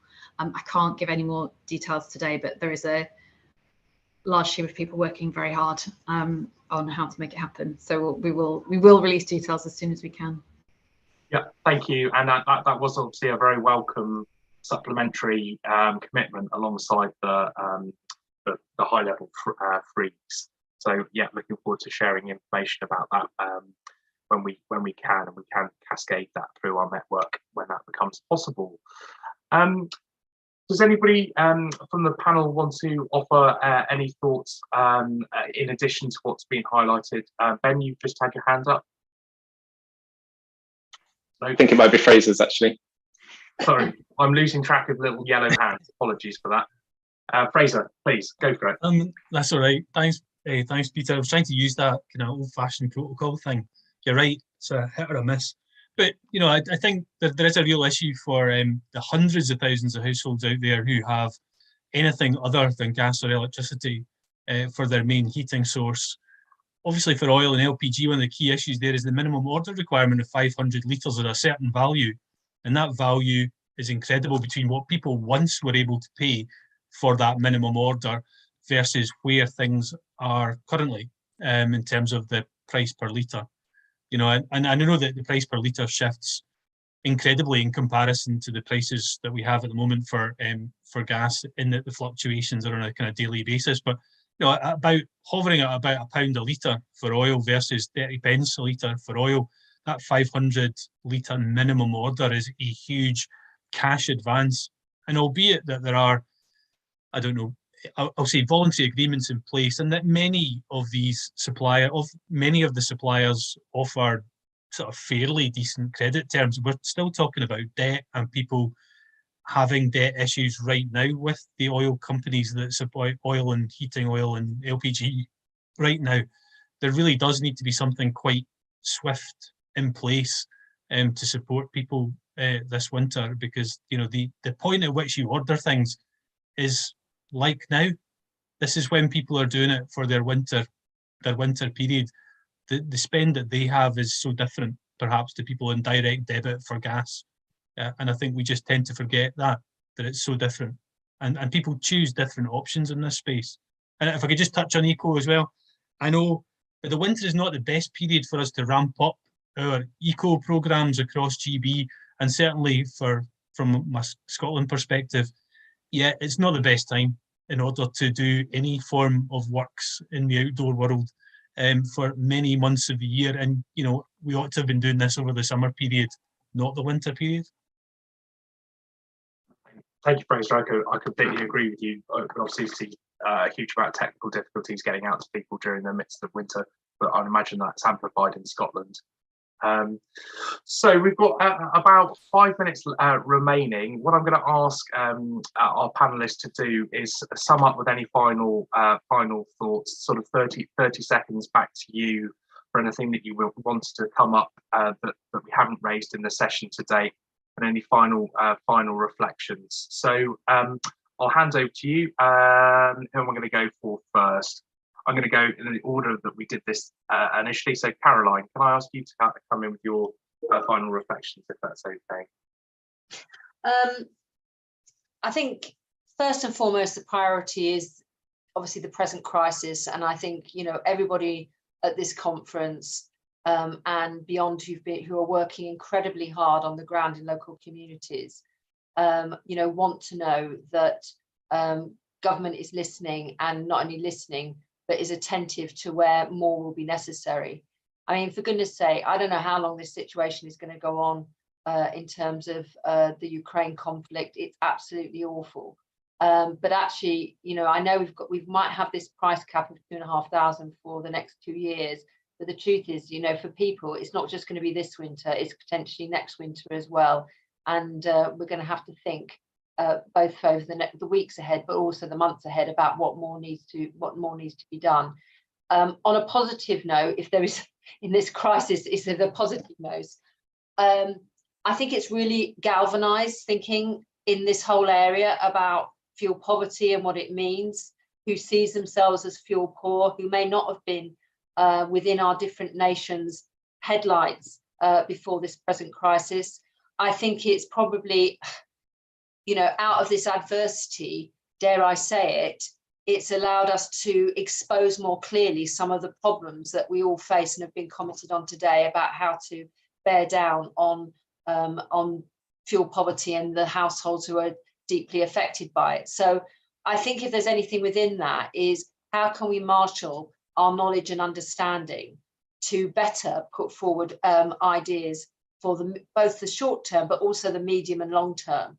about how we can do these things better, because actually this has exposed in a way probably nothing else has done for some years, the depth of poverty that we're talking about, not just on fuel, but in other areas as well, but also how our built environment is just not up to scratch for where it needs to be. Thank you, Caroline. Can I just say a big thank you to you for attending, particularly as I know that it's your birthday today. I hope you don't mind me saying. So thanks very much. That's going above and beyond, even though you're the chair of the committee on fuel poverty. I hope you have a chance to relax at some point today and enjoy yourself. So I'm going to hand over now, Olivia. If there's any final remarks, I wouldn't necessarily expect you to, but if there's anything you'd like to say, final few seconds. I think just a quick extra reflection based on some of the questions that were in the chat, just to say that when we're thinking about more support for energy efficiency and in fuel poor homes, we are this time around very much trying to learn the lessons from schemes past, and also that our sort of the options and choices around that are being very much driven by the sort of urgency of the current crisis and the need to sort of deploy as quickly as possible. So we're kind of trying not to let the best be the enemy of the good in terms of in terms of getting more support in place,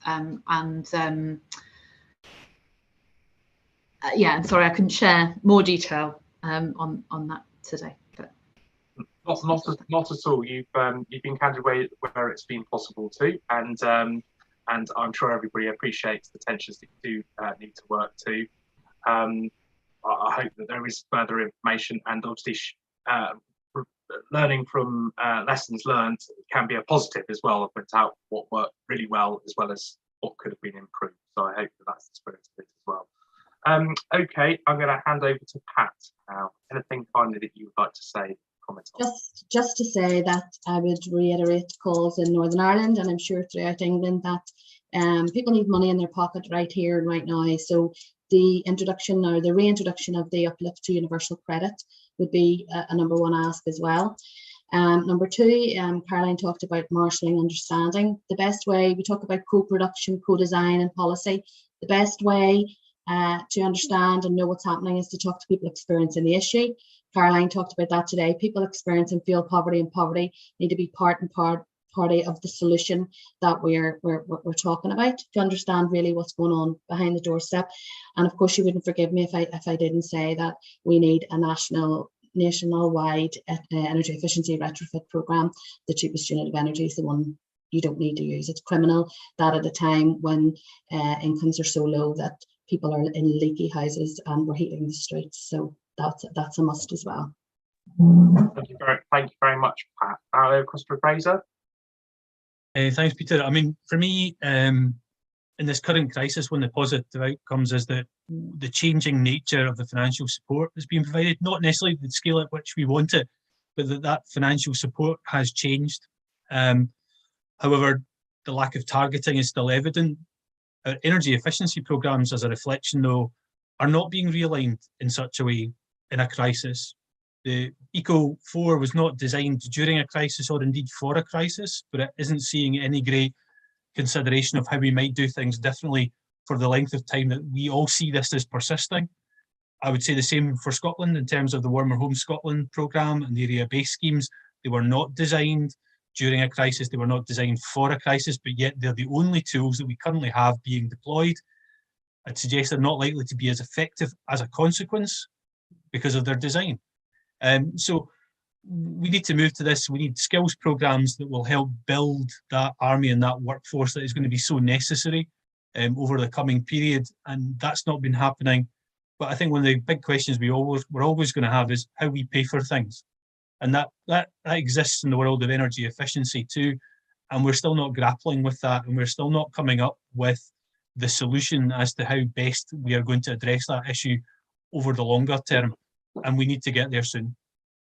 Thank you, Fraser. Ben, we are short of time. We're over time now, and I know my colleagues will be screaming backstage at me for allowing you this minute. But go on, have have 30 seconds. Yeah, let's just cut me off after 30. That's in everyone's interest. But yeah, absolutely, I'd agree. And it's also the cost of inaction, isn't it? So the problem of fuel poverty is very wide and it is very deep, as people have said. And so I think the main thing here is to stress the equal kind of urgency of improving people's homes and the energy efficiency of those. And I think it's essential that we have that long-term commitment, that support will be guaranteed and guaranteed for the long term and will be coming.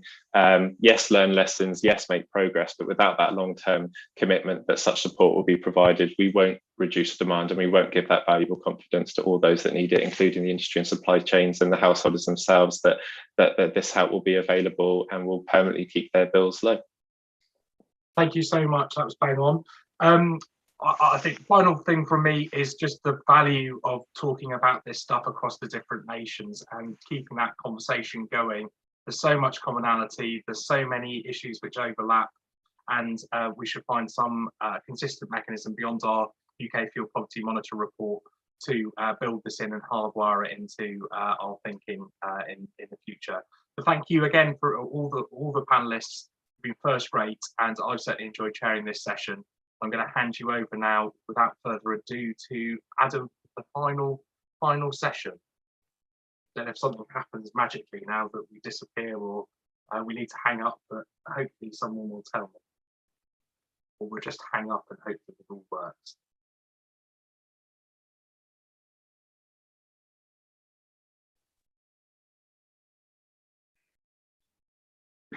Hi. So we're now moving on to the session that starts at 5:15, although we are starting a tiny bit late. We've got a fantastic panel who are going to be focusing in on delivery of good outcomes from delivery partnerships. So the theme of this session is very much around partnership working. My name is Leonie Cooper, and I'm going to be your chair for the next hour, or possibly 55 minutes if we have to stick very strictly to finishing at 6:15. I'm one of the 25 elected London Assembly members, and I'm a member of the Environment Committee, and I've been on the Environment Committee since 2016. I'm currently the deputy chair. I'll be chairing it again from next May, and I've been the chair and the deputy chair for most of the last 6 years. But without further ado, and that's enough about me, I think, far more importantly, going to move on to our speakers. Going to try and make them all stick to 5 minutes so we can maximise some contributions from all of you so that people can maximise learning from this session, because I'm sure they're going to say things that you're going to want to hear about. So I'm going to start with Matthew, if I may. Matthew Cole is the head of the Fuel Bank Foundation, and Matthew is going to tell us all about that hopefully in 5 minutes. So Matthew, I will interrupt you a tiny bit if you start to run over. Sorry about that. Okay, over to Matthew. Oh, hi everybody. Please just call me Matt, because Matthew is very much my telling off name. Hi everybody. So nice to hopefully you can see the slides. I think they're just coming live now. Yeah, so hopefully you can see the slides. So I'm Matt from Fuel Bank, and we really simply support folk who are in what we call fuel crisis. Fuel crisis is the horrible, dirty, nasty end of fuel poverty, when people have run out of the money they need today to keep themselves warm today. As somebody said to me the other day, actually, you're a food bank, but for energy. So rather than giving tins of beans and packets of pasta, we give away crisis heat, light, and power to those who are living without, which I thought encapsulated quite well what we do. We'd like to talk about collaboration, because it's really important, because of the people we see coming into our food bank network, into our fuel bank network, sorry. 3/4 aren't just struggling with electricity and gas, they're struggling with other essential bills. And as a fuel poverty charity, we might be quite good at fuel poverty. We're not experts at everything else. And it's really important to be mindful of that when we're thinking about the people we support, because we might give decent advice for energy, but we can't do other things necessarily as well. And so collaboration is absolutely key. And it's doubly important because it's no surprise, but over the last year and a half, we've seen this absolutely incremental increase in the number of people who are coming to us in crisis. It's really scary. So actually, I'm looking at the stats for today, and we're currently operating at a level which feels like last winter. And that's the middle of winter when it was snowing, really, really cold. And I've just been outside the car and it wasn't snowing and it wasn't cold. And in fact, I'm wearing shorts today. And I think it just shows, doesn't it, that more and more people are needing help than ever before. And so that's why collaboration is really key. But then this is what's on the wall in our office. You know, we don't do much. And this kind of sounds a bit odd as a charity, why do I say that? But this is kind of what underpins what we do. Because when we set ourselves up as Fuel Bank, we were conscious that there were some really, really amazing organizations doing some really, really amazing stuff already. And so we didn't want to replicate. And so what we do is very targeted, but we're not trying to do everything. And the reason that's important, you can kind of see some takeaway metrics here. We don't do much ourselves, but we do have a network of 350 partners. We have helped 650,000 people today to live without energy. Really interesting, actually, that these slides were done on Friday. So on Thursday, 3,213 people came and sought us out, and we helped them. 97% of those were all helped same day. But back to the previous slide where I said we don't do much. This is what's important for us. This is what kind of drives the work we do internally when thinking about how to work with partners. There's 5 key points, and this is kind of the key slide really for us. Whenever we're going to work on an initiative to support people, we make sure we've got real clarity over the vision and the purpose of what we're trying to do. You know, specifically, why are we getting out of bed? What are we trying to do? And then the second thing we focus on is kind of trying to make sure we're really tight on the definition about defining the gap we're trying to close, or the target we're trying to achieve, the territory we want to work within, the outcome we want to deliver. And then we look at things one stage further and kind of go, if we're going to do something, let's ensure what we do is complementary to what else is out there. Absolutely really critical not to replicate what's there, because like I say, people are probably doing it already quite well. We're trying to fill gaps and solve problems that way, rather than trying to just replicate what's on the high street. Or somebody in the team said the other day, we're not trying to open another coffee shop in a market town which has already got 17 coffee shops. There's no point in doing that. And as part of that, we've had to look really hard at ourselves and kind of go, there's some stuff we do, and there'll be other things that others do better. And that's like a very classic commercial model, isn't it, for a lot of organizations? You know, some things are core competence, some things aren't, some things are outsourced, some things are done with partners. And we think that's absolutely fundamental to the way that Fuel Bank works, to kind of look at yourself and say, what do you do really well? But then look at others and say, what do others do really well? And what do they do better than you? So that's why our Fuel Bank proposition, if you like, is fundamentally based on the fact that help is accessed through our partner network. That means that people are already talking to our partners about other things. They're already talking to partners and they're in crisis. So therefore, we plug, if you like, Fuel Bank into those partners, rather than forcing people to seek us out individually. And then the final point about collaboration for us is that you've got to continually keep reflecting and reviewing and refining how the projects deliver benefits to people, to tackle issues, to close a gap, to work in a new territory, for instance. You've got to keep refining it and reviewing it and reflecting on whether it's really working, and have that continual iterative cycle going round and round and round. Because only through doing that with partners in a collaborative way do you start to really achieve the vision that we set ourselves out to achieve. And I kind of look back to kind of Fuel Bank's history. You know, we started as a small CR project maybe 7 years ago now, collaborating with NEA and the Trussell Trust. And over the course of the last 6 or 7 years, we've become larger and more impactful in what we do. But the only way that's been achieved is through doing it in a collaborative way, collaborating with organisations like NEA and with Energy Action Scotland and with a whole network of organisations who people can access Fuel Bank through. Now that's, I think, my 5 minutes up. I think I might have spoken for 6. It's you've had 6, so it just popped on to 7. So I was just about to rudely cut you off in your prime. Matt, sorry to call you Matthew because that was in my notes. I'm going to move straight on without further ado to Felipe Amarante. Is from National Energy Action, and he is the Community Retrofit Project Manager. And obviously, as you're from NEA, you are definitely going to be sticking exactly to the 5 minutes. I can tell already. I will try. I'll do my best. Felipe, over to you.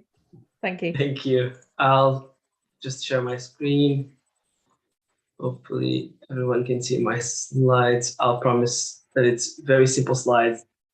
At the end of a very long day for everyone. So hi, my name is Philippe. I'm the community manager for the Warmth and Safe Homes project in Fishwick.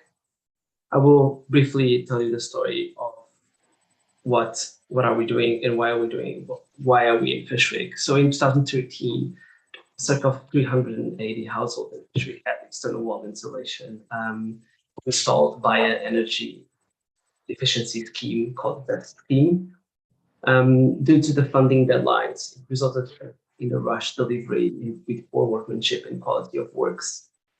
Within 1 year of the EWI being installed in some of these properties, there started to be a lot of complaints around dampness, mold growth, and water ingress into the property. The contractor that did the works in 2013 went to liquidation after the works, and there were nothing such as insurance guarantee or similar that the householders could go to. So the householders had nowhere to go. 5 years after the initial project in 2018, around 60 properties were repaired and put right, but there were still 320 properties left behind.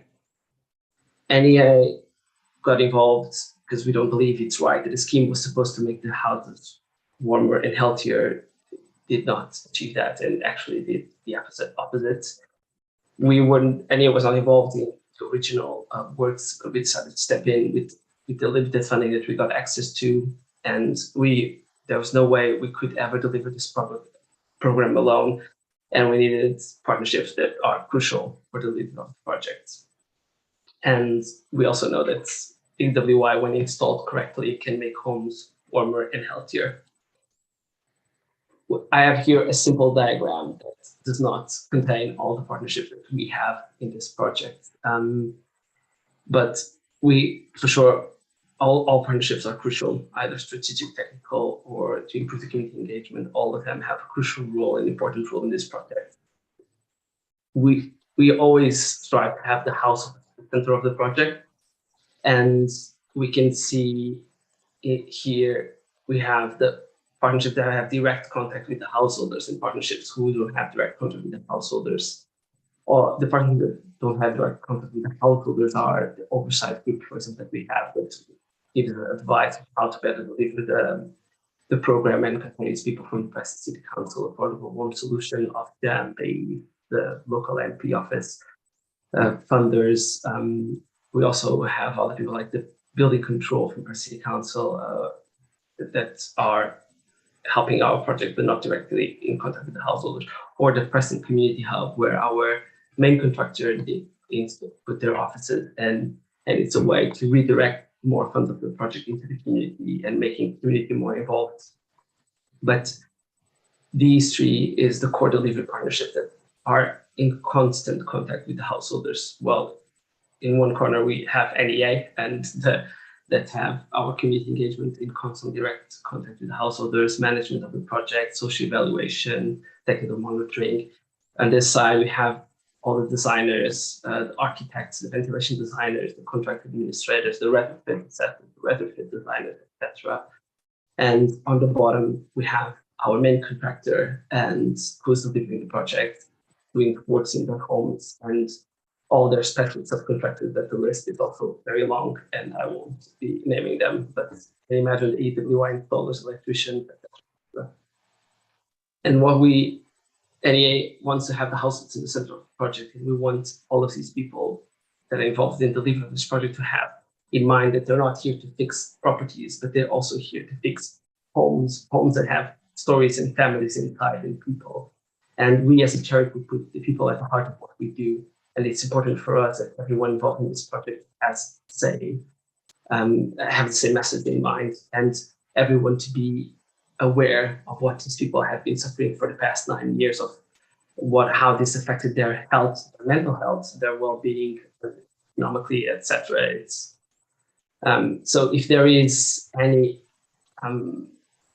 better practice that we would recommend to better unlock better outcomes, is to have your end client at the heart of the project, and hopefully all your delivery partners to have exactly the same in mind, and listen actively to your end clients and to your residents. One of the examples that we did in Fish Project, we organized a community insight panel where we invited some householders to come and have a sit with us, chat with us, and tell us how we can better deliver the project for their needs, and how can we better contact them, how can we make this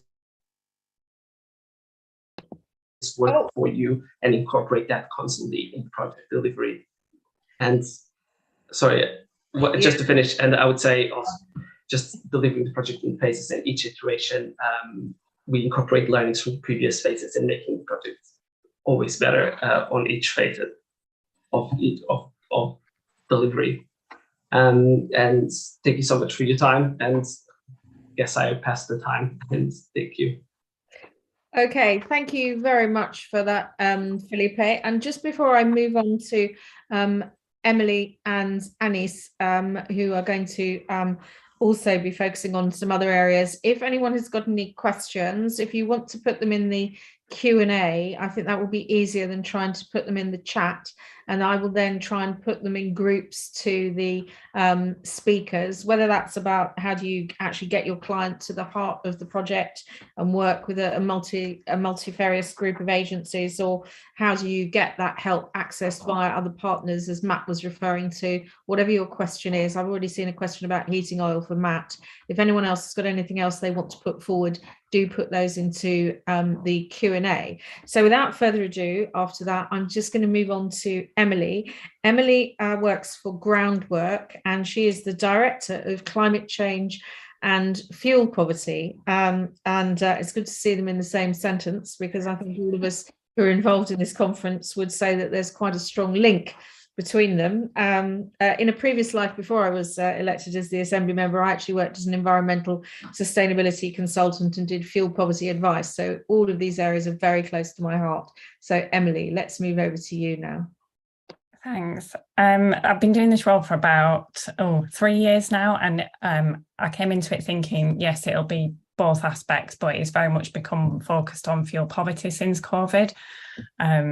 So yes, it'd be nice if it goes back to that balance. So I'm just going to talk about our Green Doctor programme briefly. I'll try and stick to time. So our Green Doctor service operates in England and Wales, and provides energy efficiency advice to people who are in fuel poverty, similar to all the other agencies that have been speaking today. I guess the thing that we're really keen on is that in the home aspect of our service. So whilst we did move to delivering telephone advice during COVID, and we still utilise that as part of our service as a way of triaging the calls that are coming in, it's been very important for us to be able to get back into people's homes and help them in their own properties, so that we can see what they're really suffering with. Because the difficulty with providing telephone advice is that often people won't show you and talk about things like what you can see on the screen right now, partly out of embarrassment, partly because it's just something that they're used to. So you can see on the screen there, I won't talk through everything that we do as part of the service. It's very similar to a lot of agencies that have been speaking today. I guess the thing I really want to highlight is partnership working. So here's some figures on some of the activity that we delivered last financial year. I can say that we have already, so last financial year, we also gave out across the Yorkshire area £32,000 worth of vouchers for fuel top-ups. I've not got the national figure, I'm afraid, but that's how much we gave out in Yorkshire. We've already surpassed that figure and given out £52,000 worth of fuel vouchers just up till the end of August. So we're already expecting to be massively inundated, like a lot of other agencies that spoke today. For me, partnership working comes to two aspects.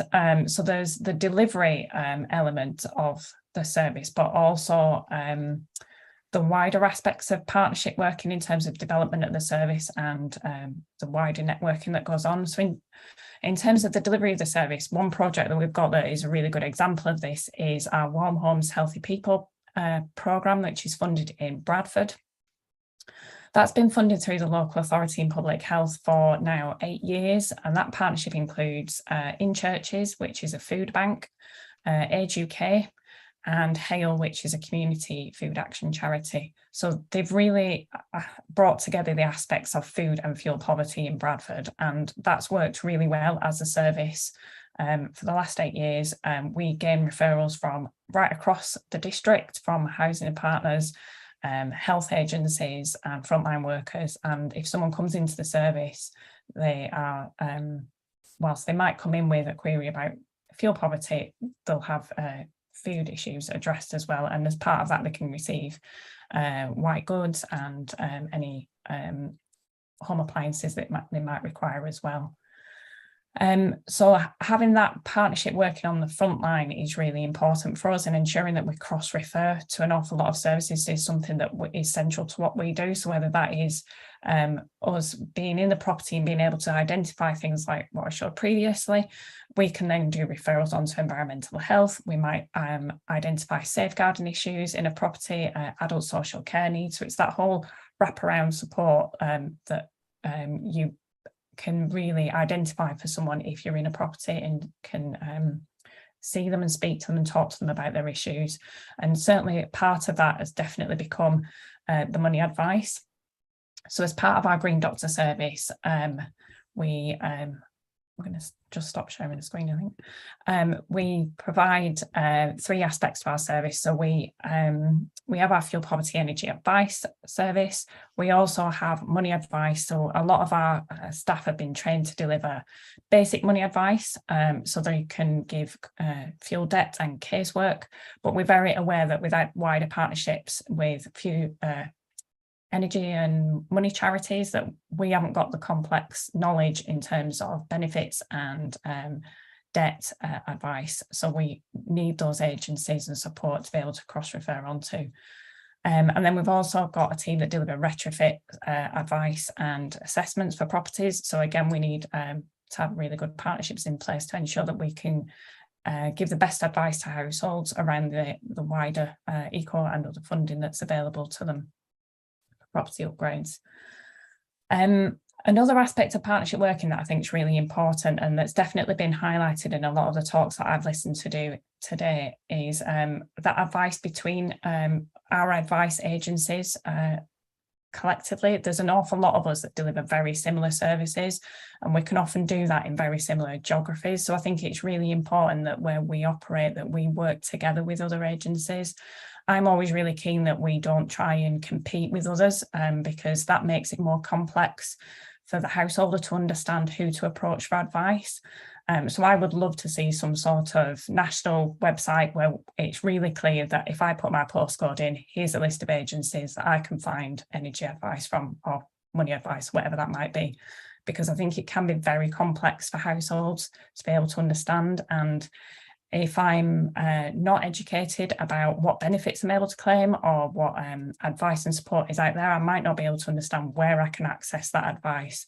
So it's only by working with agencies like doctors and social workers and health partners that they might be able to understand that services like Green Doctor exist.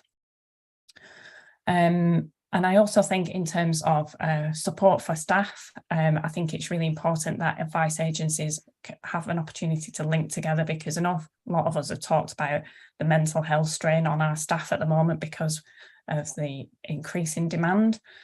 So if there's opportunities for us to link together, share those experiences and be able to share advice and best practice, I think it's really crucial as well. I think I'm going to stop there because I'm aware of time. Thank you. Just about to dive in and mention it to you. Thanks very much, Emily. That's great. And last but not least, for sure, we've also got Anis Mank, who's the program and policy lead on particularly focusing on retrofit for the Greater Manchester Combined Authority, the GMCA. And can I just say, with relation to what Emily was just saying about a national website, we don't have a national website in London, but there is a page on the Cost of Living Hub giving some advice about energy in London that's been done by the GLA. And now it may be that is something that Anis can refer to in his remarks. Is that something that has also been done by the Greater Manchester Combined Authority as well? So over to Anis, and you can sort of answer my question in your remarks, and then we'll lead into further questions. Thanks, Anis. Thanks, Leonie. Yes, Greater Manchester does have a website that links all the 10 districts of GM with their services that are available for affordable warmth into a one-stop shop webpage. So that's been launched recently. It's called Helping Hand, and it's available through the GMCA's main website. I'm just going to touch on 5 areas of activity that we've been involved with where partnership working has been crucial in delivery. And if I can just move the presentation on. Yeah, so the first one is linked to one of our districts, Oldham. It's called Warm Homes Oldham as a service. And I wanted to highlight partnership working that we've done through our revenue and benefits team, who were awarded the Household Support Fund to administer, as most local authorities across the country would have done. But what Oldham managed to do is access a significant amount of that funding for fuel and wider essentials. Most authorities spent the money on food vouchers for children during the school holiday periods, but it was available, and the criteria did allow for that funding to also be used for fuel and household essentials. So you can see on screen there, Oldham managed to spend £180,000 of that funding on giving out over 3,800 fuel vouchers to people on prepayment meters, and kept them on supply during last winter. Another 30,000 was spent on doing boiler replacements, topping up the shortfall on Eco 3 as it was then, and a further 10,000 for energy, water and wider essentials, including beds and bedding, which a number of our vulnerable residents in Oldham were lacking. So it was vital assistance that was available over last winter. It's continued in round 2 from April to September, which was great news, and we're yet to hear, hopefully on Friday, whether we get a further round of this funding. But it's just highlighting the opportunities available to all local authorities to access that funding, and making those partnership links with the your revenue and benefits teams to be able to get that funding through. So on to the next one quickly is our NHS Greater Manchester Warm Homes Fund. And this is something the NHS in Greater Manchester has put forward for local authorities within GM to deliver over this financial year. That's £90,000 per district for emergency home repairs, such as electrical faults, leaking gutters and roofs, and faulty windows and doors. But the unique thing about this scheme was that the NHS wanted in return referrals to be made back by the housing teams to the NHS for healthy lifestyle checks, things like losing weight and exercise, alcohol and stop smoking advice as well. So this has been a two-way process, an innovative approach for us this year, where NHS colleagues are referring into housing and housing colleagues are referring back to the NHS to bring that holistic health and wellbeing offer to residents across Greater Manchester. Next one, which has been running across the country, is the Green Homes Grant Local Authority Delivery Scheme. That's coming to an end at the end of this month, and we in GM had been awarded £28 million across 3 phases of the scheme to deliver measures, insulation, source heat pumps, windows and doors, solar panels to over 2,800 homes across Greater Manchester. The criteria was quite strict, and we did have a challenge to target this funding to low-income residents living in the poorest energy rating properties.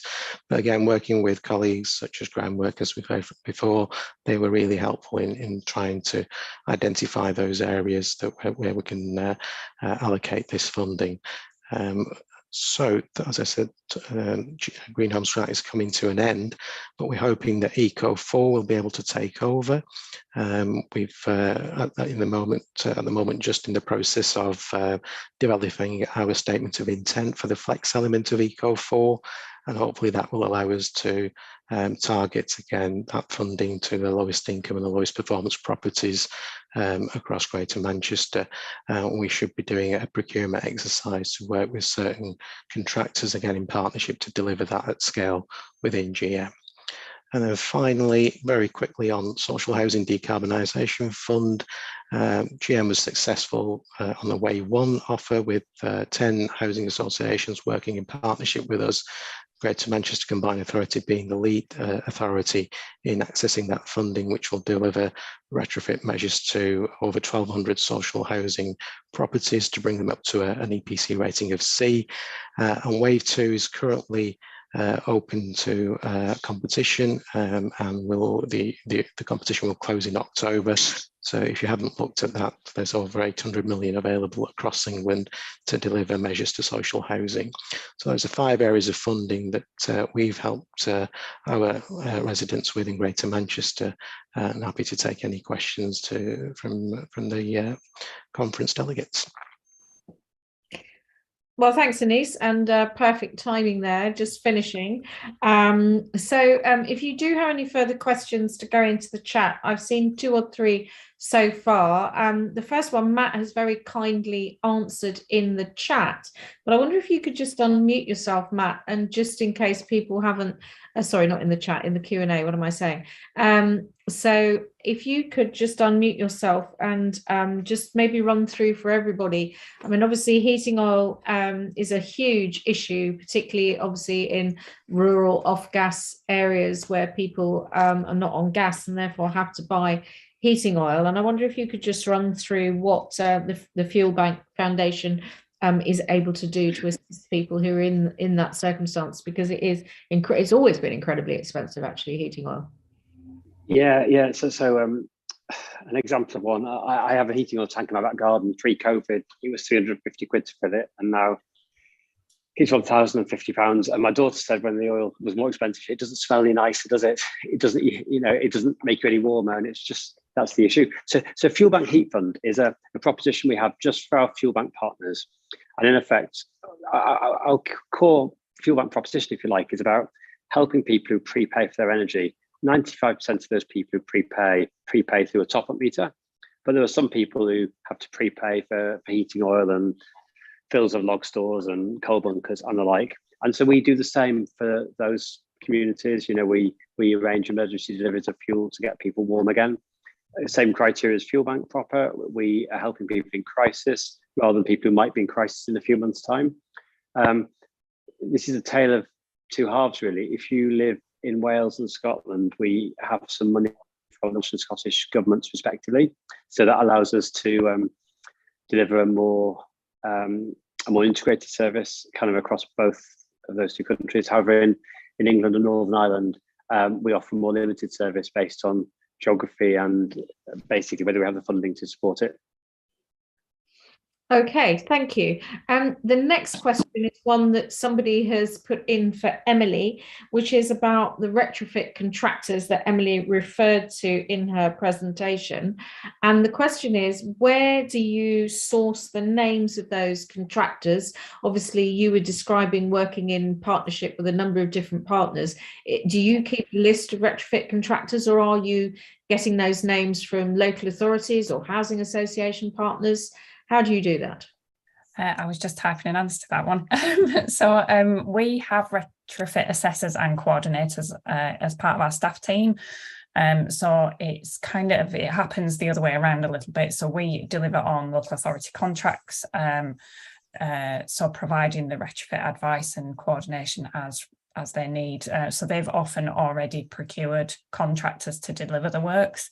I guess my frustration that I've voiced previously in workshops is that retrofit works should be a fabric first approach, in that you look at the house and what that property needs and look at what the household is using the property for, and it should consider the whole house. Often what's happened, and largely driven by government funding and how that mechanism works, that actually local authorities have to say, I've got this housing stock, I need external wall insulation on all of it, and I might put in some ground source heat pumps or air source heat pumps or something like that. So they've already identified the measures that they want, and the retrofit process is almost a tick box that happens as a funding requirement. So it frustrates me slightly that it happens the wrong way around. I can understand why, but yes, it's a long way of saying we have our retrofit assessors and coordinators ourselves.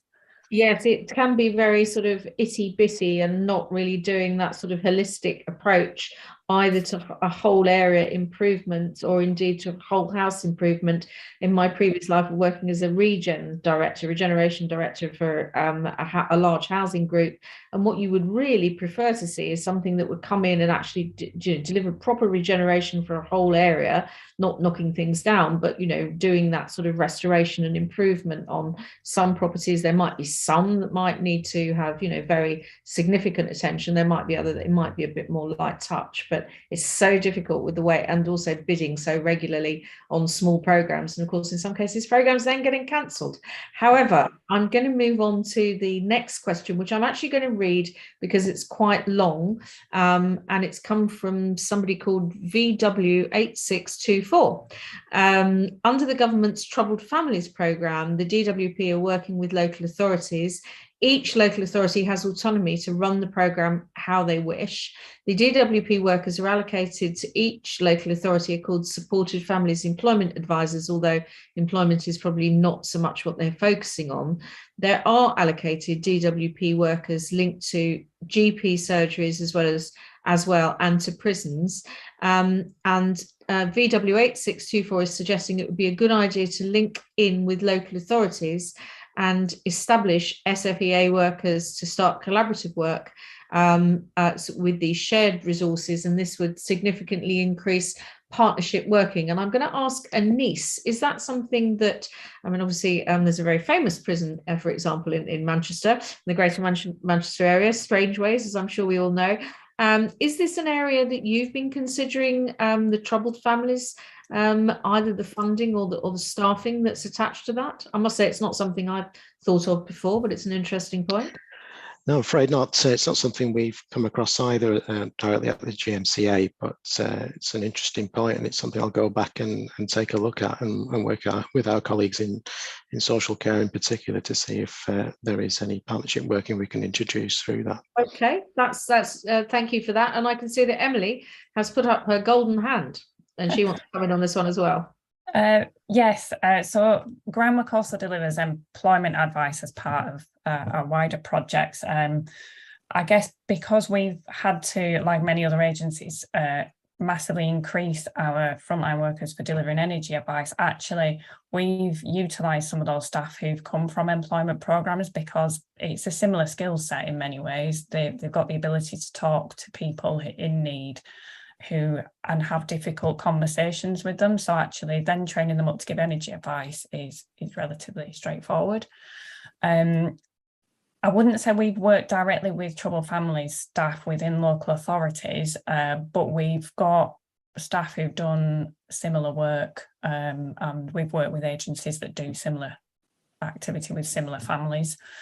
So I totally agree it is something that should happen, and I think agencies that deliver employment advice or training and support advice, it's a really good thing for them to be able to give really basic energy advice and at least to be able to signpost to agencies who might be able to help.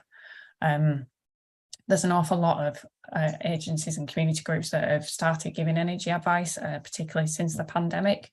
And I think that's fantastic, so long as they've got that sort of referral network to pass people on to agencies like ourselves and Fuel Bank Foundation and NEA, so that they can get more complex advice and that casework support that people often need. But yeah, I think it's a fantastic idea. Okay, thanks for coming in on that one as well, Emily.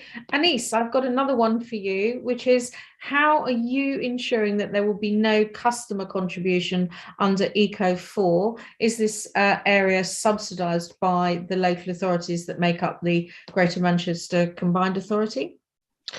No, my understanding is that Eco4 has to be fully funding all measures. So it's a whole house approach that has to be taken under Eco4. It's no longer single measures like that used to happen under Eco3.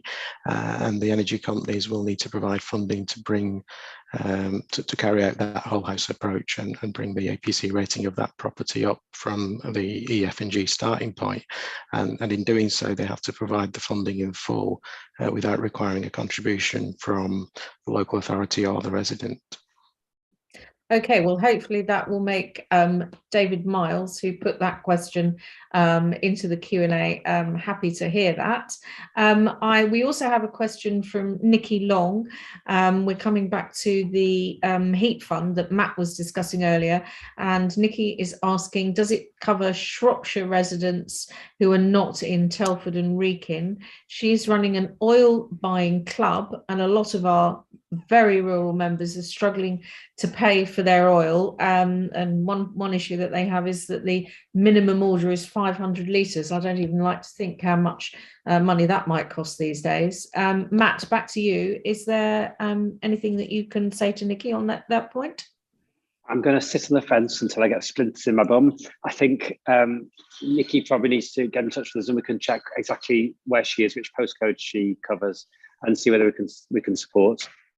In honesty, we have less funding available for people in England compared to England, Northern Ireland, sorry, compared to Wales and Scotland. But we'll see what we can do, Nikki. Okay, so hopefully, if you can't get an answer today, Nikki, it sounds as though Matt is going to get on the case for you. So hopefully, we should be able to get you an answer on that one in due course. I can't say exactly when. We've also now got a question in from Carol Lanfear, who is saying, based on recent figures that have been announced that need to be met on numbers of measures installed, it's unlikely that all measures will now be fully funded. So we are expecting shortfalls in eco funding. I think that's a riposte to you, Anis, and what you were saying about Eco4. So it sounds as though there's a bit of disagreement over whether or not Eco4 is going to fully fund. Is that something you want to come back on again? Yeah, it's news to me. I know the guidance, I understand, the final guidance has only been issued today, so there may have been some tweaks around that's been made that I'm not currently aware of. But yeah, that's interesting to hear. Okay, well, that will be, I think, disappointing to everybody if it's not fully funded. But if the guidance has just come out today, then I think probably everybody needs to go and have a look at that in some more detail. I wondered if I could throw in a question. There was a previous comment was put into the chat earlier, which I noticed, which was from Syed Ahmed, which related to community energy. And none of you referred to working with community energy groups. And I know a number of them do link up very well with Citizen Advice Bureau and do this delivery and partnership. Philippe, is that something that National Energy Action advises people locally to link in with their community energy groups? I would have to check and then come back to you. I think probably yes, but I need to speak with my colleagues more in the area of advice. I am more on the measure side, but I can come back to you. Okay, well, maybe one of the others can answer it, but in the meantime, John has posted in the Q&A to say to Emily, what about replacing boilers? Do you think we should be replacing boilers, some back boilers that are now over 20 years old, and getting them full funding for this if they meet the Eco4 criteria, regardless of whether they're working or not? John doesn't say what he thinks we should be replacing the boilers with, whether new boilers or whether heat pumps, but what's your feeling about replacing boilers? And also, if you want to talk about community energy, you can. I think if boilers are over 20-year-old, they're going to be very inefficient. So in my opinion, yes, they should be replaced. And if there's a way of getting that funded through Eco4, that would be fantastic. I suspect funding might be limited. If it's working, it's unlikely it'd be replaced. Yeah, they often have to be broken or parts not available for repair for them to be replaced, fully funded. But it's going to be really inefficient if it's 20-year-old. So yes, in my opinion, it should be. It's the only way that we can really make an improvement to properties if we start making those sort of changes. How would you be able to assess how inefficient a boiler was? I mean, if it's not a condensing boiler, it would be less efficient. But how inefficient might a condensing boiler be that's of that age? Well, boilers are all it's a bit like the energy rating you get on a fridge, to be overly simplistic about it. So they all have graded ratings. So anything over 20-year-old is going to be sort of that lower category of like E's and F's. So it's going to be inefficient compared to a boiler that's only 2 or 3 years old, just because of the way it was made and how long it's been running. Yeah. Okay, so another question that I would like to put, which is about a few people who talked about, if you like, social prescribing and working with public health. In particular, Emily, you were talking about that, and I think working with those agencies. How easy have you found it to work with public health in terms of these partnerships? It does vary for different areas. We've had a really long-standing relationship within West Yorkshire with public health, so that they've funded programmes in Leeds and Bradford for the last 8 years in Bradford. I think it's coming up to 10 years in Leeds. There's partnership projects. So they really understand the link between health outcomes and fuel poverty, and understand that actually putting money into services that aren't necessarily health related has an impact on the number of people that are then admitted into hospital. I think in other areas it is more challenging for them to see that immediate link and how that benefit might ultimately affect their services. So it does vary. But yeah, I think a lot are being quite innovative about how they're utilising funding at the moment.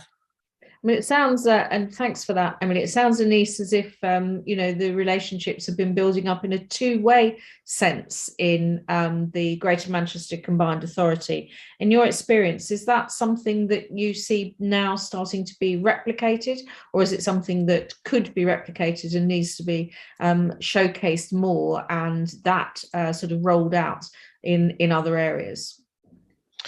So in Greater Manchester, we're piloting this approach during this financial year and seeing what links and partnerships can develop between health and housing over this year. There will be an evaluation of the programme, an independent one that we will hopefully be able to publish and disseminate to other areas of the country to see what learning can be taken from our experience. But hopefully we can show the scheme to be a success, then the funding will be replicated for future years and hopefully mainstreamed, especially if an investor safe case has been proved, that the intervention made by housing has prevented costs for the NHS, which is the main aim of the scheme. And that's something we're actively working on to get that two-way relationship built and maintained between health and housing colleagues. Yes, it's sometimes difficult to get people to focus on the things that are the preventative things. And of course, putting in £1 here in community energy is another example of that. Putting £1 into community energy, it can save you £6 later on. And very much in this area, if you improve housing, the health impacts, the call on NHS budgets, which I think we all know is so enormous, can be massively reduced. but of course, it is sometimes difficult to make that argument, and the links are sometimes ones that people refuse to completely acknowledge. I think we've had, and I'm not seeing any more questions coming into the Q&A at this point in time. We've had a really good session here with some really interesting contributions from a wide range of speakers, and obviously we'd like to thank you in the normal way, but we're all online at the moment. So thank you very much for talking us through the good practice and answering all of the questions that have come up. And I'm now going to pass on to Adam Scorer, who, as everyone knows, is the Chief Executive of National Energy Action, and he has defrocked himself and popped up on the screen already, and is ready to do the roundup and close. So thank you all very much for your contributions. Over to you, Adam. Thank you very much, Leonie, for that. I'm going to resist the urge to ask Anise if he knows whether Avanti are going to start releasing their Sunday train timetable so we can think about getting to Liverpool or not. But maybe I'll hold that back.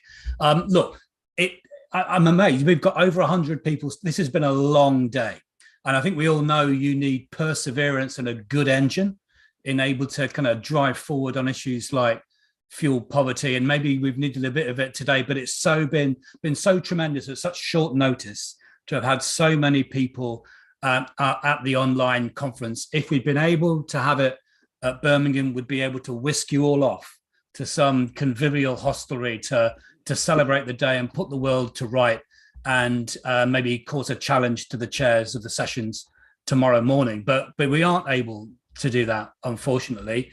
But pray that we'll be able to do it next year. So before I'm not going to try and sum up what have been fantastic but quite detailed kind of conversations, because I'd get it all wrong.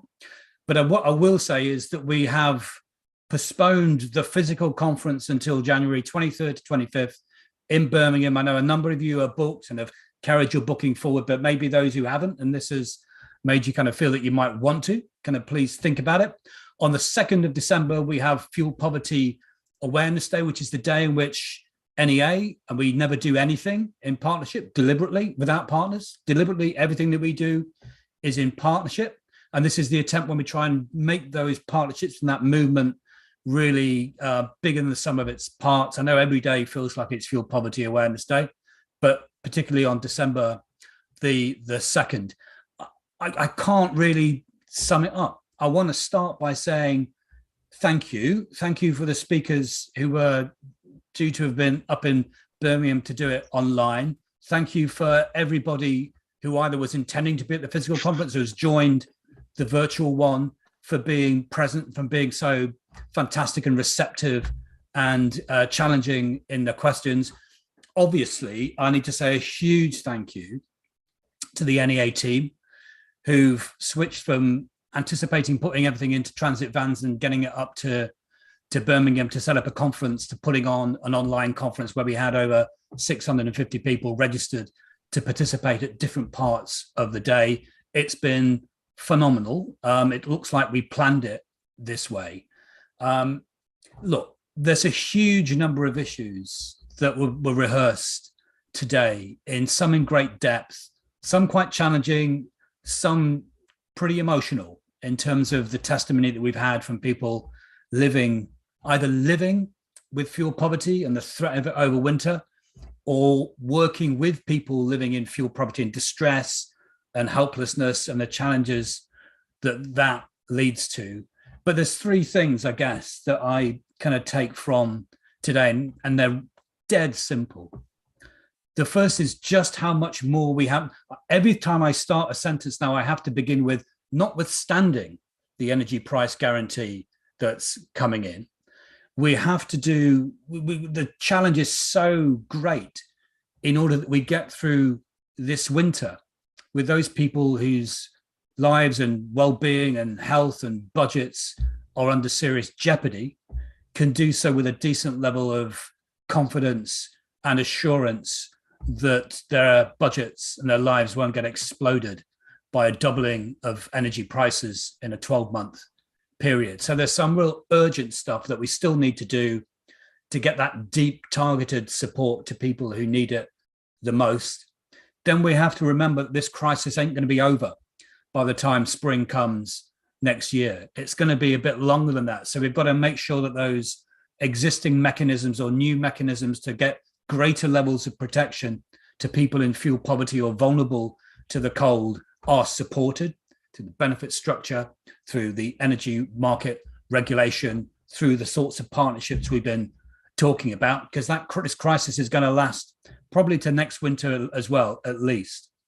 And then there's the other big challenge that's been coming through in lots of the different conversations I've either been part of or have listened to today. Is how do we make this transition from crisis, because it is a genuine crisis when the things you think work fall apart and you're left with urgent interventions to try and get us through. How are we going to make this crisis through to the transition to something like the end eradication of fuel poverty, probably within the greater context of net zero? So all this energy about how we get through the winter, we've got to keep it going forward to how we get proper solutions to the crisis, then take it through the crisis. So we make sure that those big actions on net zero and climate change and decarbonisation have running right through the middle of them the social and health and emotional benefits and value of eradicating fuel poverty at the same time by building it out of our built environments and our homes. So that's why we need perseverance. That's why we need good engines, because there's a huge amount more to do, but I will go forward in that with a bit more confidence, with some more people to talk to who I didn't know about earlier today, with this knowledge that we're a movement, not a single set of organizations or even partnerships, and that at the moment we're dominating the national discourse politically, in terms of markets, in terms of fiscal policy. That won't last forever. So we've got to ram home this advantage and this opportunity while we have it.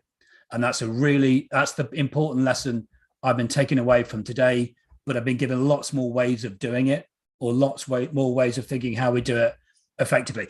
So I hope to see lots of you in Birmingham in January. It's been lovely to see so many people. We've just dipped below 100. I was hoping we're going to keep it above 100 right to the end, but there's only one reason why we've dipped, and that's me. So I apologize for that, and we'll call it to an end. Thank you so much to everyone for taking part. It's been a great conference, and we'll do it again very